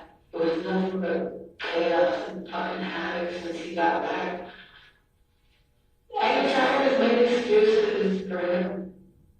I still would. If he was here,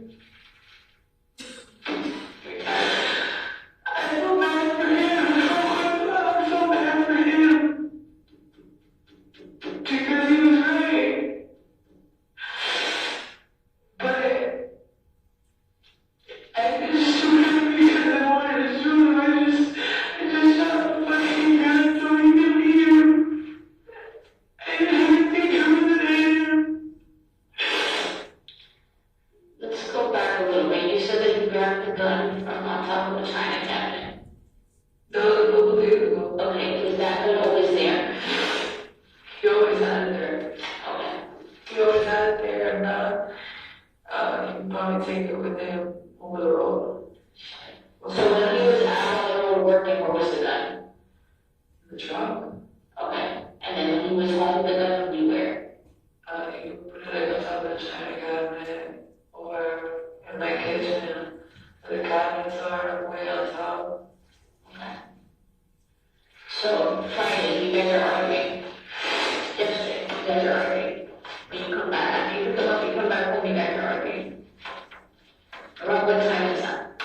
Do you remember? Like 10 or 11. Okay. And what happens? What continues to happen? How does the night continue to progress? 1 minute it's okay, the next minute going back to the over again. We'll be talking about something, we'll be laughing, and we were home, and then it flips back on again. Flips back on again. And everyone inside taking a box of gold. And he would get so angry with you, he would just walk me.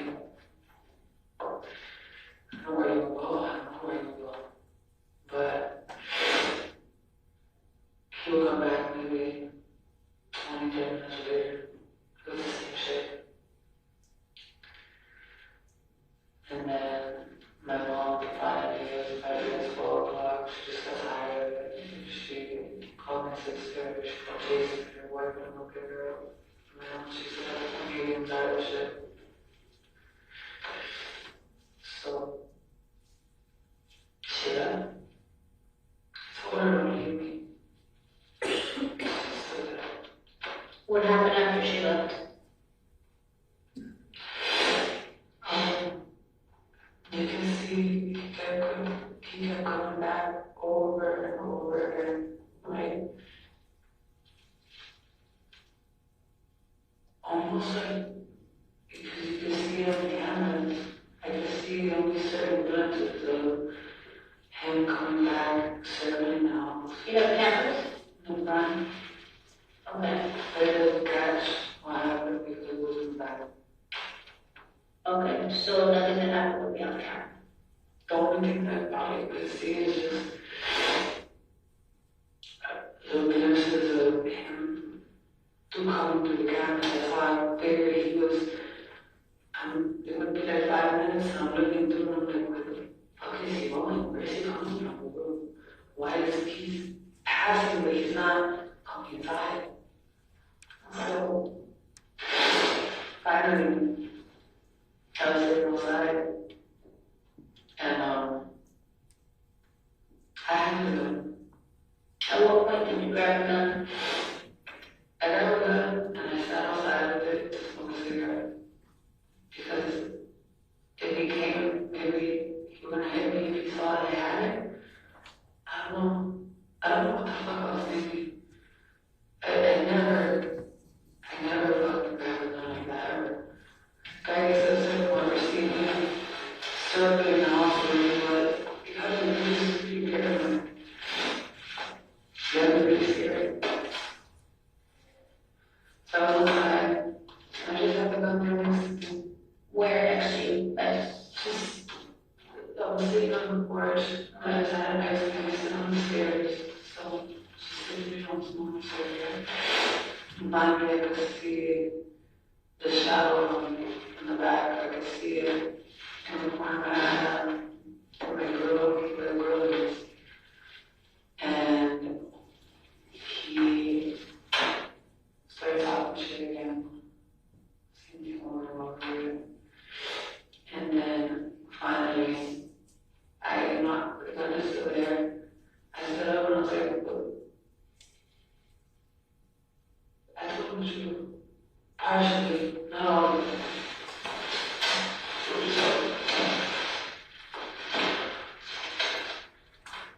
You were right about the name Alex.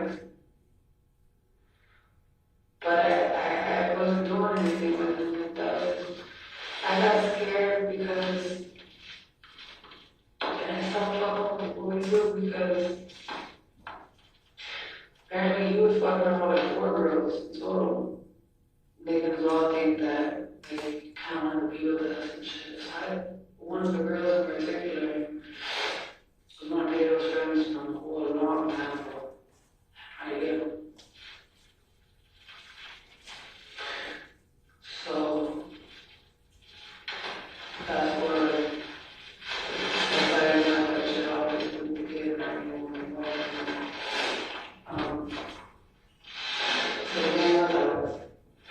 But it's not like that. It was never like that. He was just using me to piss off Dora. He was an asshole. She called him when she found out when she forgot me. She called him like 5 times on Facebook. And that's it. So then I started talking to her. And then, we hashed it out. I didn't know about you at all. I'm sorry. I begged her, please don't tell him. Please. She didn't. She didn't tell him. Supposedly, she told me she didn't tell him. But, when I said that, he was also, when I told him, it was her nothing like that. He was just using me to piss off Dora. He fucking exploded. I was like, you were fucking Dora's man. You were fucking Dora's man. That's what the fuck we were doing. That's why she called me that. He was screaming, ballistic, screaming. And I started getting scared. The way, the look in his eyes, you could see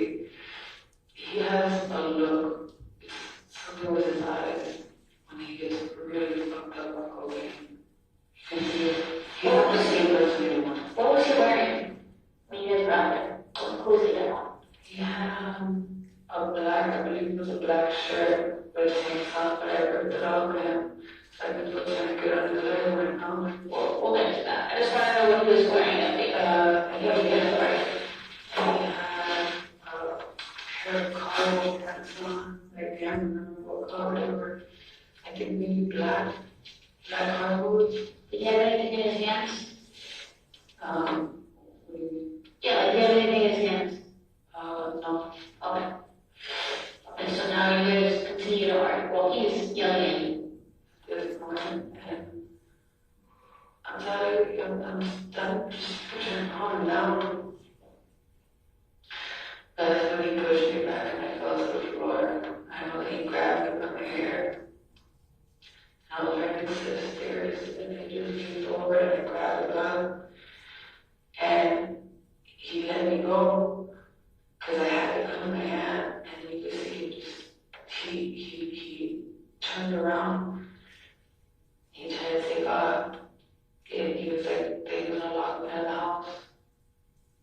He started running, and I just shot to try to prevent him from going inside the house. Where was he standing? When I shot him? Yes. I was in that. I was in there. I was really scared. Okay.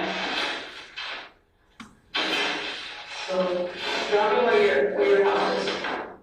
So you see on my house on the other side of the room. Okay. So I have the porch here, the stairs. So at this point, I'm right here. Okay. This is the end of the house for the white cars. Okay, so this would be the front of the house. This is the back of the house. And this is the front. This is the front of the house. This is the back of the house. Because the house is not a Okay, so you're saying, so this is the door to your duplex, and then this was the door to the other duplex. This is okay. What's in the street? Just in the street. So that's the street.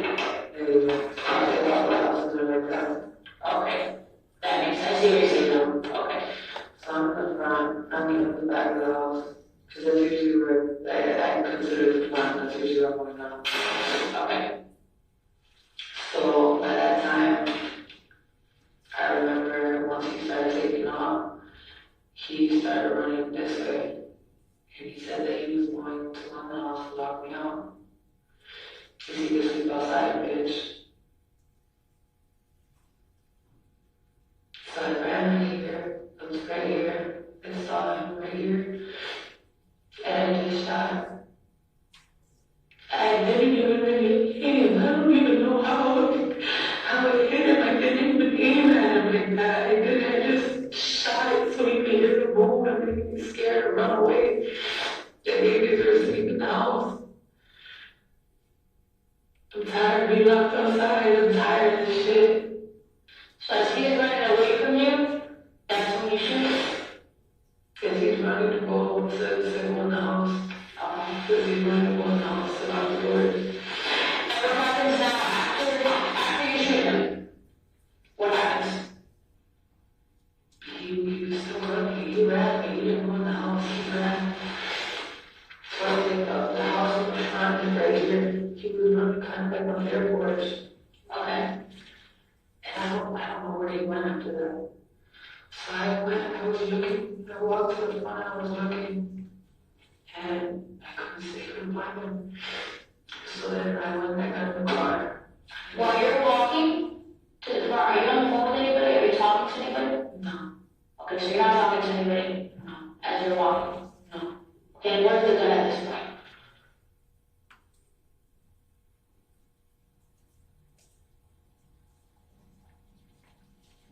I threw it.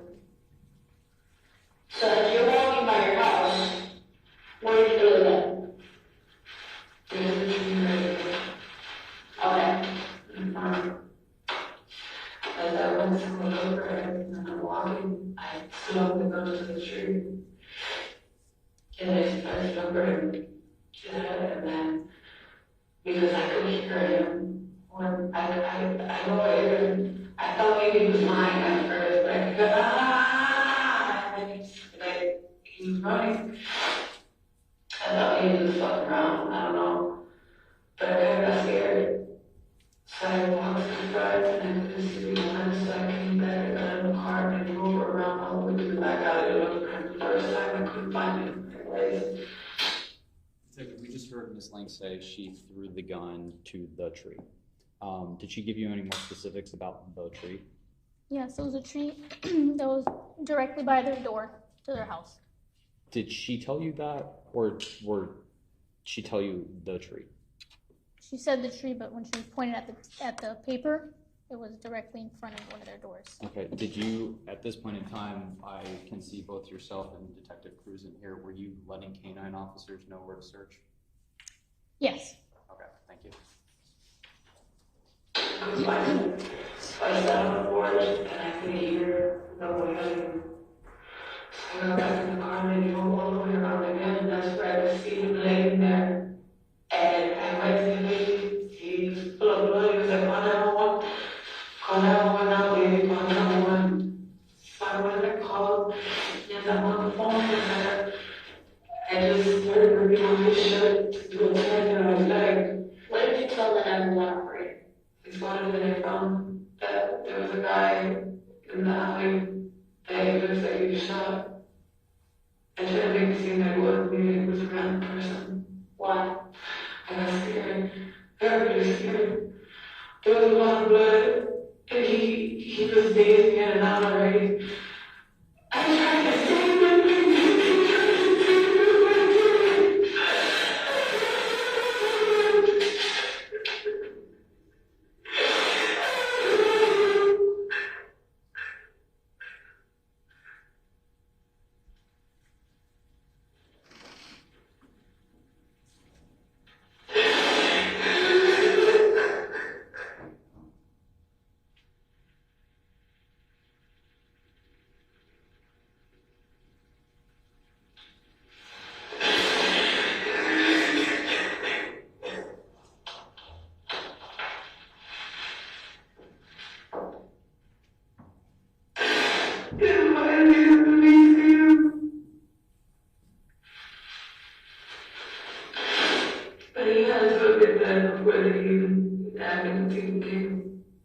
You were there when the ambulance arrived? I wasn't there when the ambulance arrived. The officer said we did, but I think I was there. I think it was. I want to back up just a minute. When you called K9 to find the gun, do you know if they had already found it? At the time that we notified, I don't know if they had found it. Okay. We just notified everyone on scene where the gun was thrown. Okay, thank you. Because I told her, and I remember before I walked away, I kept asking the officers if he was breathing, and they said, yeah, and I was saying, yeah. But when the ambulance got there, you could see him pumping his heart. Was he breathing? And I said, no.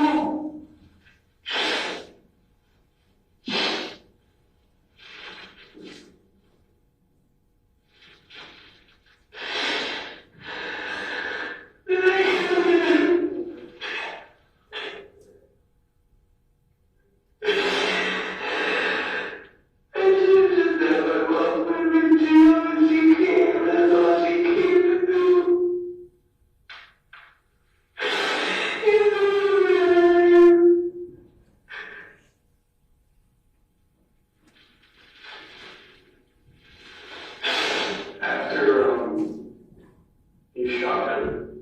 You walked in front of the house, correct? Yeah. Did you say anything? Anything to them? Did you say anything out loud? I said, where are you going? Where are you at? Did you really care? I didn't hear anything. I didn't hear anything. That's what you said? Yeah. He said that's when I got out of the car.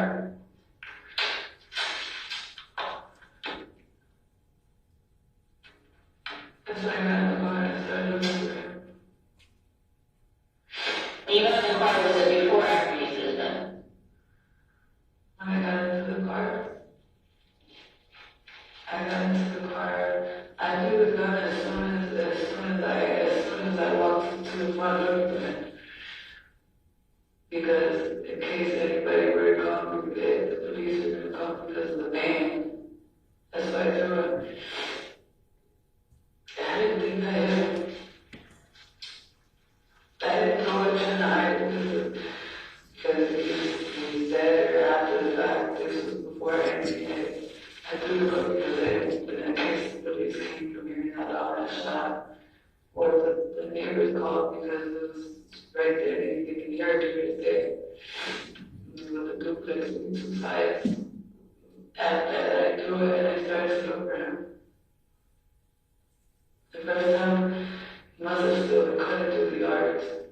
I couldn't find him. Once you got to him when he was on the ground, you found him. Was he on the ground? Was he still running around? He was on the ground already. Okay. I pulled up to him again. Okay. And once he's on the ground, did you take anything from him? I know I tried to initially take his belt off. So I started taking stuff out of his pocket, his phone and stuff out of his pocket, so I could take the belt. I tried to see where exactly the wound was because he had the phone covering up. I couldn't find where it was at. So I took out his phone. I think he had like some money in his suit, it was all full of blood. And I put it in, I know I threw it in my car after the police came. But that's when I was thinking about to take the belt off. So I went and just ripped his shirt up and did it. So you put something in your car? In the rental, yeah, the police came. What else did you put in the car? It was just his phone and it was like maybe like a bloody $10 bill or something like that. I just needed to get his phone out of the way so I could find it. I guess his phone was literally right there where the wound was, so I couldn't get it, and his belt was too tight, it was over the phone. So I took the phone out of the pocket trying to get the belt off. And then it happened. Are you sure he had a belt? Yeah, he has a belt, yeah. Because he was holding the phone down. He had a belt on. What if I tell you he didn't have a belt? He has to have a belt on. Unless he has to have it.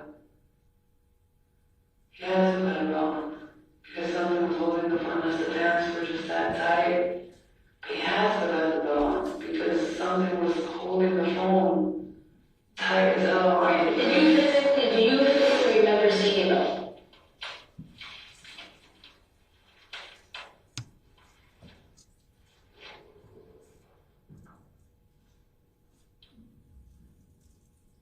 Now that you're saying no, and now I can't remember.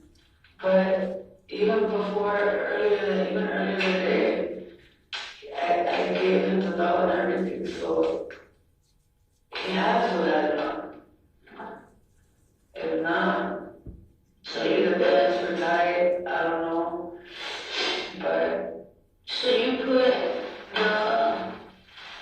his money and his phone, you put it in the car? yeah, he still had stuff in his pockets and other pockets and stuff too. At what point did you put all in the car, before or after the cops arrived? This is when the cops come.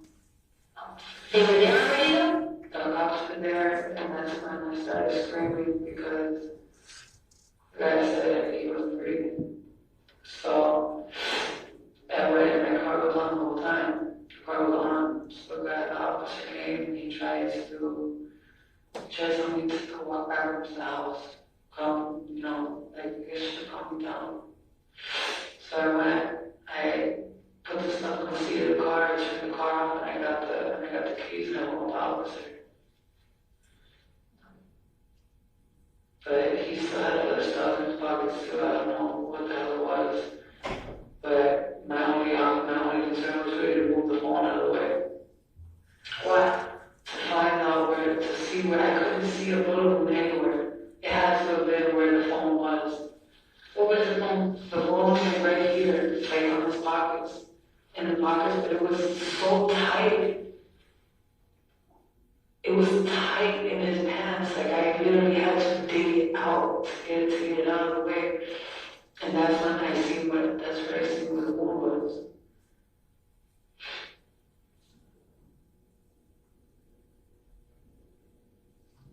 And maybe I was looking for it to see if he had a belt on. Maybe. But it ended up being his shirt that I ripped off at the end. I ripped his shirt off, and then that's when I tied it around his leg trying to stop the bleeding.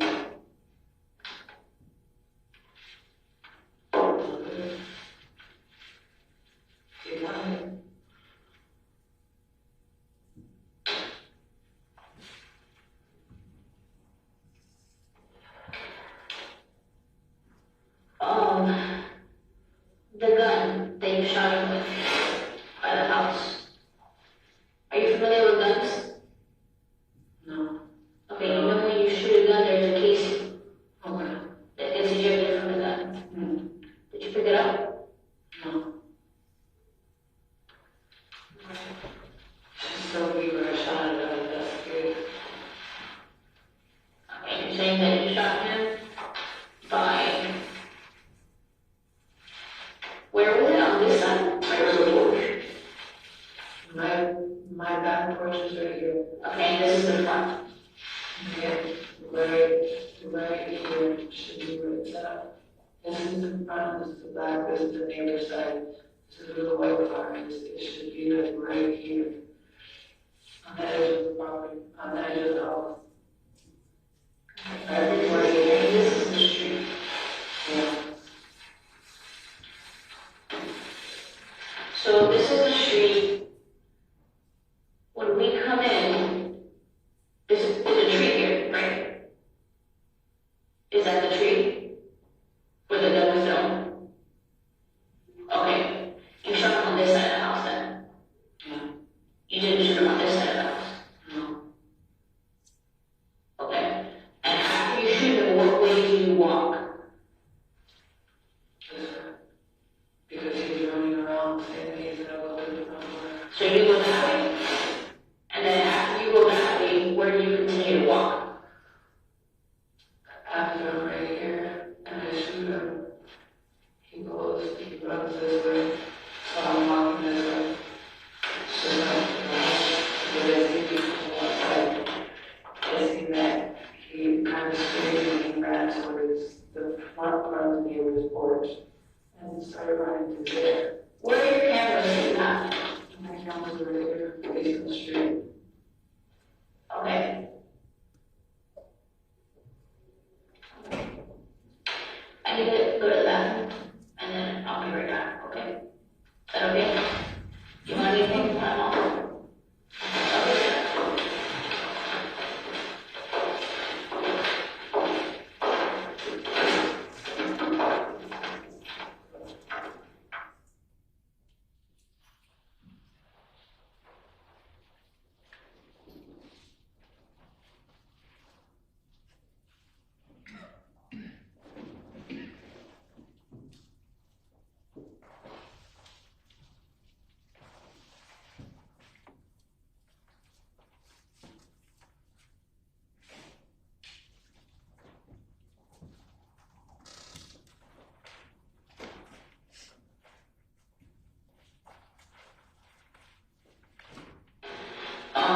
Where did this pistol get hurt? Man, I'm running off. Okay, so just to clarify this, so this is the street, this is 14th Street, right? This is the neighbor's house, and there's this in between, and this is your house, right? Okay, and you're telling me that the shooting did not occur in between here? Okay, what did I tell you that you're lying right now? You're bullshit. I'm bullshit? I know where it was. Okay, that's nice. What did I tell you that I have somebody that told me shooting happened? No? Detective, a moment ago, we heard Ms. Lincoln say that she had to remove some items because the defendant's pants were so tight. Permission to publish States 12? I want to show you what is in evidence as States Composite 12, which is 7 of 15. you just take a look at the shorts in that photograph, what kind of shorts do those appear to be? Basketball shorts? And would you agree with me that basketball shorts are not so tight-fitting? Yes. Same.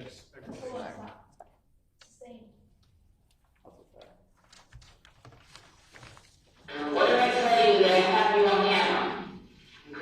Okay. And I'll quote exactly what you say on camera. So you know that I'm not bullshitting. That I'm not bullshit, as you said. Okay. I'm not going to hit an artery. You'll be fine. That was 10 minutes prior to you calling the police. And you're walking with a gun in your hand. You walk towards back to inside your house. You walk back out with the gun still in your hand again. Then you walk by the tree. I shot him right here. I'd say yes. What about that comment that you made? I don't even remember saying that. Honestly, I don't even remember saying anything at all. No, he didn't say anything. You said that. He didn't say anything. You're right about that. He said I might have been a martyr and I said you would be fine. I don't even remember saying it at all. No, you said that. You said it. You said that. Okay, he didn't say anything. You said, I might have been an artery, you'll be fine. You said that, and it's on camera. And you're walking with a gun in your hand. Okay. Okay? Listen, I'm not here to play games. Okay, listen, I don't need to sit here and listen to lies anymore. I don't, because quite frankly, there's a lot already that's telling me what you did. You think that I'm in here bullshit? You think that I'm in here bullshitting you? I'm telling you right now that I'm not. Okay? Yeah, I was angry. Okay? You didn't shoot him and dump the gun right away. That doesn't happen. Because you're facing with the gun still in your hand. Okay? You move your car. You go around to find him. Did I still have the gun when I got in my car? You tell me. I shouldn't have to tell you what you did. You should be able to tell me what you did without lying. There's bits and pieces in one moment. I don't even remember saying that. I don't remember saying that at all. But I know that I shot him right here. And he was right here, and that's when he went that way. I know exactly where he was. I didn't shoot him in the house. How far away were you from him when you shot him? If you look at him, he was about right here, about in the corner. And I'm right here. So you were standing on the opposite side of the house when you fired? And was he near anything? There's nothing right there, like, except for chairs, maybe another tree that were right in front of him. When he was by a tree? There's another, like, bush. There's like right here. There's a tree with a bush and a tree kind of thing. It was like maybe the something that was next to him. That would have been next to him, at least. Because I know it was right here. Okay, so he's trying to get away from you at this point then. He's trying to run the house to let me out. Okay. At this point where you're standing with the gun, aiming at him, as he's running away from you. No, I'm not aiming at him. Where are you aiming the gun at? Because the gun was just in my hand. Okay. It was down. And then once he said, oh, you're gonna sleep outside tonight, bitch. That's when I literally just lifted it up and I just cocked it and I shot it. It was already cocked and everything. I shot it. And he's running or walking away from you? He was running into the house. He was trying to run into the house. He's not running away from me. He was running into the house to lock me out. Okay, did you physically see him run inside the house? No. Okay, you're telling me this, right? You're here. He's here, right? I'm right here at the corner of the house. Okay, and he's here. Yeah. Where is your front end at? Where is your front door? The front door is right here. Okay, from here to here, he's running away from you. He's running into the house. The door's here. Yeah, it's in the house. Okay, so the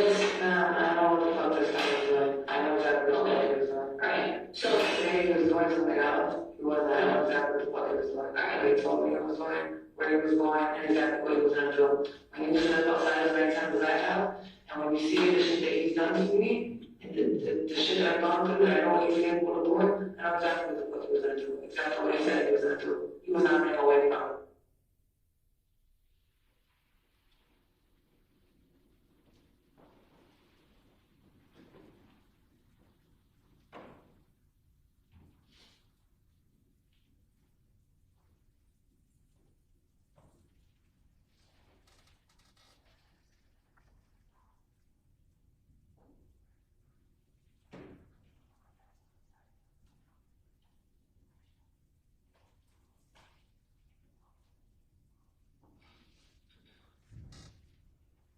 You come this way. After you shoot him, and you walk around this way, and you come this way, what do you do when you come back this way, when you come this way? Before you walk back over here to dump the gun? Did you go back inside the house? I don't remember. I don't even remember. I could have sworn I went from what I recall that I went this way. I thought I took the gun as soon as I did it. You didn't. And I walked onto the sidewalk and I started calling out and telling him too that I was taken to the hospital. I hit him. That should be on camera too. So I couldn't find him. The first time I went and I drove around, I didn't see him again. That's when I came back, I parked the car, and I think I sat on the stairs and I could hear the wind. So I got back in the car and I drove back around here.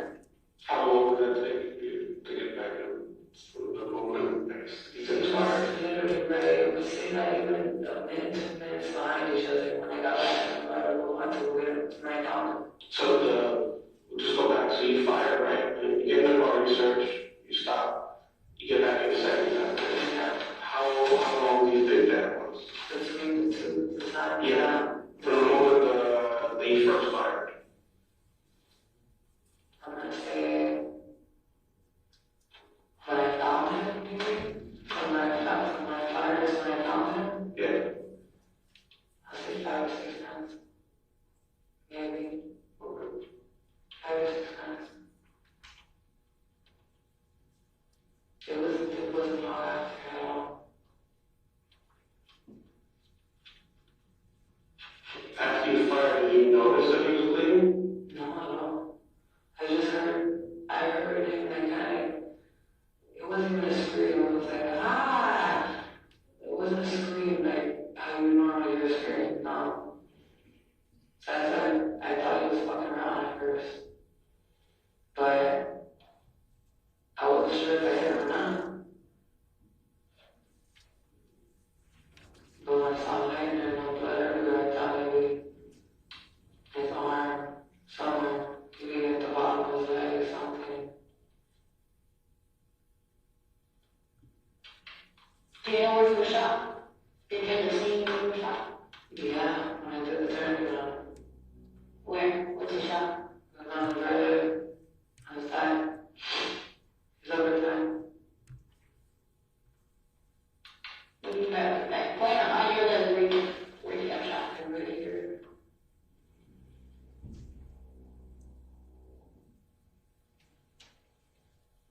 Am I wrong? It was lower. That's what I was a little confused when you said about the phone thing, because it wasn't my word, it was my word.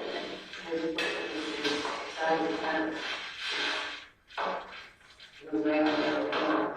Full of blood, maybe his hands were turned sideways. I don't know what to tell you. But the phone was over, it was definitely over, it was over the little.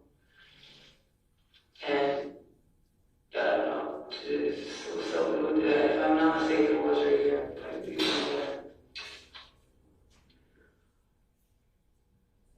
I thought it would have been somewhere else, maybe to the grave, maybe some flesh wound or something.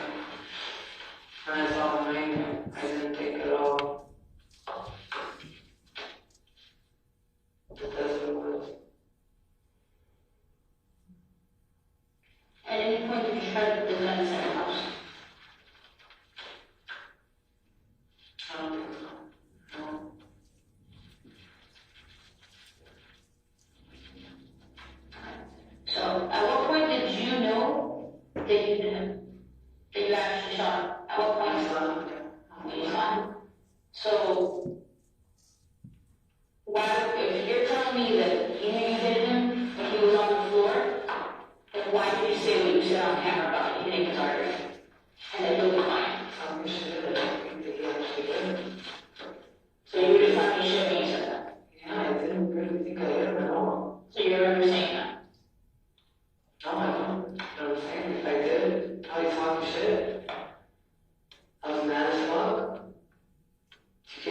already fucking tried to beat the shit out of me in the back of the house again.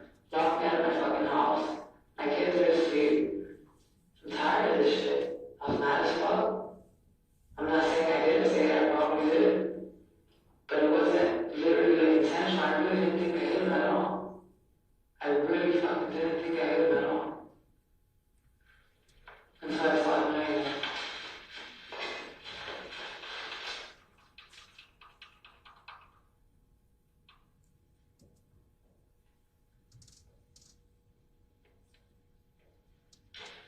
I love him more than anything that he was to talk to. I did. Those little lying people.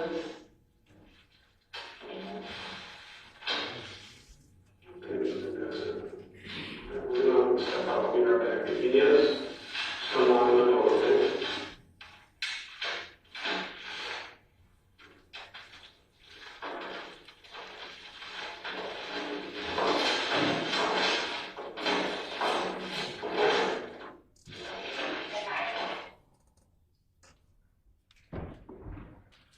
Detective, was anybody ever arrested for the murder of Pedro Jimenez? Yes. Who? Daisy Link. Do you see Daisy Link in the courtroom today? Yes. Can you please identify her by what she is wearing in the courtroom? Yes, she's wearing. I can't see. If she is in the courtroom. She is. I can't And see. if you can stand up. Floral top. Can you please be a little more descriptive? Black long hair, floral top, tattoos on her right eyebrow. Your Honor, let the record reflect that the witness has identified the defendant. I have no further questions. So anybody needs a break, let them out, otherwise we'll be cross-examination. Nobody needs a break, okay. All right, Mr.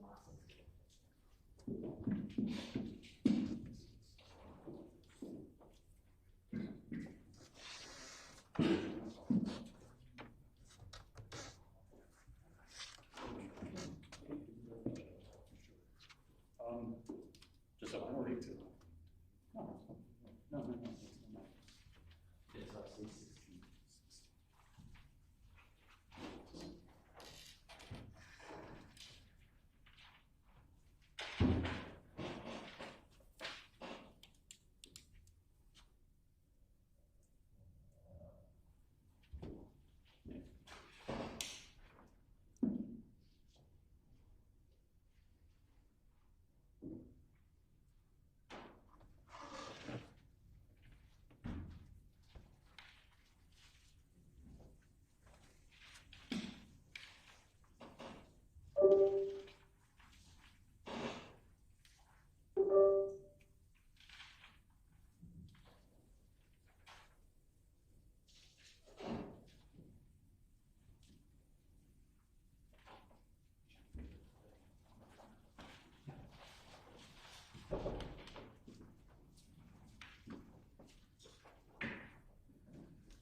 So, Detective, a little while ago, before we played the interview, if you recall, the state played a couple of videos for you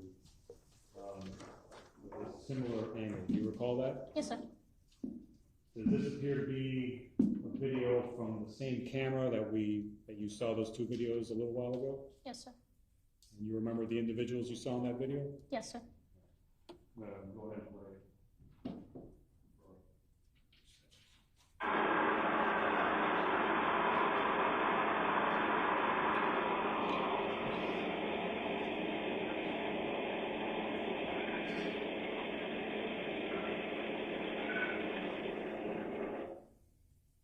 See that man running from the left side of the screen to the right side of the screen? Yes, sir. Does that appear to be the same man that you saw in the videos that were played? Objection. Witness testifying to the evidence that speaks for itself. Does that appear to be the same man that was in the videos that you saw earlier? Yes, sir.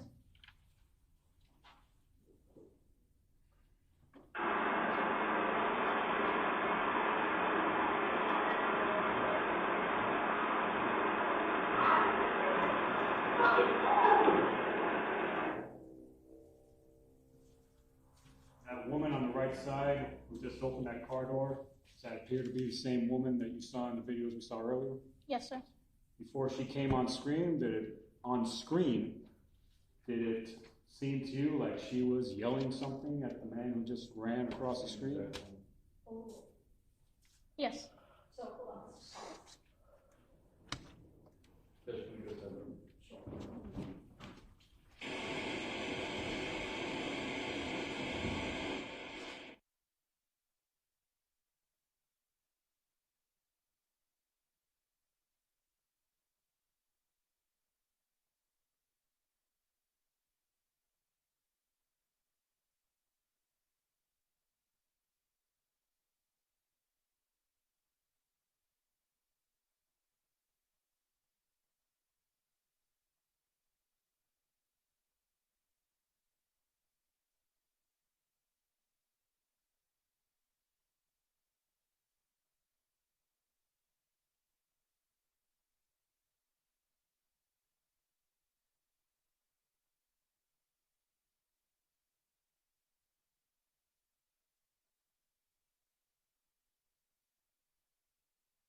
There may be more questions about this detective and her investigation as it relates to evidence she obtained, and it might be questions regarding this video.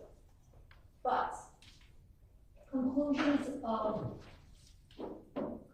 as to what is in the video and what is said in the video is up to the jury.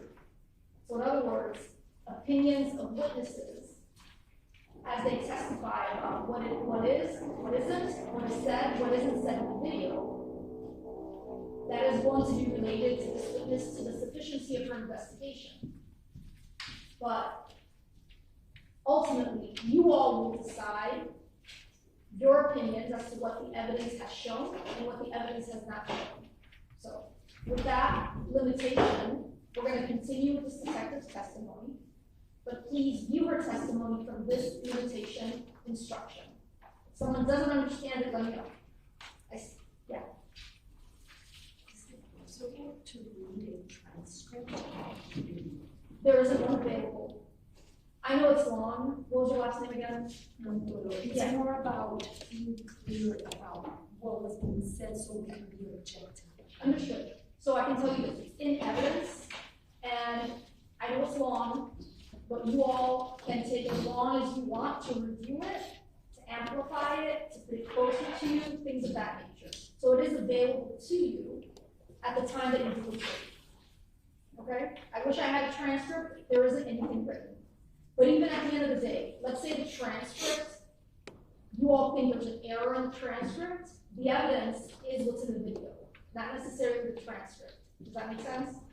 Okay. Yes, but isn't there like some kind of app that would make transcript like So something?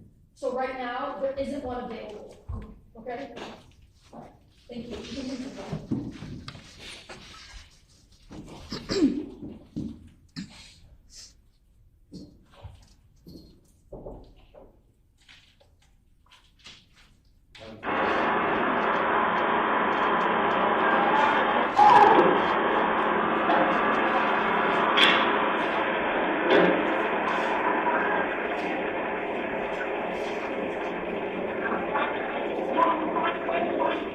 Not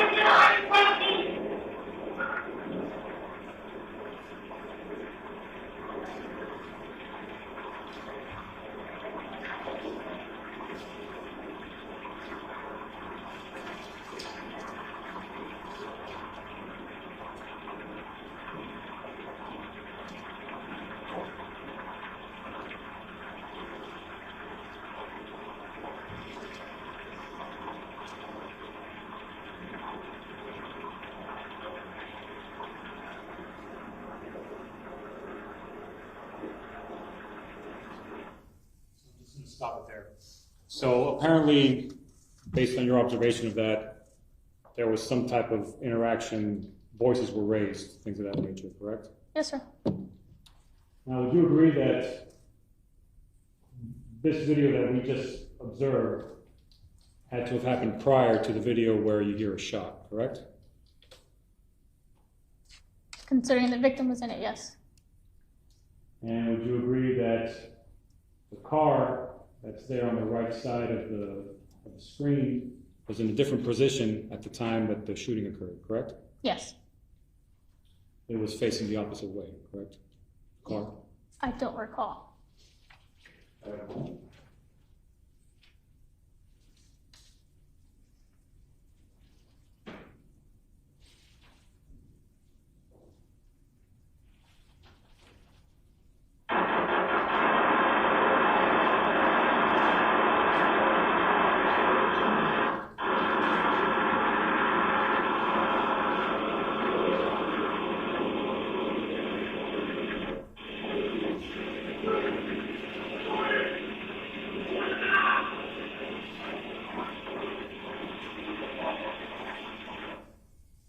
This is moments before the gunshot, correct? Yes.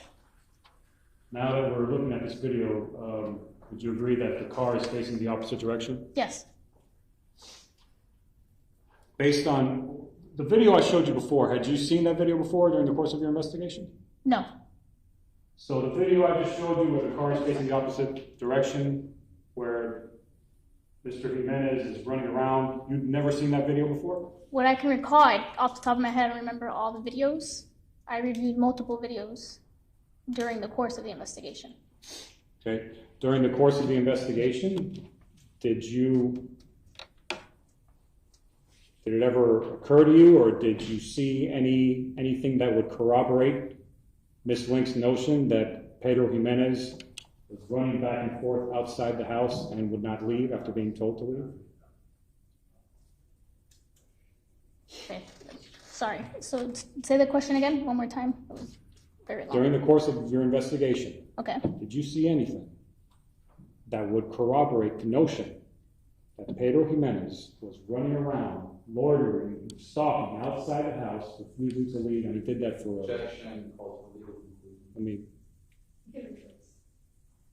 and he did so for a lengthy period of time before the ultimate confrontation where a shot was fired? Oh yes, that particular video, he's running away from the residence. Okay. So he's running around. Obviously, at some point he came back. Yes. And right before the shooting, you heard him screaming there, right? Yes. Now we know that when rescue arrived, there was a tourniquet on Mr. Jimenez's leg, correct? Yes. And Daisy Link put that tourniquet on his leg, correct? Yes. She's also the person who called 911, correct? Yes. Now, we just heard her say that she didn't know that he had been shot when we were listening to her statement a few moments ago, correct? Yes. Okay. So she didn't know that he had been shot at the moment he was shot, and she ultimately discovered him and called 911 roughly, what, 10 minutes later? Yes.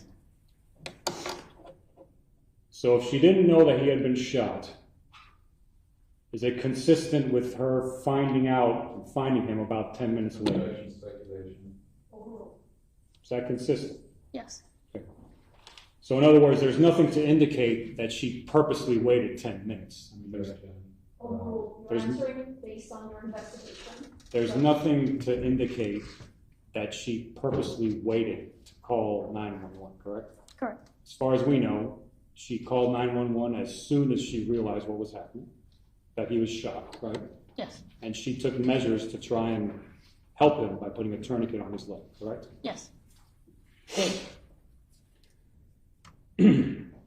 Now, you testified earlier that when she was transported to your headquarters, she was not a suspect, but she was an important witness. Did I get that correct? Yes.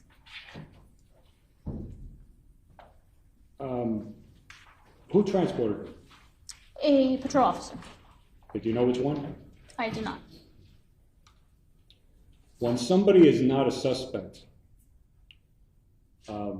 what is the procedure as far as transporting them to headquarters? Are you supposed to put them in handcuffs? Are you supposed to, what's the procedure? If they're being transported in a patrol vehicle, that's a marked patrol vehicle, yes. Procedure is they need to be handcuffed. Why is it? If they're not a suspect, why is that? Safety reasons for officers. Anyone riding in the rear seat of a police vehicle needs to be handcuffed whether you're under arrest or not.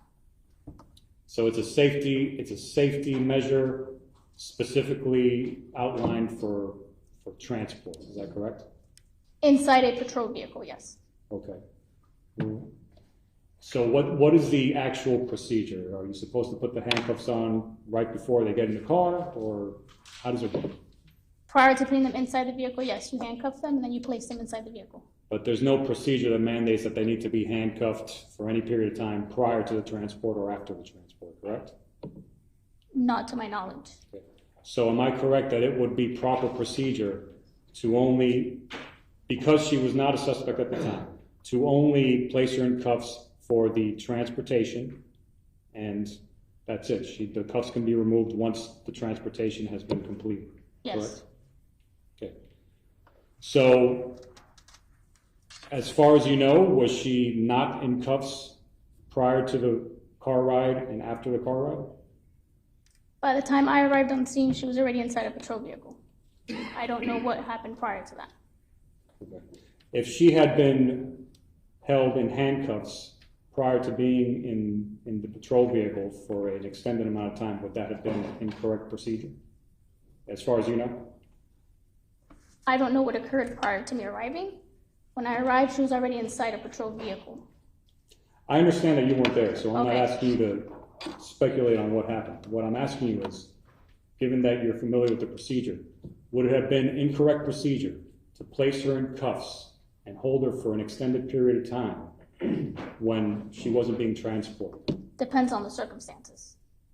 Okay, so procedurally, what would be a circumstance where you would handcuff somebody who is not a suspect, who's not being transported? If somebody is combative and is posing some kind of threat to themselves or others, or acting in a threatening manner, then yes, so they will be placed in handcuffs. Okay.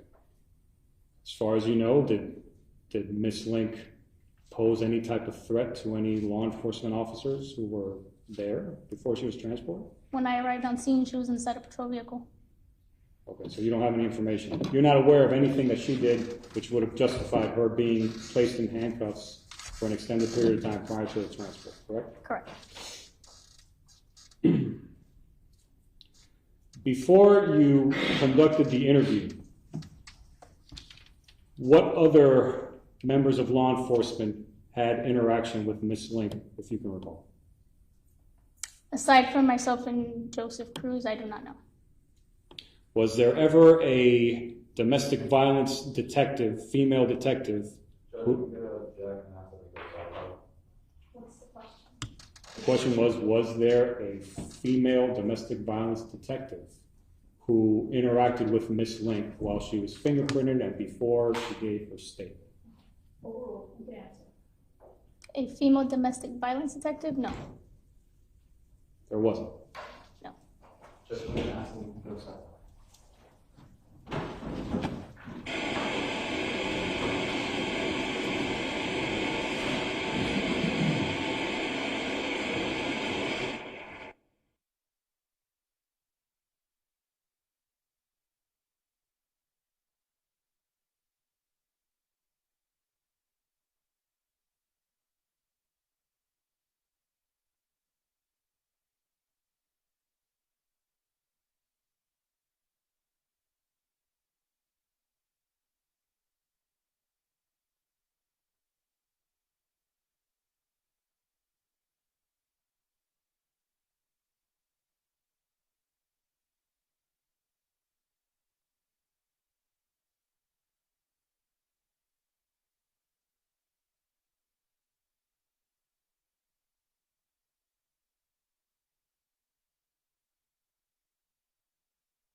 So I just want to be clear.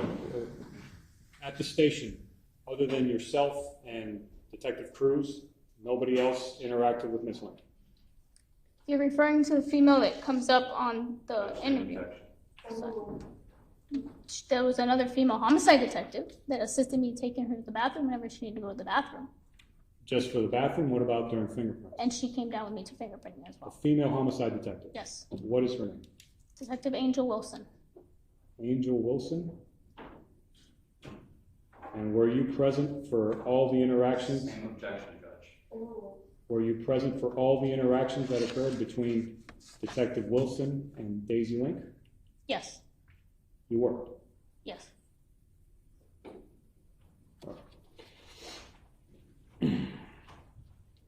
Now, based on the investigation that you conducted here, isn't it true that when Mr. Jimenez first arrived at Daisy Link's home earlier in the evening before the morning of the shooting, there were other family members of Daisy Link's at the home as well? Yes. Her mother was there, right? Yes. And were other people there too? Her children? And her children. Are you aware of anybody else who was there? No. Okay. At some point, the mother left. Yes. And when the shooting happened, nobody else was there other than the children, correct? Correct. And the children were inside the house sleeping? Yes. When all this was happening? Yes.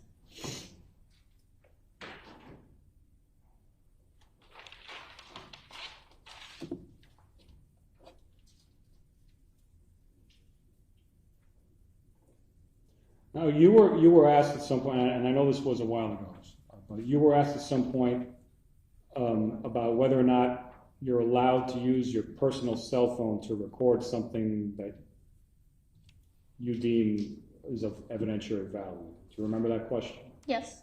And do you remember what your answer was? Yes, that I am not. You're not permitted to do that? Correct. Do procedures account for a situation when a detective such as yourself deems it necessary or important to record something? I mean, what are you supposed to do when you're in that situation? We are not allowed to use our personal cell phones for that. Okay, so what are you supposed to do? Are you issued another phone? Some individuals are. Who's issued a department phone? There are certain detectives that are issued. It depends how many phones they have available, if they have even phones available. Are those smartphones? Yes. And typically are those phones used to make recordings? Overruled, this was explored in direct examination. Take pictures for evidentiary purposes, things of that nature? Yes. So you, for whatever, do you know why it was that you weren't issued one of these phones? I don't know. Don't have one though. Okay.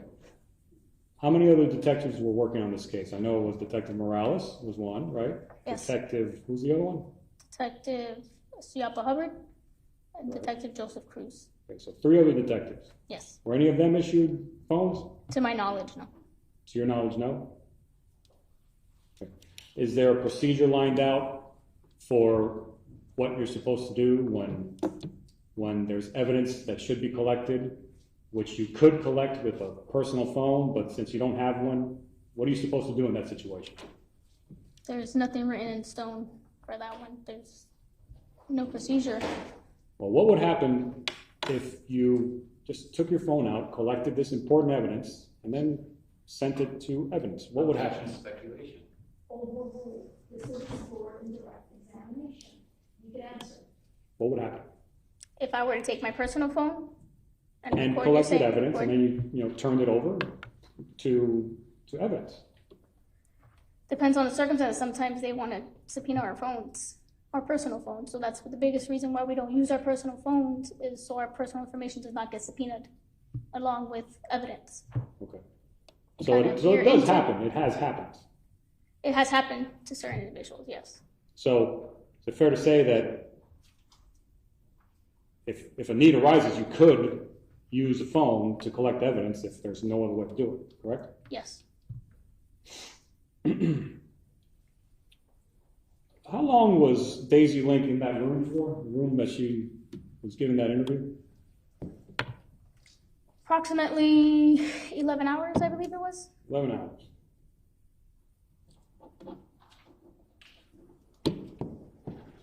The shooting happened at 3-something in the morning, right? Yes. How long after the shooting was it that she arrived to the room? Well, I didn't arrive till approximately 4:20ish. So by the time we got to the office, I would say approximately 7:30 in the morning, so I would have to refer to my report to give you the exact time that she arrived at that office. So around what time does the 11-hour stretch start? From the moment we turn on the video room and place her in the room. So like at 4-something in the morning? No. At 4 in the morning? She wasn't in the room at 4 in the morning. Okay, when was she in the room? It was, like I said, can I refer to my report to give you the exact time that I put her in there? Fine with me.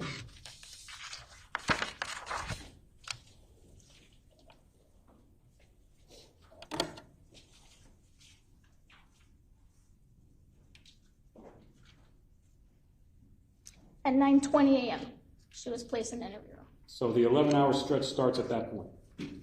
Yes. All right. So the night before this man arrives, at 3 o'clock in the morning. Sit down. If you want to object, you can stand up, or you have permission from the court to object while seated. I will give as much flexibility as you want to be comfortable. Thank you. So I understand. This man arrives at her home the night before. At 3 o'clock in the morning, this shooting happens. Objection, counsel testifying. Oh, that is what cross-examination is. Thank you. Please have seats. Please have seats. Thank you. Shooting happens at 3-something in the morning. She's taken to police headquarters. She's handcuffed. She's placed in the room. And then beginning at what time was it again? 9:20 a.m. 9:20 a.m., some 6-something hours after the shooting. No question pending. Right, because I haven't heard of the end of it. Because counsel testifying. He's re-asking. I'm sorry, over here, folks. I'm in the middle of court. Thank you. So some 6 hours after the shooting, Ms. Link begins an 11-hour stretch of questioning. Is that correct? It wasn't 11 hours of questioning. She was in the room for 11 hours. She was in the room for 11 hours. Yes. So what time did she finish? What time is it over? Can I refer to my report like when she was transported? Please.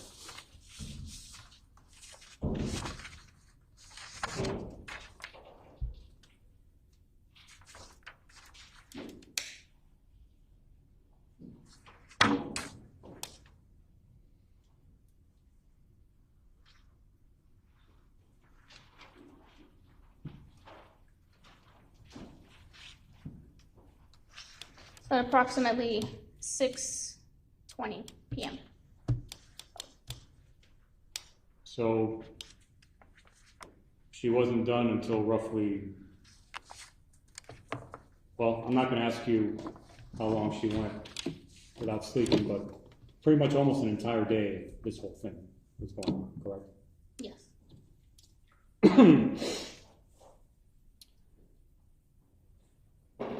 Now, the gun that was eventually found, it was found after she told you what she did with it, correct?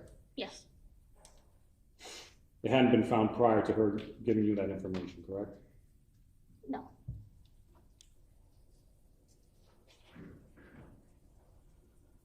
Just a moment, Joe. You were asked about whether a casing was found. Remember that? Yes. And it's my understanding you said a casing was not found? To my knowledge, there was no casing found. Well, the gun hadn't been found, but then she gave you information, and then with that information, you were able to find the gun, correct? Yes. You asked her about the casing. She said she didn't know where it was, correct? Yes. To your knowledge, police arrived on scene Ms. Link was rendering aid to Mr. Jimenez, correct? Yes. And from that point on, until the point when she was done sitting in that room for 11 hours, later that night, police officers had eyes on her, correct? Yes. So, are you aware of any other police officer who during all those hours saw her do anything with any shell casing or anything of that nature? No. Is there any evidence, any indication, anything that you can point to that would support the notion that she disposed of, hid, or did anything with any shell casing? No. Thank you. That's all I have. Yes. Detective, I want to talk about posing threats for a moment. Would throwing a chair at a detective investigating a homicide scene be a threat to that officer? Yes. No, he's gonna ask another question. Sure. Also, legal conclusion, ask another question. Judge, can we go sidebar? No, we cannot. You can ask another question. Thank you. Do you know if the defendant threw a chair at Detective Daniel Morales? No. If there is evidence to collect on scene, are there certain officers, for example, a CSI officer, if a casing is on scene or firearm is on scene, that is the person who would be responsible for actually collecting evidence? Yes. And so if there is evidence on scene, you yourself are not going to collect it, a specific officer will collect it. Is that correct? Yes. So, for example, if there is specific video that needs to be collected, are you going to call a specific officer? Yes. Are you aware during the period of time that the defendant was in custody if she was allowed to sleep? Yes. Did she sleep? Yes. Again, did you offer her any kind of accommodations? Yes, food and water. The defendant told you that she didn't know where the casing was, right? Yes. Are you aware if the defendant was being completely honest with officers? Objection, I made the promise to the jury. Sustained. Are you aware if the defendant had lied to officers? Objection, same objection. Sustained. Did the defendant lie to you? Objection, same objection. Sustained. One more sidebar.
Saw earlier, we saw a woman say, it's not like I hit a major artery, you'll be fine.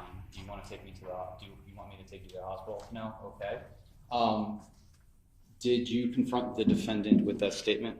Yes. Did she deny making that statement? Yes. Did her story change about that statement? Yes. Earlier,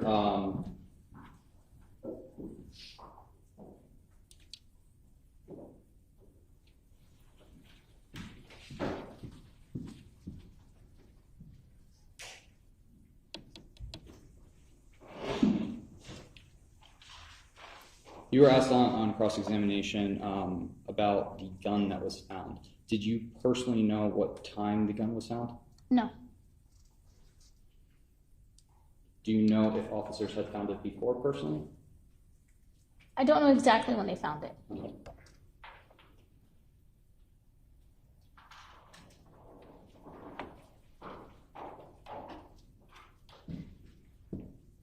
Are you aware of any evidence of the defendant retrieving a firearm prior to what she told you? No. Now playing a portion of state 16.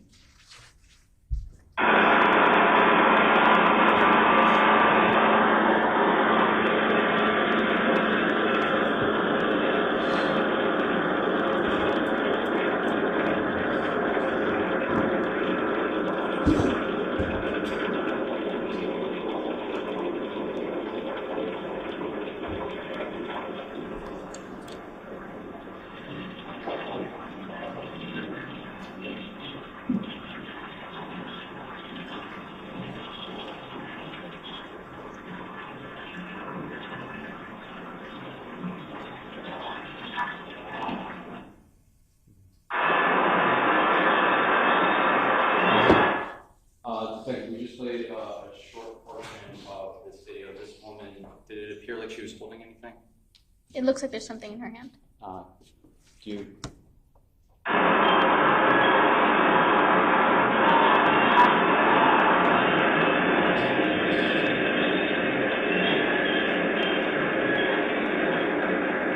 To the best of your knowledge, is that consistent with anything?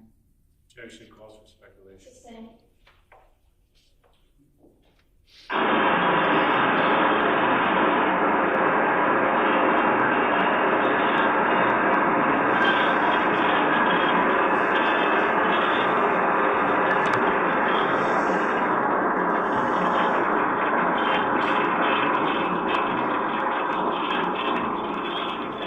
No further questions, Your Honor.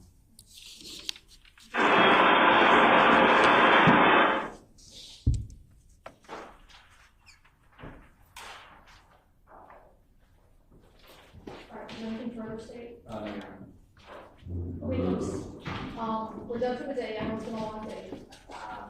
We're going to resume again on Monday, Tuesday. We're off on Monday. Tuesday, same time frame, 10:30 to 5:30.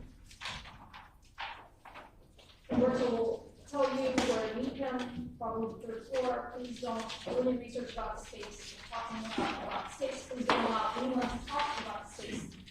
If anyone becomes aware of the violations of these rules, please inform me and I will obey. If you all need to use the restroom, leave your room, go for it. Roberto will wait for you. Okay? If you feel more comfortable just leaving with him now and then using the restroom that are on the third floor, another floor, he'll wait for you all. It's still light out, so if you need any other help getting to your car, just let me know. Okay? So. All rise for the jury. You'll take possession of your those that you have in your hands.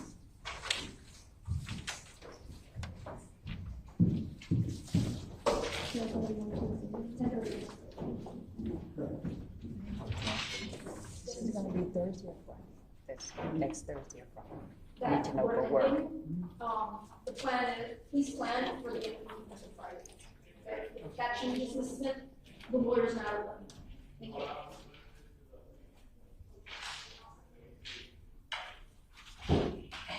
She just asked me if she should plan to be off work for the day before Friday.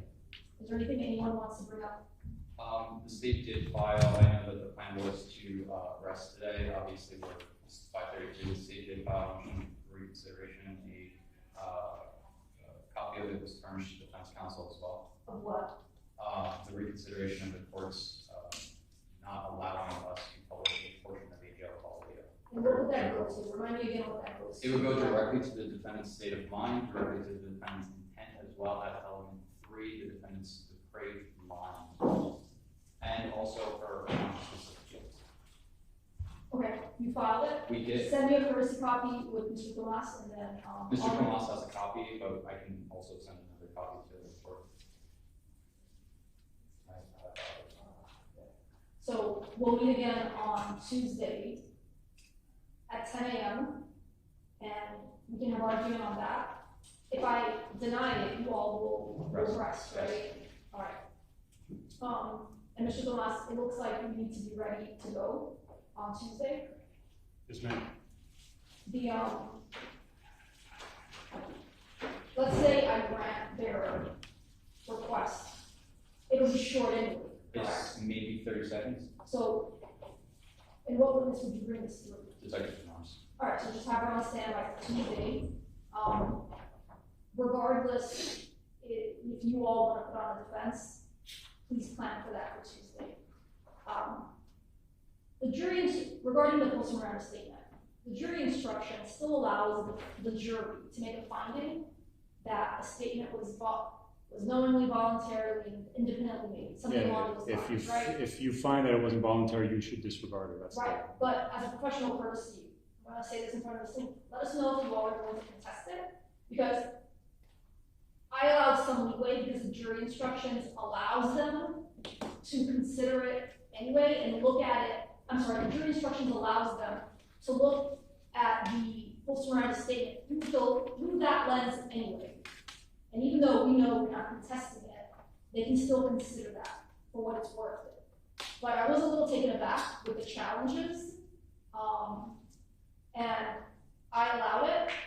The state went back in and asked questions pertinent regarding, yes, it was it was an 11-hour stay, but she slept, things of that nature. She was fed, things of that nature. So just if you're going to contest it, please let me know so that we can plan accordingly. Okay, is there anything else that I need to bring up? All right, thank you all. Have a good weekend, long weekend, and we'll see you on Tuesday. I just pulled this out. Yeah, just pulled out. If anything, Yes, thank you. I didn't mean to get upset earlier, but the CD that is showing me that. especially about jury, you're supposed to be concentrating on the evidence, right?